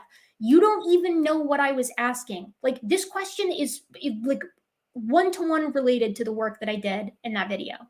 But you don't know what the question is. And Jeff doesn't know either, or at least he's pretending not to know. I thought it was straightforward, but I mean, I don't know how to answer that. I don't even. This is verbatim. This is what she put in the chat for me to ask. I don't know. I think it might be relating to maybe a fundamental misunderstanding that we think all kinds are exactly alike, or but we younger species actually accept the possibility of biodiversity among kinds. So, like, what do you do with that, right? Like, I don't know how you could watch my entire Tompkins video and come away with that as the concept. No, the problem is genetics cannot differentiate kinds of animals, as the creationists put it, in such a way that can group animals that they accept are related, like lions and tigers, African and Asian elephants, black bears and polar bears, that can lump all of those guys together genomically speaking, and also parse humans and chimps as apart from each other. Humans and chimps are 98.8% similar coding base pairs, up to about 99.1% for coding base pairs, but at least 96 for the full genomic comparison. That's greater than tigers are to lions. It's greater than African and Asian elephants are to one another, right? So presumably, genetics should be able to, if kinds are a real thing, distinguish between kinds in such a way that is going to apply to humans versus other animals as well, but it doesn't. That's the problem. And the problem gets even worse with Jeff's methods, because using his methods, some of these pairs that are like definitively absolutely related, like Bos indicus and Bos taurus, two different kinds of cow breeds, are showing up as less similar than humans and chimps. That is not that's not reality, right? The Bos indicus and Bos taurus are more similar than humans are to chimps, but they don't show up that way in Tompkins's methods. This is the issue. So, like, how do you deal with that concept broadly speaking, genetically, and how do you deal with it within your own methods? Either of those I would have accepted an answer to, but neither of them are what we actually got. Right. And you know what? Every kind of creature is different. There's more variation within some kinds than there are other kinds. Nothing is so. Some creatures, there's very little genetic variation between them. Other types of creatures, there's a lot, but yet they don't interbreed with other fundamentally different kinds of creatures, and they don't evolve into them. Right. And so, no matter what, though, two creatures that are within the same kind should be more genetically similar than two creatures that are in different kinds. No, if that's not the case, then you guys, genetics can't distinguish kinds, period. It's useless with kinds. Oh, and by the way, that makes kinds arbitrary nonsense, as we always knew that they were. Life is, life across the board is so amazing. It just really is. Right. All these genomes and genomic and cellular systems are so, mind-bogglingly complex and amazing. Yeah.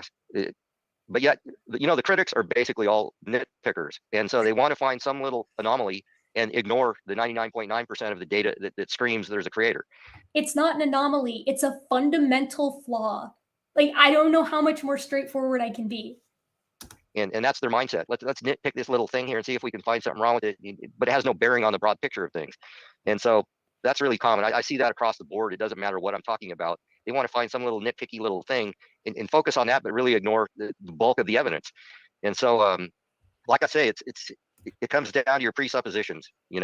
Are you just dead set? There's no creator. We all evolved from pond scum. If that's your mindset, then you'll say anything or do anything. Yeah, I mean, this is just dumb. Like, this is really uncharitable and dumb. Like, if I don't behave this way with other people, I don't assume that they automatically are unreachable. You have to prove that to me. And Jeff has proven to me that he is, in fact, probably unreachable.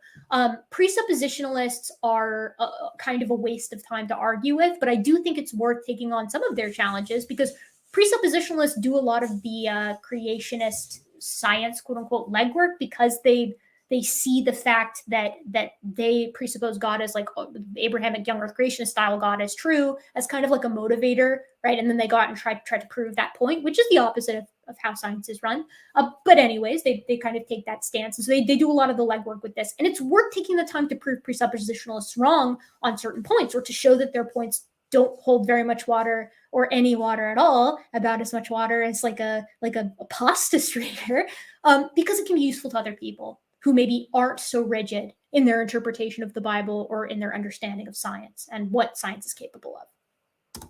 And you'll ignore the bulk of the evidence. You know, the Bible says that people are without excuse. There's so much evidence out there. Romans 1:20. There's so much evidence out there that basically people are without excuse. And you want to come up with all these little nitpicky, foolish arguments. You know, you're doing it to your own destruction, eternal destruction. Foolish arguments by someone who can't weight their data. I like that. You think that they would target the whole accusation about cherry picking, because that's the main point of all this, that you're cherry picking the data. This method eliminates that cherry picking. Right. And you think that they would sit there and just say, no, we're not cherry picking. But instead of doing that, they challenge the method instead of the point of the method, instead of point of the whole argument. Okay, so my understanding is that the most recent work, as far as comparative genomics goes, is like exactly meeting Tompkins's expectations. It's using the most up-to-date version of the human genome, which is complete, the most up-to-date version of the chimpanzee genome, which is almost complete, and comparing them, like both of which were independently assembled, and comparing them whole genome, right? And they hash, the number is still 96 for full genome, 95 to 96 for full genome, 98.8 plus for protein coding regions. Like, I don't know what more you want. You know, I mean, I know what he wants. He wants people to agree with him, but like, he also simultaneously won't publish in like a conventional journal, not this work. His other stuff he will, but not this work. Kind of makes you think he knows where the flaws lie, doesn't it? Yeah, and it's, you know, they like to come up with these little esoteric arguments that basically people don't understand anyways, and much less probably them. The irony of that statement, right? So yeah, it's yeah. Right. All right. If you could you summarize and come to the conclusion to your overall case, and then what, you know, based on your conclusion of your findings and so forth, and give us your final thoughts. Sure. So like I said, you know, when I got into this whole issue of whether humans, a guy there's myself. So anyway, human to they were using. He doesn't really say anything new here. I like I said, I already watched this, so I don't really think there's anything here. I don't think there's anything else here worth covering, to be perfectly honest. Oh, actually, there is one thing. On the Bugs article, you said that Bugs agreed with 84% in a blog. Supposedly, he wrote a peer review paper later, changing the number to 96%. Okay, so here's the background here. Tompkins utilizes the work of Richard Bugs, like an actual legitimate scientist. He does find work, whatever, to kind of like bolster his own 84%. Because Richard Bugs said he's put forward the 84% number as this similarity for humans and chimps, but he does it on the basis of something else. He does it on the basis of like how you handle indels. So like I said earlier, you got weighted, unweighted, that's a problem. Gapped, ungapped, that's a problem. And then how do you handle indels? So Bugs is making his arguments on a completely different foundation as compared to Jeff. And when Bugs was making these arguments, he was doing so, again, on his blog, on the BioLogos forum, etc. So he doesn't really say very much about it. And then he goes on in like 2020, publishes with a student a paper on like using, it's like what is it? It's like an imaging, it's like looking at the pictorial content, something like that on Chromosome. Let me just find it. Hold on. Richard, I think it's in Frontiers. Frontiers? I think it's in Frontiers. Chromosomes, maybe I put that. Maybe that'll help. Chromosomal. Okay, here we go.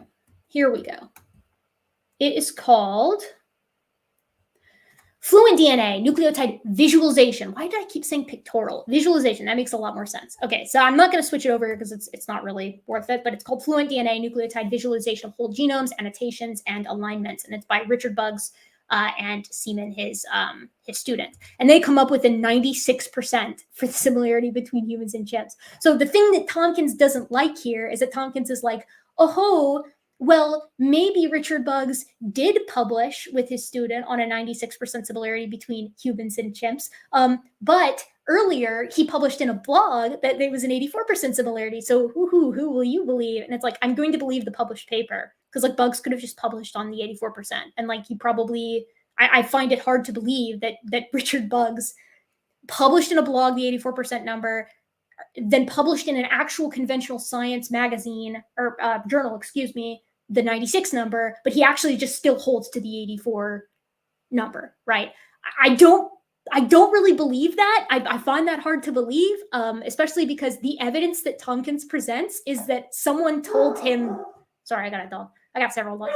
Someone told him that Bugs said that, right? Someone else told him that Bugs said that. So let's hear him make that case. Why does Bugs change it to 96% later? What was his reasons for that? Well, the guy that wrote the paper was Joshua Siemens, and he did a PhD with bugs. And Joshua Siemens was creating DNA visualization software. So the software wasn't necessarily intended to do these really genome-wide alignment comparisons. I mean, you say that, but the title is Fluent DNA, Nucleotide Visualization of Whole Genomes, Annotations and Alignments. So I don't know that you can make that case, Jeff. Necessarily. In other words, the 96% talked about just the regions that were highly similar, that did line up. And someone sent me an email from Richard Bugs. It was very recent. I think it was within the past year, which was after he published that paper, where he claimed in the email that the 84% still stood, that it was still valid. So Joshua Siemens' genome visualization software was.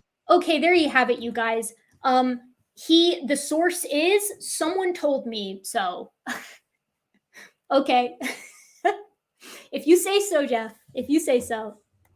Was not a sophisticated, BLAST-N or BLAST-X algorithm. It was just visualization software with a very crude brute force algorithm. Awesome. Okay. And of course, and I actually talked to Joshua Siemens at some meetings after that was done, and anyways. Right. And of course, I wouldn't put a whole lot of stock, in that. Right. Dude, the irony here. Jeff wouldn't put a lot of stock in a published paper that Bugs was on, but him hearing from somebody else that Jeff said in an email the 84% still stands, that he puts a lot of stock in. Cool, Jeff. Really cool. Okay, you guys. I'm not sure there's anything else here. I think he just does another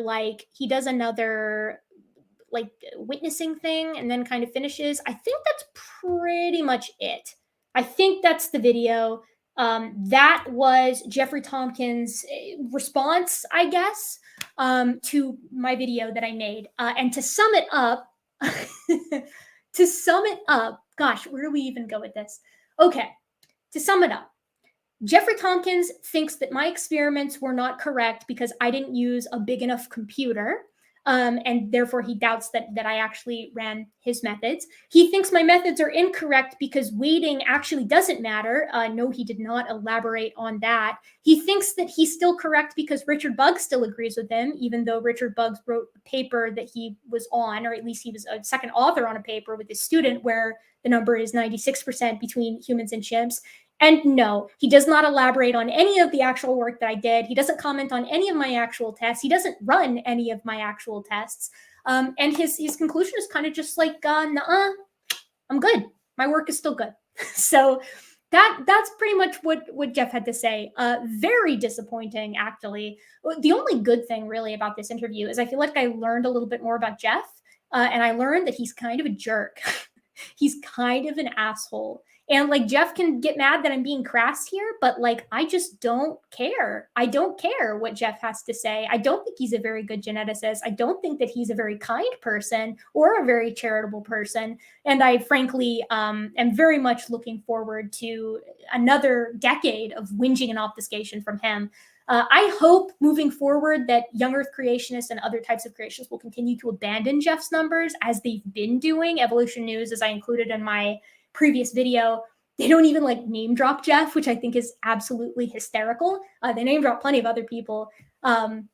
Anyways, yeah, humans and chimpanzees are 96% similar to one another. Whole genome comparison, 98.8 plus for just the protein coding regions.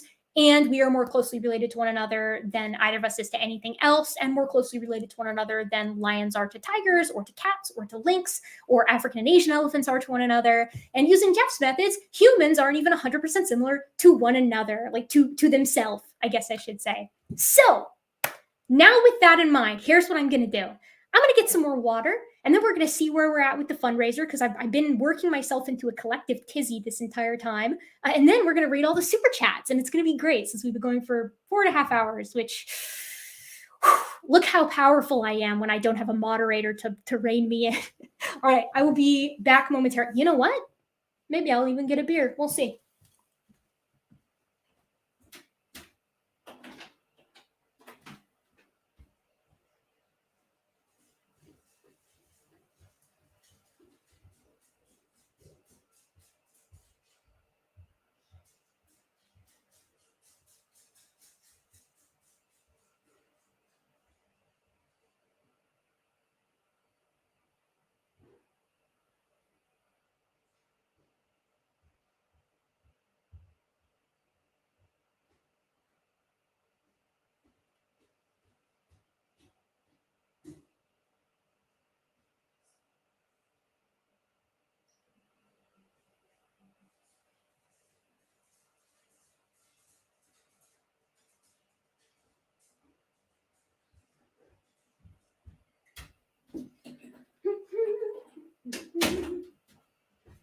We are back. And I did get the alcohol. Okay, I know now here's where the people come in and they say, oh, it's not a beer, it's a White Claw. And like, you know what? Let me have this. I took a serious mental hit. That video gave me psychic damage. Vadim says the skulls were talking smack. Was it Sahelanthropus? Okay, hush up. And now I'm seeing all the hate comments about the beer thing. Hush. Yeah, silence you. Okay, checking the PayPal first. We reached the goal! Fantastic! Oh my God, we surpassed it! Absolutely fantastic. That's so exciting. Thank you so much, everybody who donated to the fundraiser. And that's not even counting all of the incredible super chats here that we're about to get into and read. I want to give a massive thank you to everybody who donated. Anonymous, $100. Justin Wilson, $20. Troy Rose, $100. Trey Bitau, $10. Daniel Gonor, $200. Jesus Christ. Robert Sheehan, $20. Anonymous, $5. Lloyd Munson, $20. Amy Gonzalez, $10. Daniel Laking, $10. I've got to, everybody gets read. All of you. Frederick Forsberg, $50. Donald Bodiger, go for it. $50. Boetger. Sorry, Donald. Arjun Holsabos, $250. Oh my God. Robert May, $20. Anonymous, $10. Wishing I could donate more. Thanks for getting me out of YEC. My pleasure. E. Dodd, $20. Anonymous, $20. Timothy Urski, $50. Anthony Di Silvestre, $20. Jonathan Sue, $20. Still going. Oh my God, you guys. John Ezel, go find them bones. I will find all of the bones. $20. Logan Fisher, $20. Anonymous, $10. Anonymous, $50. Pamela Stroud. Stroud. $20. Nick Arnoidis.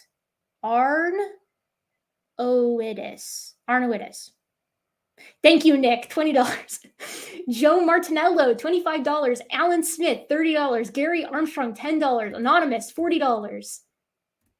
Eric, I'm going back. Come on, Eric. Eric Zulkowski, $20. Anonymous, $100. Anonymous, $20. Lamont Stewart, $10. I hope you enjoy your working vacation. Thank you very much, Lamont. He says, I can't wait to work with you once more once life calms down. So many primate clades we could go over once you're a doctor of primates too. If you discover a new primate species, name one after me. Timothy Davis, $20. Rose Crooks, $10. Tiago Andre Shoop. Okay, Andre, I hope that was right. $50. Andrew Jones, $100. Good hunting, Erica. You're becoming a regular in my Learn About Evolution video watching. Keep up the good work. I will. Martin Harvey, wish I could afford more. Maybe everything you hope for. And for $20. And Fuzz Rana, thank you, Fuzz, for $50. Thank you so much, everybody who donated to the fundraiser. That is absolutely incredible. I can't get over that. I mean, I knew that this community was supportive, but that's supportive. I just never in my wildest dreams had I expected that. I was like thinking about this as an idea too, doing this kind of fundraiser, and I was like, man, like no one's gonna donate, and I don't know. I like asked them to donate. Like I don't want to bother them, but like you guys just rolled out, and I cannot thank you enough for that. Without further ado, it's time to get into the super chats, and I actually figured out. I actually figured out how to look at all of them somewhat all at once. There's a super chat and sticker activity section, but I don't know if it's actually sorted by. I think it's sorted by good day. Okay. So we did that. Can I just go up? No. Dang it. Okay, hold on. I'm gonna get this going. Okay, Zach, Mark. Wait, did we get Andre from earlier? I thought I'd figured this out, but I might actually. Oh, you know what? Actually, I have a different idea. Ha! Starred super chats automatically. Auto star super chats. Perfect. Okay, StreamYards has come through for us. Okay, so to recap, Post, $10. We got that one. Pibblepunk for $2. We got that one. Paul Donnelly for $10. We got that one. Samuel Petray for $50. Wonderful opportunity. We got that one. Music's for Me for $10. Got that one. Roger Osborne for 10. No question. Soulcat for 10. No question. Here's the money for the field work. Alan Markham. We got that one. We got Fade to Gray. We got Zach B. Hancock. We got Mark Freeman. We got Hard Work. We got M. Vazo. Let's see. Scrolling. Oh my God, we're so behind. We're so behind. Okay, that's all right. That's okay. I'm looking forward to reading every super chat in here. Maybe, you know what? Maybe we'll just go through them one more time too. Read them twice. Live given meeting call. Got that one. We got binaries. We got Totolino, we got Linda, we got Sean. Okay, we got surely. I wish there was a way to just like if I'd already read them, the computer just knows. I mean, they're listening to our info all the time anyway. Surely they could figure it out. Okay, Super Sticker. Okay, I think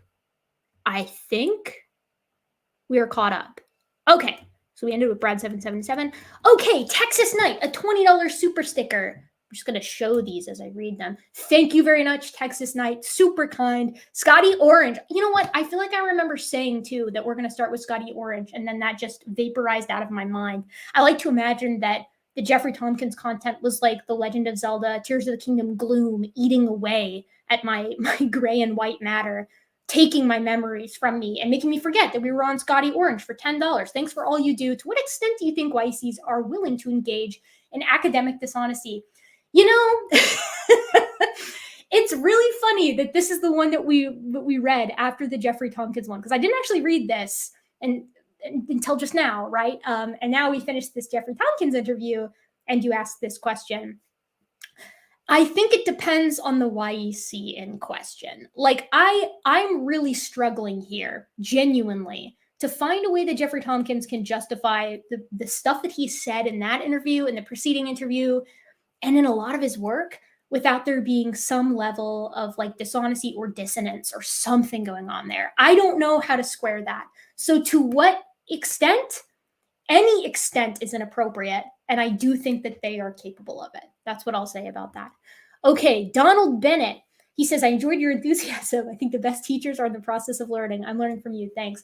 Learning is the best part about being in a PhD program, honestly. Like every day when I go to school, I get to learn something new.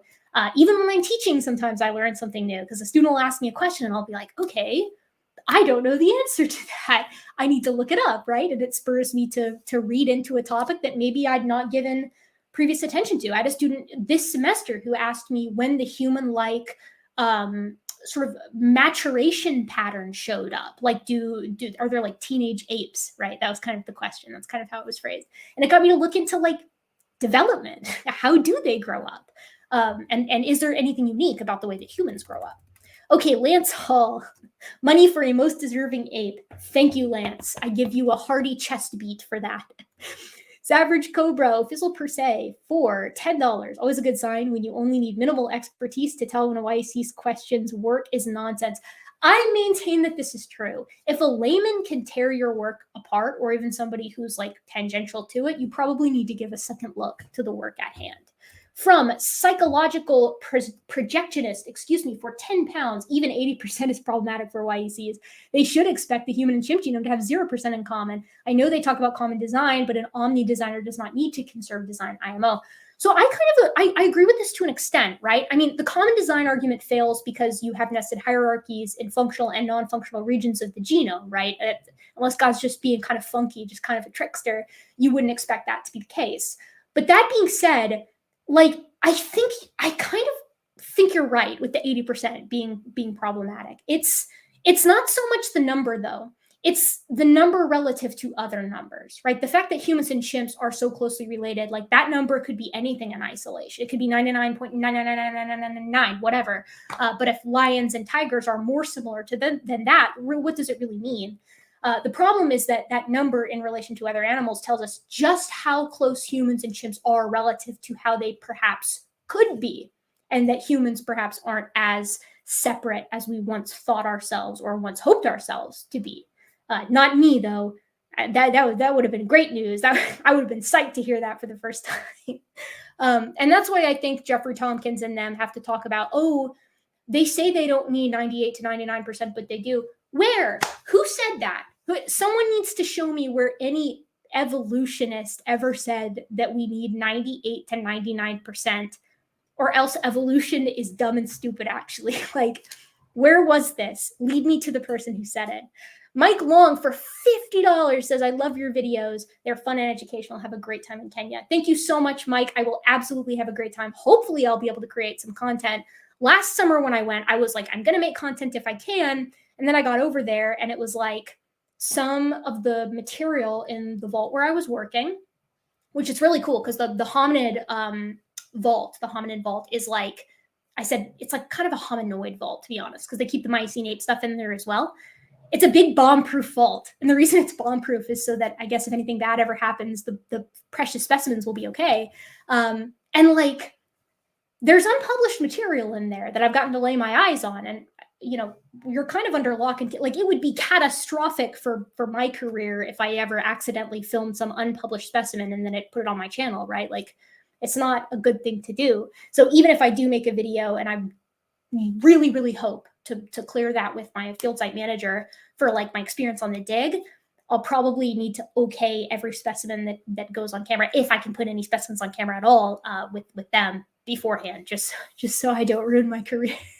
A super sticker from Gupdo3. Thank you for $149. Super awesome. For RPG Debunks for $10, the photons in dark matter have a negative charge energy, which means that they would emit zero visible light. An excerpt from a paper I wrote. It will never, ever be published. I'm not that arrogant.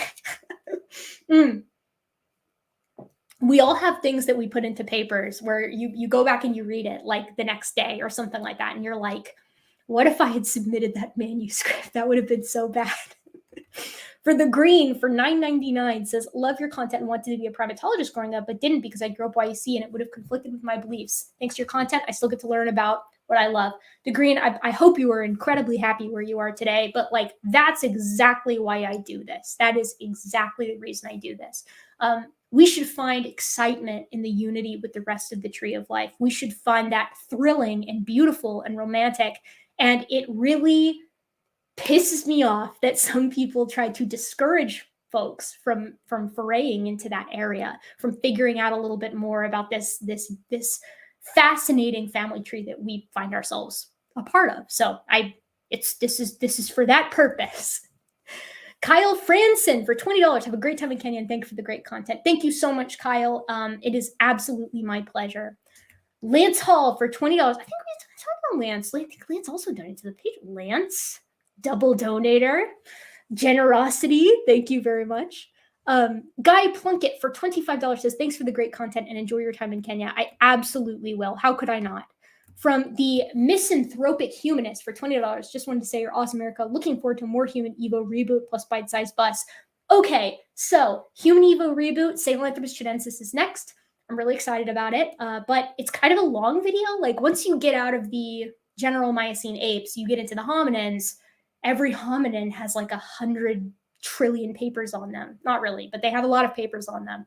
And Sahelanthropus in particular has been kind of stopping me up because it's like a really controversial hominin right now. And I have an opinion on it that I want to be able to present that opinion, but I don't want my opinion to be the only opinion, right? I want to be able to understand where folks who disagree with me are coming from and put both of those out there for you to consume. So that's what the holdup is on the Human Evo reboot. I've also got I guess I'll spoil you guys for this. I've had a video that's almost done sitting in Premiere on the mass extinctions. It's called the Deadliest Pattern in Nature. It's like a multi-hour video. It's very long. It's on mass extinctions. And like, I just haven't gotten around to finishing editing it. So that's one of my bigger projects. And that's a reboot of a different series that used to be on this channel. So I'm looking forward to both of those. And a bite-sized bust. There's going to be another bite-sized bust. Hopefully there's going to be a lot of them. I've got a lot on the back burner. I have several scripted, but getting around to recording them, things come up. Like, for instance, anecdote. For instance, the other day I woke up and I was like, I sat up, I'm in bed, and I'm like, hello world and all who inhabit it. I'm excited to go and do some recording. And then I walked downstairs and one of my dogs had thrown up like 8 times on the couch, on the floor, on their beds. It was everywhere, and the house just reeked. And so I had to spend 2.5 hours cleaning that up. And then when I was finished, I was like, I kind of need a breather. I don't really feel like sitting down and getting a ton of work done. So stuff comes up. Tim Barber for $9.99. Be well and stay safe in Africa. I absolutely will. It is going to be a ball. Jake Nelson for $20 just to help in my small way. That is not a small way. That is a big way. All of this is big. Like, for me, it's all just incredible and humbling. Hope you meet your goal, Erica. You're awesome. I hope so too. And like, if all goes according to plan, I mean, we're looking for Miocene ape teeth. So hopefully I will find a tooth in the 3 weeks that I'm out there for, because the funds for today for the fundraiser, the $1,400 covers like affiliation, food, water, lodging, travel to and from the field site because it's in the middle of nowhere. I'm hoping I will find at least one tooth. And then the cool part about that will be forever when that tooth is deposited in the K&M, found by me, Erica Gutsick Gibbon. I'm going to put that on there. From Mark Benson for $50, nothing. And so I will tell you as your placeholder here, and I should have been doing this the whole time, but you will get a surprise primate fact, and that is going to be that tamarins, or excuse me, not tamarins, TD monkeys, so your chiropodes, members of genus Chiropodes, they are pair-bonded primates, and the way that they bond with one another, so they form these little monogamous pairs, and the way that they bond with one another is they twine their tails together. So they like sit up there and make their little tails, twine them together like a little DNA, little double helix, and that's how they bond. And I think that's adorable. Okay, from too young to feel this old, I know that feeling. For $50, go and make those groundbreaking discoveries, Gigi. Thanks for all you do, and I will continue to publish videos. I've actually, this has been really big for me, this fundraiser, in part because this frees up a lot of time for me to make videos that will release while I'm gone. So I don't intend on being gone for 3 weeks and having nothing release. I intend on being gone for 3 weeks and having stuff released while I'm out of the country. And I might not be able to answer them because there's obviously not a ton of cell service where I'm going to be, but there will be videos and I've got some fun ones planned. So I'm excited for that. For Game Master Flash for $20, FIELDWORK LFG.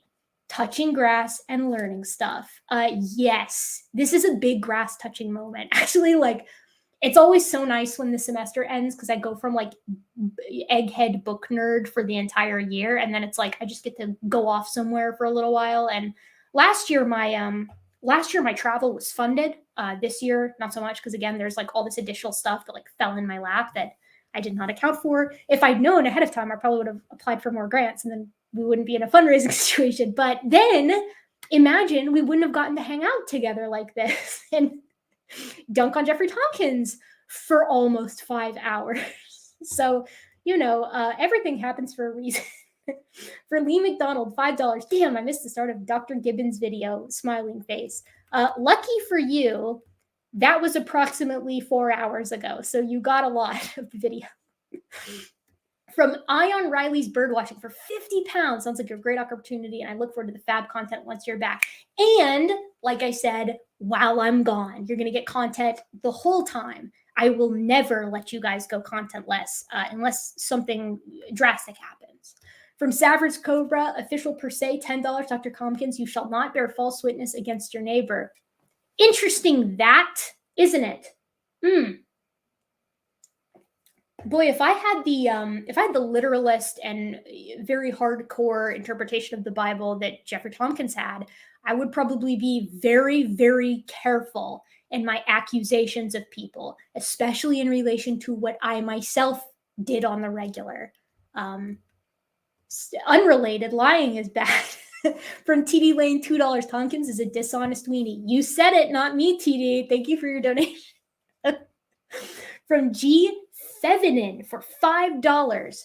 No question. So I guess we'll just go to another cool primate fact, which is that baboons, outside of the mean baboons, which is the Hamadryas baboons, form friendships, which is adorable. So they are male dispersal. So the males leave their natal group, the group that they grow up in. And then in order to make their way to join a new group, they actually form friendships with resident females. And these friendships aren't always even predicated on the promise of copulation. Sometimes they're just being friendly because they're like, I know that this female is high ranking in this troop I'm trying to join.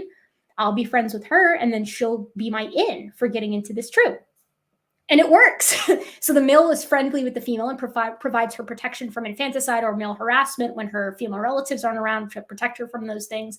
And then the female is like, hey, female relatives, this guy's really cool and we should let him stay in the troop. And then he assimilates and it's good for everybody. So friendships, baboon friendships, we love to see it.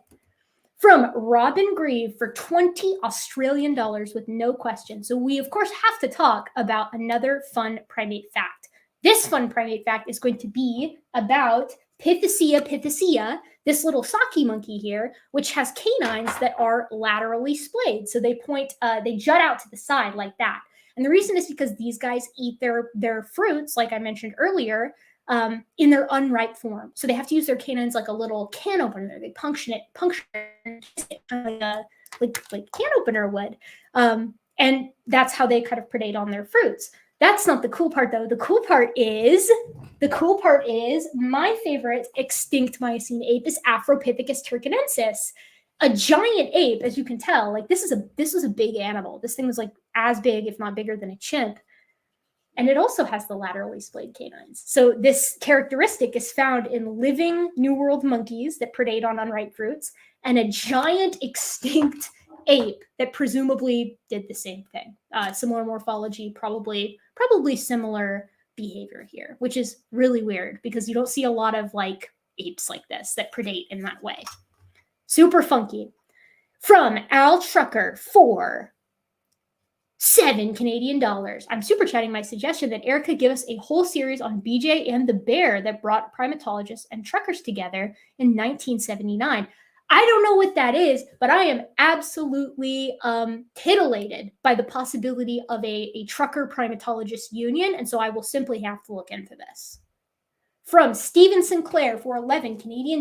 Woot, Erica Live. If I can help with your field work, you are helping with my field work. I should go live more often, I feel like, without the pressure of like fundraising. Like we should just do a fun, normal hangout going live without all these super kind donations. I don't want you guys to feel like this is the only way I'll go live.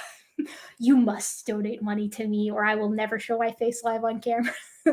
From Ray Cosby, he says, for the field. Thank you, Ray. Truly, truly for the field. Savage Cobra, official per se, $25, says, go use this to do something Tompkins is apparently incapable of. Good science. Boy, it sure does seem that way, doesn't it, Savage Cobra? I was super disappointed in the interview. I was promised by Apologetics 101 in a comment that he sat on my video. I'm picturing like the Adult Swim Sit on You video. He just plopped right on my video, busting it to pieces, but that didn't happen. So Jake Nelson for $20. Maybe I'll even get a beer. We'll see. Forgot's given. And then I did do that. The thing is, too, I played Pathfinder for like 7 or 8 hours yesterday. It was in-person Pathfinder, so we like gathered around the table and we had like a screen underneath the table. One of my my brother-in-law, he does like carpentry sometimes, so he made like us a cool screen that our little minis. It was super nerdy and I got very drunk. So I don't need this beer, but nevertheless, it's here. From Parker N. Parker? Hi, Parker. Thank you for the $20. Have fun collecting data, Eric. Hi, Parker. If you're still watching, what's up? Parker is a colleague of mine. From Vandalia, 1998 for $5 at work, but was wondering, have you ever had a YEC students in your class that kicked your butt, like in the AIG videos? Actually, no. I've not had young Earth creationist students that like are doing that kind of challenge. I've had students who after class will come up sometimes and ask me questions. I had a student who was a really good student a couple of years ago, probably 2 semesters, maybe a year ago. Anyways, he was a really good student. He came up to me after class and he was like, hey, this has been really tough for me because like I come from a pretty rural community and we didn't really learn about evolution. And like the only time I really learned about evolution was like when I was at church and stuff like that. And they weren't like super favorable towards it. And this has been like really tough for me, you know, being here in this class and like learning about this. It's all pretty new and kind of intimidating and like challenging. And I was like, that's awesome though. I was like, that's fantastic. Like you're being quite brave, right, to stay in a class that you know is challenging your ideas. And I have a lot of respect for that. And I want you to know, and I say this because this is not an anti-theist channel, right? So I say to my students, you know, at the beginning of class, you can accept all of this and still maintain your faith. Like these two things do not have to clash. And I don't think that they have to. I have folks, again, in my very department who are religious and they do awesome science. So, you know, the science denial comes from the young earth creationism, not from being inherently religious, not inherently from being religious. And like, I'm not, but I have different reasons for that aren't because of science. So from Jake Nelson for $10, cheerleader beer, lightweight. Okay, Jake, banned. You are also banned. I will not tolerate this White Claw seltzer slander in my own chat, but thank you for your donation. Sometimes I have drank beer on the channel before, like actual beer. It's light beer, but it's still beer. From Direwolf 96A for 10 Canadian dollars. Yay, beer. Sorry, I can't donate more. I'm an undergraduate student in a general science program studying biology and physics. Congratulations on your study. And honestly, I know the student life. You shouldn't have donated what you did. And the fact that you did means the world to me. Thank you very much. And what I will do is I will pay it forward. And the next time I have an opportunity, I will also donate to another student. This is how we survive in academia. From Rio Clustington for 5 CHFs. Just leave that there for no super chat. So I will tell you yet another cool fact about some kind of primate. And I'm going to go with the cultural transfusion that we have seen in the cultural, transfusion is not really the word I want to use. It's like the cultural diffusion. That's it. Cultural diffusion of behaviors in Japanese macaques, where the first Japanese macaque in this given colony, it was an island colony of Japanese macaques that were being observed. So macaque fuscata, and a young female started taking the sweet potatoes that they were provisioned, because obviously they live on the island. There's a lot of macaques. And so what some people do is they provision them. They drive the boat up every day and toss a bunch of sweet potatoes on the beach. And then the macaques get sweet potatoes and they get to be observed by scientists. And it's great, whatever. They become habituated. It's awesome. Habituation is classic in primatology. Anyways, these Japanese macaques, they started observing this one younger female. She would take her sweet potato and she'd scurry down to the water where the waves were lapping up at the shore. She'd wash the sweet potato in the salt water and then eat it. And at first they were like, that's kind of weird. And then she kept doing it and she kept doing it and she kept doing it. And they were like, why is she doing that? Like she would explicitly wash it in salt water too. Not like she had a preference for the salt water over the fresh water. It needed to be in salt water. Because she was seasoning it, it tasted better. And slowly this behavior started disseminating through the rest of the macaque colony, and soon the entire colony. Like the last ones to adopt it were the higher ranking males. But everybody started washing their sweet potatoes in salt water because it tasted good. And you see this all the time in primates, where one will begin with the behavior, and if it's advantageous or fun even, or just other primates are curious, they'll pick it up. And then it moves throughout the group. It reminds me very much of silly bands. Who remembers silly bands disseminating through their school? From Strawberry Vein for $10, go do some science, champ. You got it, and thank you for your donation. I absolutely will. From Bethany Matthews, nice last name, for $100, late to the stream. But anyways, keep rocking grad school and hope you're enjoying it as much as you can. I absolutely am. Since my colleagues have forayed into I keep using foray. I think it's because my brain is fried. Since my colleagues have shown up here, I will say there are aspects of graduate school that are absolutely the best thing ever. And there are aspects of graduate school that are just white-knucklingly hard. And I know eventually the hard parts will be worth it for the good parts, right? But the good parts are absolutely fantastic. I mean, it's really hard to beat getting to do some of the stuff that I've gotten to do for my graduate school, getting to see the kind of animals that I've seen and the fossils that I've seen. And that's really what makes it all worth it. You have these moments where you're in the field. I'm sitting there in Thailand. This was in my undergraduate, but I'm sitting there in Thailand watching northern pigtailed macaques move through the canopy above me. And I'm like, this is insane. These are northern pigtail. They're mostly terrestrial, but this group was quite large and they were capable of kind of launching themselves through closely situated trees. And it's like an experience I'll never forget, right? So it's tough, but it's worth it. Okay, from Seiken Saturn for $5. No question. So we will tell you a cool primate fact. There's currently, and we'll do another Japanese macaque little fun fact. There's currently an alpha female that is not just an alpha female. Like, she's not just the highest ranked female in her troop. She is higher ranking over the alpha male. That's pretty rare for cercopiths. And the reason it's rare is because these guys tend to be pretty dimorphic. But for whatever reason, they've documented this alpha female taking a ostensibly male role. And she's had this position for like about a year now. They thought she would be ousted during the breeding season, but she wasn't. So it's quite an anomaly and very interesting. So you go, girls. And also, since it's Pride Month, I'll save that one for the next. Okay. Some Things in Life for $10 Australian. Love the channel and work. Can I steal your interest on an animation for my future channel? You have my permission to use it. Be careful that there's the song The Mind Electric is a revenue shared stream, or a revenue shared type of song. So like, you're not going to get legally busted hard for using it.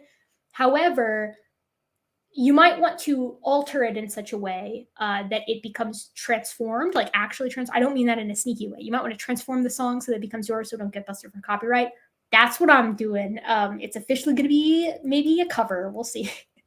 From Envy Heart for $10 super sticker, $10 super sticker. Love the super stickers. They're adorable. And Envy Heart says nothing, so you are condemned to hearing another primate fact. And since it's Pride Month, you get your primate fact, which is that Japanese macaques are exceptionally homosexual in a lot of their behaviors. They do a lot of mounting behavior between individuals of the same sex. They do a lot of affiliative behavior. And of course, the queens of that are going to be your bonobos. But actually, a lot of other cercopiths, or a lot of cercopiths and other catarrhines do it as well. And it seems to serve the purpose of social cohesion. So basically, they are horny. And they're just like forming relationships, and they're pretty indiscriminate in it, which is kind of cool. From Jake Nelson for $20, one more, Dr. Erica. I live in We Don't Believe in Evolution, rural Illinois. Because of you, my 6-year-old daughter knows why she is an ape. Thank you. Absolutely. That is awesome. And also, hopefully, how cool it is to be an ape. How awesome, and it's so cheesy, but like empowering it is, right? Like, the human story really is cool. Like, it really is kind of epic to bring that word back. It's Pog, it's Boss, it is lay epic as a story. And the reason for that is because it's kind of an underdog tale, isn't it? We start as this run-of-the-mill Miocene ape taking advantage of general decent conditions where we live, and we start to kind of experiment in how we move and what we eat and how we group, and we stand up on 2 legs, and we're scavenging on other organisms, and we utilize tools, and we're this kind of run-of-the-mill mesopredator, so like a mid-level on the food chain critter. And look at us now. It's an interesting tale, and like, time will tell if it's a story with a good ending or a bad ending, but it's certainly an interesting one. From Willow the Wendigo for $5. This crazy Wendigo already gives him dollars via PayPal under another name, but here's another 5 for science. You do such good work. Thank you, Willow. It is absolutely my pleasure. That's why I do it. I want to make the information that I have access to available to everybody. That would be the dream. I want everybody to get to learn the stuff that I get to learn, because I'm in a privileged position getting to pursue higher education, and I want that for everybody.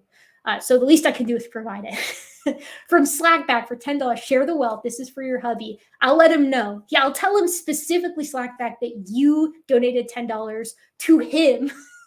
He will be tickled by that. And actually, he'll probably rub it in and be annoying about it. But it is what it is. From Charles Payette for $20. Just have to say the obvious, Erica, you're simply awesome. What I love most is the gleeful sarcasm with which you debunk younger creationists and anti-science silliness. You have an even more awesome time than hoped in Kenya. Nothing will stop me from having the absolute best time ever. I could get over there and get malaria, even though I'm on prophylactics. And for malaria, I'll be on prophylactics. And like, nothing will stop me from having the best time ever. How could you not? Again, like I'm getting to do something that I've always wanted to do because I've never been on a dig before. This is my first dig. I've done primatology things with primates, extant primates, but never a dig. So this is going to be extraordinarily special. And it's also my pleasure to provide wry humor and sarcasm because there's no better way to debunk creationism or pseudoscience in general. From Donald Boker. Ooh, I recognize you again too. For $10. So glad you're getting this opportunity. FYI. Becker. Donald Becker. That's got to be it, right? You're going to tell me, you know what? I'm checking in the regular chat. I'm going to zoom over there and make sure that you say that was right eventually. I don't see you yet, but eventually you'll be over there and you'll be like, Becker, that was perfect. Guts a given. You are nailing it. From Herb Evans for $20 Australian. Happy tooth hunting. Yes, it will be happy tooth hunting. And if we're really, really lucky, this site, we might find a mandible or perhaps even a partial face. Like that would be, I don't even know what I would do. Like, I think I would probably just like pee my pants on the spot. Like that would just be the most incredible thing ever. If I find a piece of a tooth, I'm going to be ecstatic. I'm going to be like, oh my, everybody come look at my piece of a tooth. And then the people who do this forever are going to be like, you're not coming back. I thought this said happy tooth hurting at first. And I actually did go to the dentist the other day. I popped the filling in one of my mandibular molars. And it was like, my cousin is my dentist. He's got his dental degree. So I went to my cousin and I impressed him by being like, it's the buccal side of my M1. It's a pitted, a lost pitted, it's a pitted filling that has broken and blah, blah, blah. And he was like, oh, that's really good. And then he drilled into my mouth and it sucked. He's actually quite a good dentist, I will say that. From Sagan Saturn for $5, let me know if you find Funky Kong's remains. I've heard that Kong has a funny face. From Andrea Vincent for $2 with not a single super chat to be found. So you simply have to hear another primate fact. So what will we say this time? Let's go with tamarins are frequently polyandrous, which is a very rare social system to have in primates. And the reason is because the pressures for polyandry are like pretty specific, and it basically has to do with anisogamy, so the difference between the investment in an egg versus the investment in sperm. But that being said, it does exist, and it exists in tamarins. And so what happens is tamarins are known for their twinning frequencies. They have twins a lot. So a mom tamarin will give birth to twins that are like super actually big for their body size, or for her body size as well. So like they're big infants and they're also twins. She'll give birth to them, and then she basically just gets to kind of chill. And the males, the multiple males, none of which is sure who the father is of these twins, will provision her and get her food and take care of the kids while she kind of like lounges around or whatever. And I was kind of thinking, like, if you're going to have twins, like that's probably the way to do it. But the con side, it's not a great situation for the males, I would say. So I feel for the males on the tamarins. From PhD Tony, hi Tony, for $50 Australian. I heard your content is awesome. You do a fantastic job. And Donnie's an invertebrate, unrepentant liar. Oh, we'd gone so far in this stream without bringing up old Donnie deals. Donnie, I'm sure, knows that this stream is happening. And, I put out I put on the sort of tag for it that this was Q&A, live debunks. We did both of those. And then I said maybe debates. And the reason is because I was kind of hoping that if any of the creationists showed up, I was just planning on inviting them in here to have a chat with me. Just a chat, one-on-one, not a gang up or whatever, just like a one-on-one conversation about whatever they wanted. But none of them came. So, it is what it is. Donnie did not show up. Would have been nice, especially since he has asked to come on my channel and debate. And I told him no, because I didn't want anybody associated with Kent on here. I would make an exception for today, though. He's not here. It is what it is. Thank you, PhD Tony. From Jake Nelson, $10. I'm drinking Cuddy Stark Scotch. What? Yeah, you are tougher than me, Jake. For sure, you are tough. I drank like a legitimate scotch when I was living in London, and I almost like projectile vomited. I don't know if it was just because I was hard on my body in my college years. And then now I'm just have a high end, like I don't have a very high tolerance as it is, but even like sometimes I like can smell Fireball or like cinnamon gum, and it just makes me want to lose it. Like it's just not good. So anything that's even adjacent to like the dark liquors is tough for me. I can make it happen for like a bachelorette party. But yeah, not by choice, because I can't believe you're roasting me like this, Jake. Several super chats just to roast me. From Sleepy Sheepy for $3. I sound like Chills. Number 5. A super sticker. Thank you very much.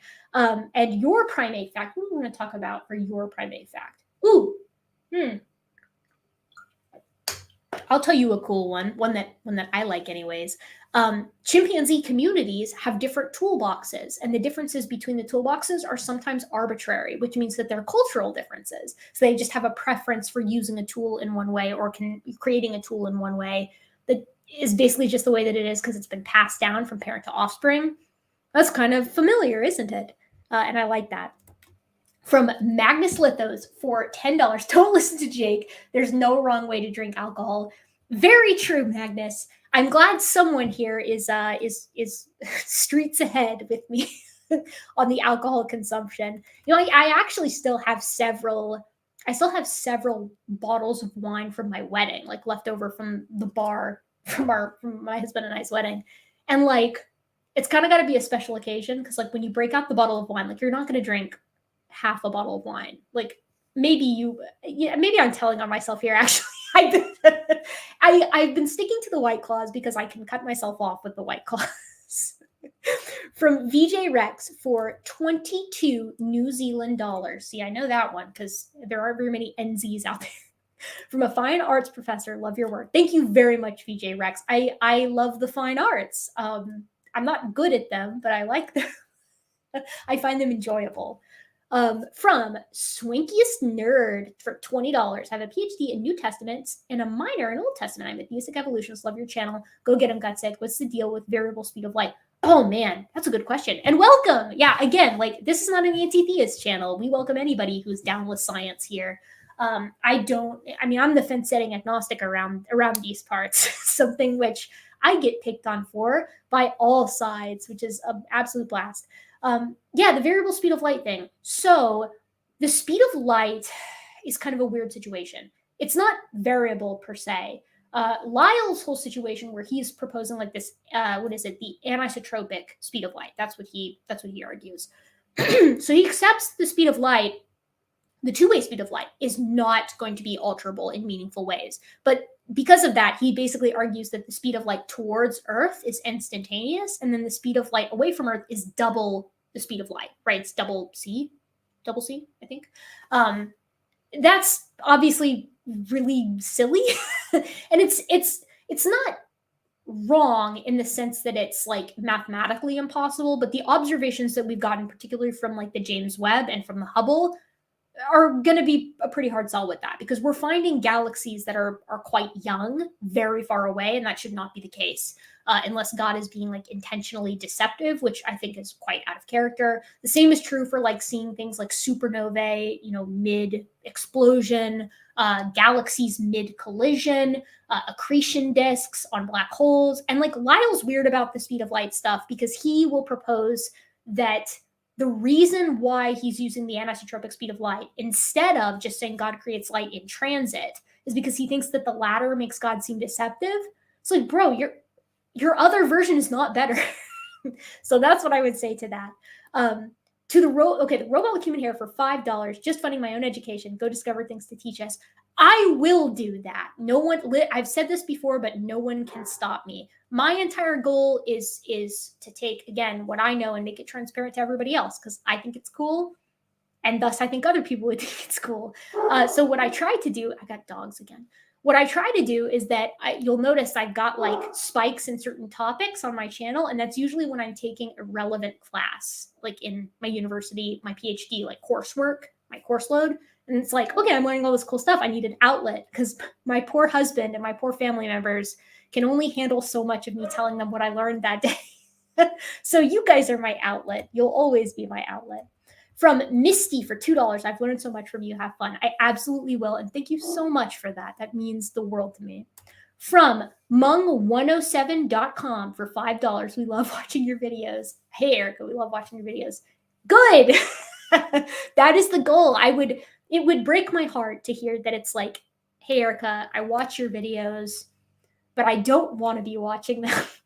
Although I guess that would require someone like capturing and forcing someone to watch my videos, which is kind of an odd, if compelling setting for a horror movie, if anybody is interested.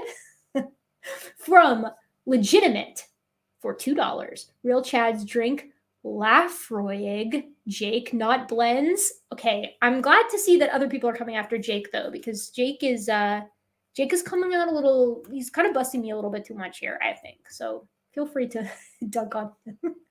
From Sleepy Sheepy for $5. I have a genuine question for you. So when you do debates, I'd love to get a lesson. I have a genuine question for you. When you do debates, I'd love to get a lesson from Dr. Erica. Feel free to ask your genuine question. Yeah, ask away. Absolutely. Whenever you have it, Sleepy Sheepy, just let me know.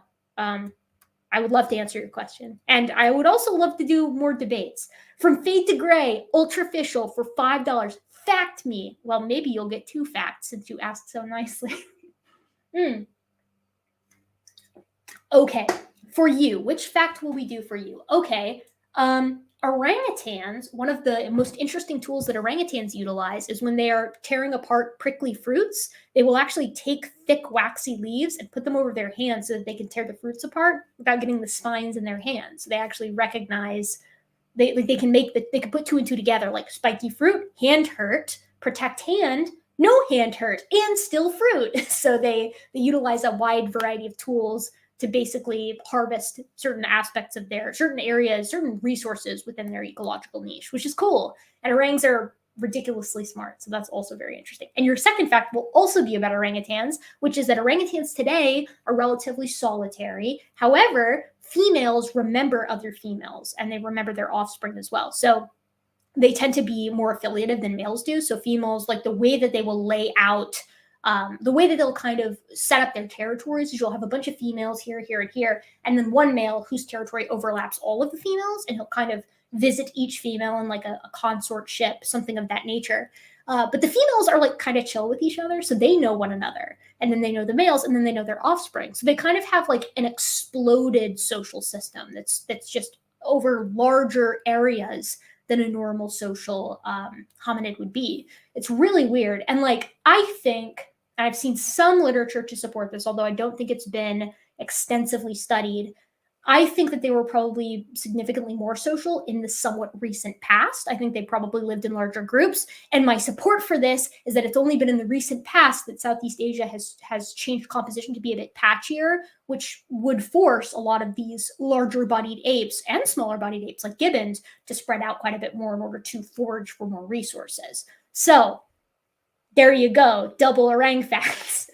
From Strawberry Vein, $5. Please end your Chromosome 2 poll. People are still voting on it and it's giving me anxiety. Oh my God, are they really? Oh my God. Okay, end poll. The poll has been ended, Strawberry Vein. Your wish has been granted. That would also make me anxious. And you know what? It actually went up. The percentage went up of people who wanted to see Chromosome 2 covered. Guys, we already covered it. From Olivia Williams for $2.79, $3, $3 Canadian dollars, just doing my part. Thank you very much, Olivia. And I just really appreciate it. What else to say? From PhD Tony for $10 Australian dollars, GPS and other satellite navigation systems only work because we know the speed of light towards Earth. If it was instantaneous, GPS would be meaningless. Signals would arrive everywhere at the exact same time. That's a really good point, actually, and something I have never considered, but will now forever moving forward. That is a great zinger against Lyle's instant speed of light that I'd not considered. I guess I hadn't considered it because like we tend to think of the speed of light over these vast distances, but like GPS, use the speed of light. Like it is calculatable, right? Even over the shorter distances of like just on our planet. That's a great point. PhD Tony, you see, I learn something new every day. From Eric Burns for $5, current master's and incoming PhD student. Congratulations and my condolences. Channels like yours are making me want to start my own channel if I have time. Here's the thing, Eric. It's doable, but you have to figure out how to manage time. Like having a YouTube channel and also doing the PhD or graduate school in general has actually been better for me than anything as far as learning how to set time aside for some things and make time for other things, and then also leave a little time for myself, right? So like I work out and I spend time with my loved ones and I go to the movies and I cook dinner and all that kind of stuff that's important to keep me from burning out on my PhD or my YouTube channel or both. So it's great for learning time management. The only negative is that if you fail, you will psychologically implode and it will suck. So, but my encouragement towards you, I think it's great and I have a ball with it and I bet you would too. And you get a great outlet for teaching people the cool stuff that you get to learn. So if you do it, let me know. We'll give you a boost. I'd be happy to encourage other channels on mine. From Carrie Bronson for $5. What's an unfun primate fact? Oh, I have a couple of those actually. Okay, unfun primate fact. What is like the most unfun? Okay, I'll pick one that's fun to explain at least. Infanticide is like pretty common amongst primates. So basically, if you are a male primate and you live in a group, if you're a male of anything and you live in a group, it is in your best interest to eliminate the offspring of females that you know don't belong to you. And the reason for this is because it will send the female back into estrus faster, and then she will be receptive to mating faster. You don't have to wait for that kid to grow up and become independent. So as a result, females have infanticidal counter strategies for certain group living species for which this behavior has evolved. And primarily this boils down to grouping patterns. Females live in groups because lots of females, especially if they're related, can deter infanticidal males, even if they're smaller than the males. Because a male being twice the size of a female, like in something like, I don't know, Chacma baboons, matters, but it doesn't matter as much when you've got 6 females and 1 male who's trying to kill the offspring of one of the females. And if they're all her kin, they're also invested in protecting her offspring. And then in baboons, they also form friendships. So she might appeal, if she's away from her relatives, she might appeal to her male friend who will defend her offspring in return for being introduced into the group. So you have this really interesting sort of interplay between infanticide in group living males and female matrilines in group living females. And the other counter strategy to that is promiscuity. And that's an outdated term, but it is what we used to call it in primatology. So it's basically a female will mate with multiple males so that no male can be sure if the offspring is his or not. And so it deters infanticide. So infanticide is a not so fun reality within primatology, within social mammals in general. And it's interesting because like humans obviously don't seem to do this very much or at all.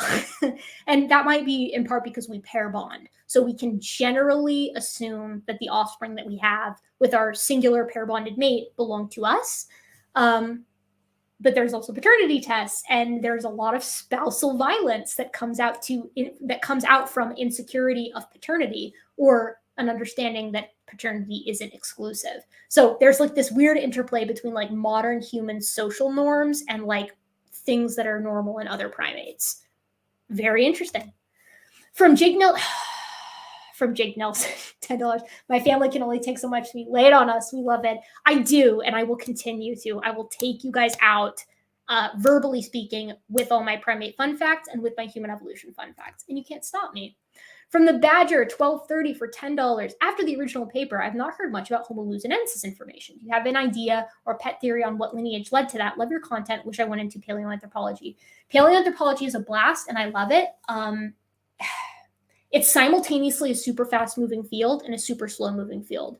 So with luzonensis, my understanding at present, especially with like knowing Matt Tuchiri and some of the stuff that he's been up to with Homo floresiensis, my guess is that luzonensis is closely related to floresiensis and that they both descend from a parent population that probably left Africa before Homo erectus. So that's super exciting, right? The first hominin that we know of that leaves Africa is Homo erectus around 2 million years ago. But a lot of the physical characteristics of Homo floresiensis, and if we ever get DNA, we'll be able to really nail this down, suggest that it might have come from an earlier hominin, something like Homo habilis even, which would suggest, of course, that there was an earlier exodus from Africa that managed to make it all the way to Indonesia, which is kind of insane. And if that's the case, I would suspect same things going on with luzonensis. I think luzonensis and floresiensis are closely related and come from a hominin that's probably predating Homo erectus, that leaves Africa and probably doesn't leave a lot of traces of itself because it's using mostly an Oldowan stone tool industry, which isn't super. I mean, you can clock it for sure, but it's not going to like stick out to you like, you know, Acheulean or Mysterian. Okay, next on the list we have, and we're close. We're getting close. We have Reckinator. We're gonna wreck it for $5. Thanks for the content. Thank you, Reckinator, and I very much like your avatar. From Legitimate for $5. Pathfinder is cool, but it can be slow. Suggestion: try Dungeon Crawl Classics sometime for some fast prepping, fast playing, Gonzo, and Deadly. Yeah, you know, Pathfinder is slow, but I've actually found that like the combat is super different from D&D. I kind of like it better, but it's also like, you know, the meme Math Finder that kind of holds true.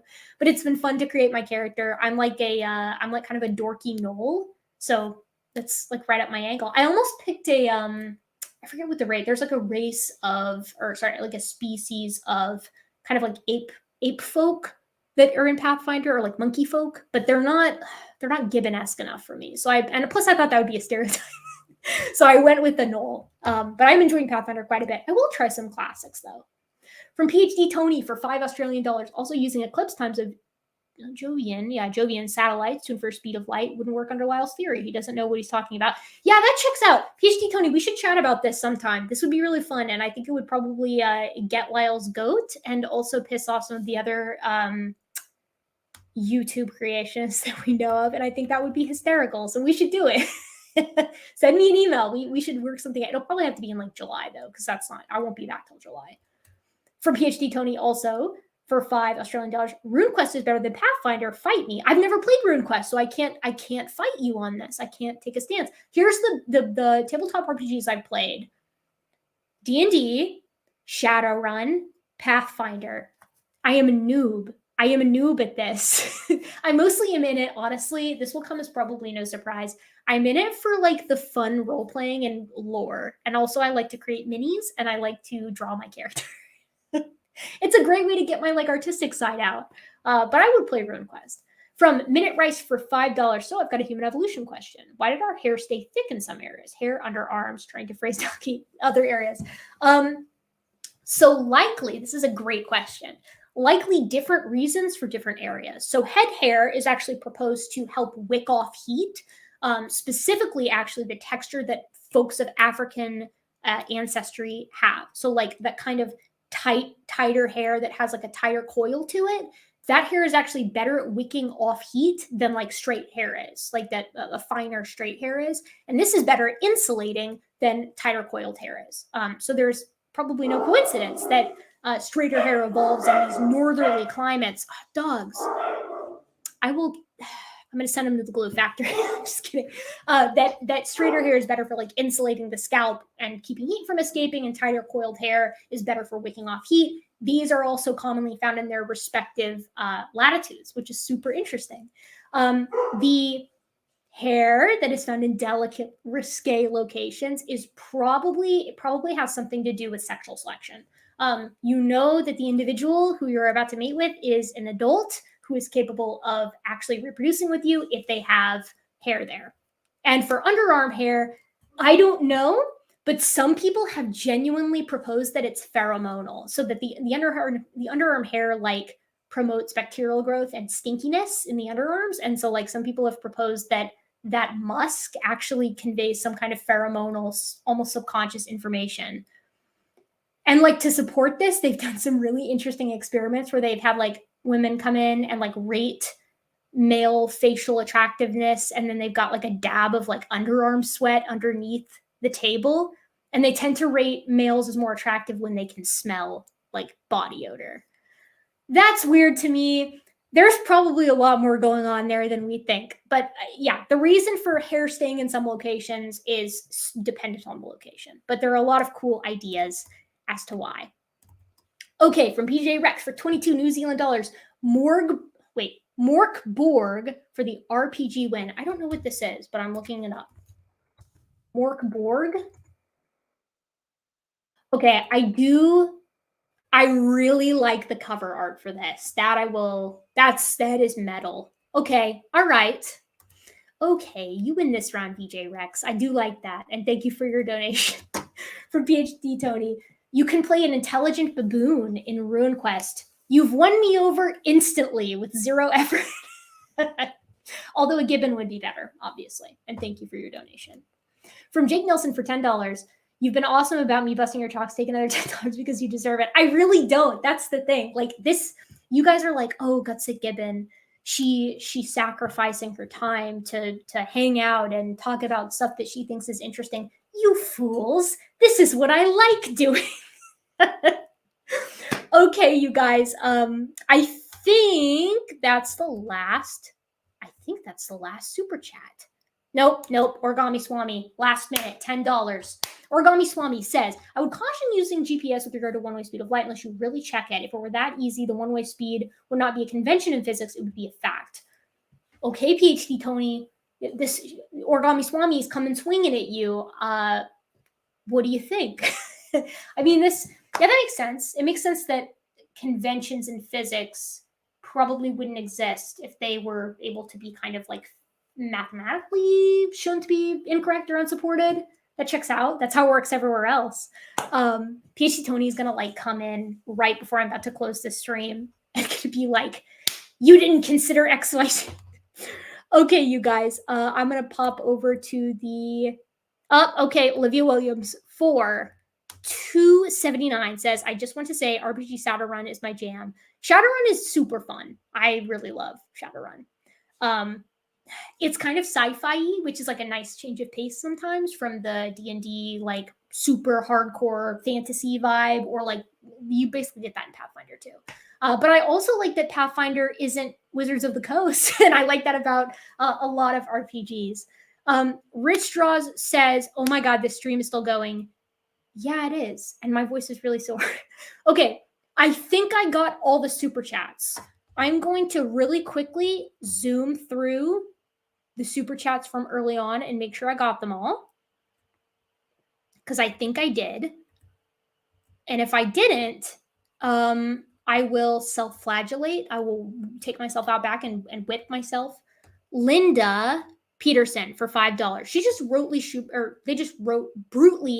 super chatted, but you didn't get your free primate fact. I do think that is deserving. Okay. Brute primate fact. Oh, tarsiers are the only fully carnivorous primates. Isn't that fascinating? Okay, so we got that. We covered Elvis impersonator earlier. I think we got everything. Nope. Another super chat just came in. Okay, from Misty, $3. When and how do gibbons learn to sing? They learn pretty young, and they learn by observing their parents. And they do like the way that they sing, it's kind of like, oh, my husband is going to be so embarrassed if I do this on camera, but I'm just going to do it anyways. They do a singing that is like, how do I get this out of here? Oops, just made that full screen. Origami Swami is still on screen. I probably should have taken Origami Swami off a minute ago. Sorry, dude.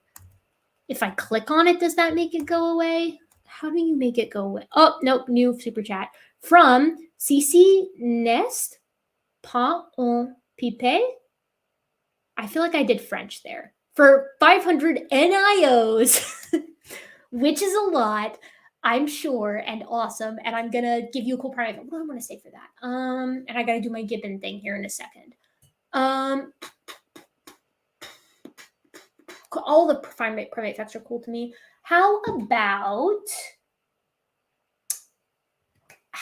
Slolorises? Slolorises are primates. They are barely primates. They're Galagoides, I believe, but they actually are the only venomous primate and one of the only venomous mammals. And the way that they do this is they mix a gland, secretions from a gland in their underarms with their saliva, and it gives them a venomous bite. So those guys are really cool.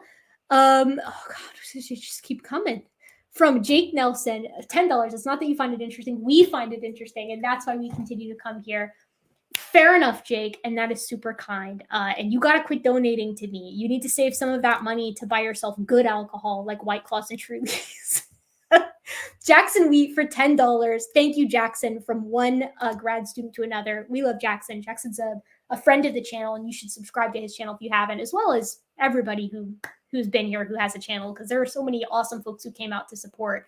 Jackson Wheat, a cool Jackson Wheat primate fact that Jackson would really like.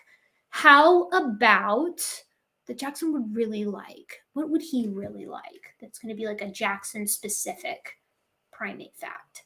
I feel like Jackson would be interested in like early primates instead of later ones.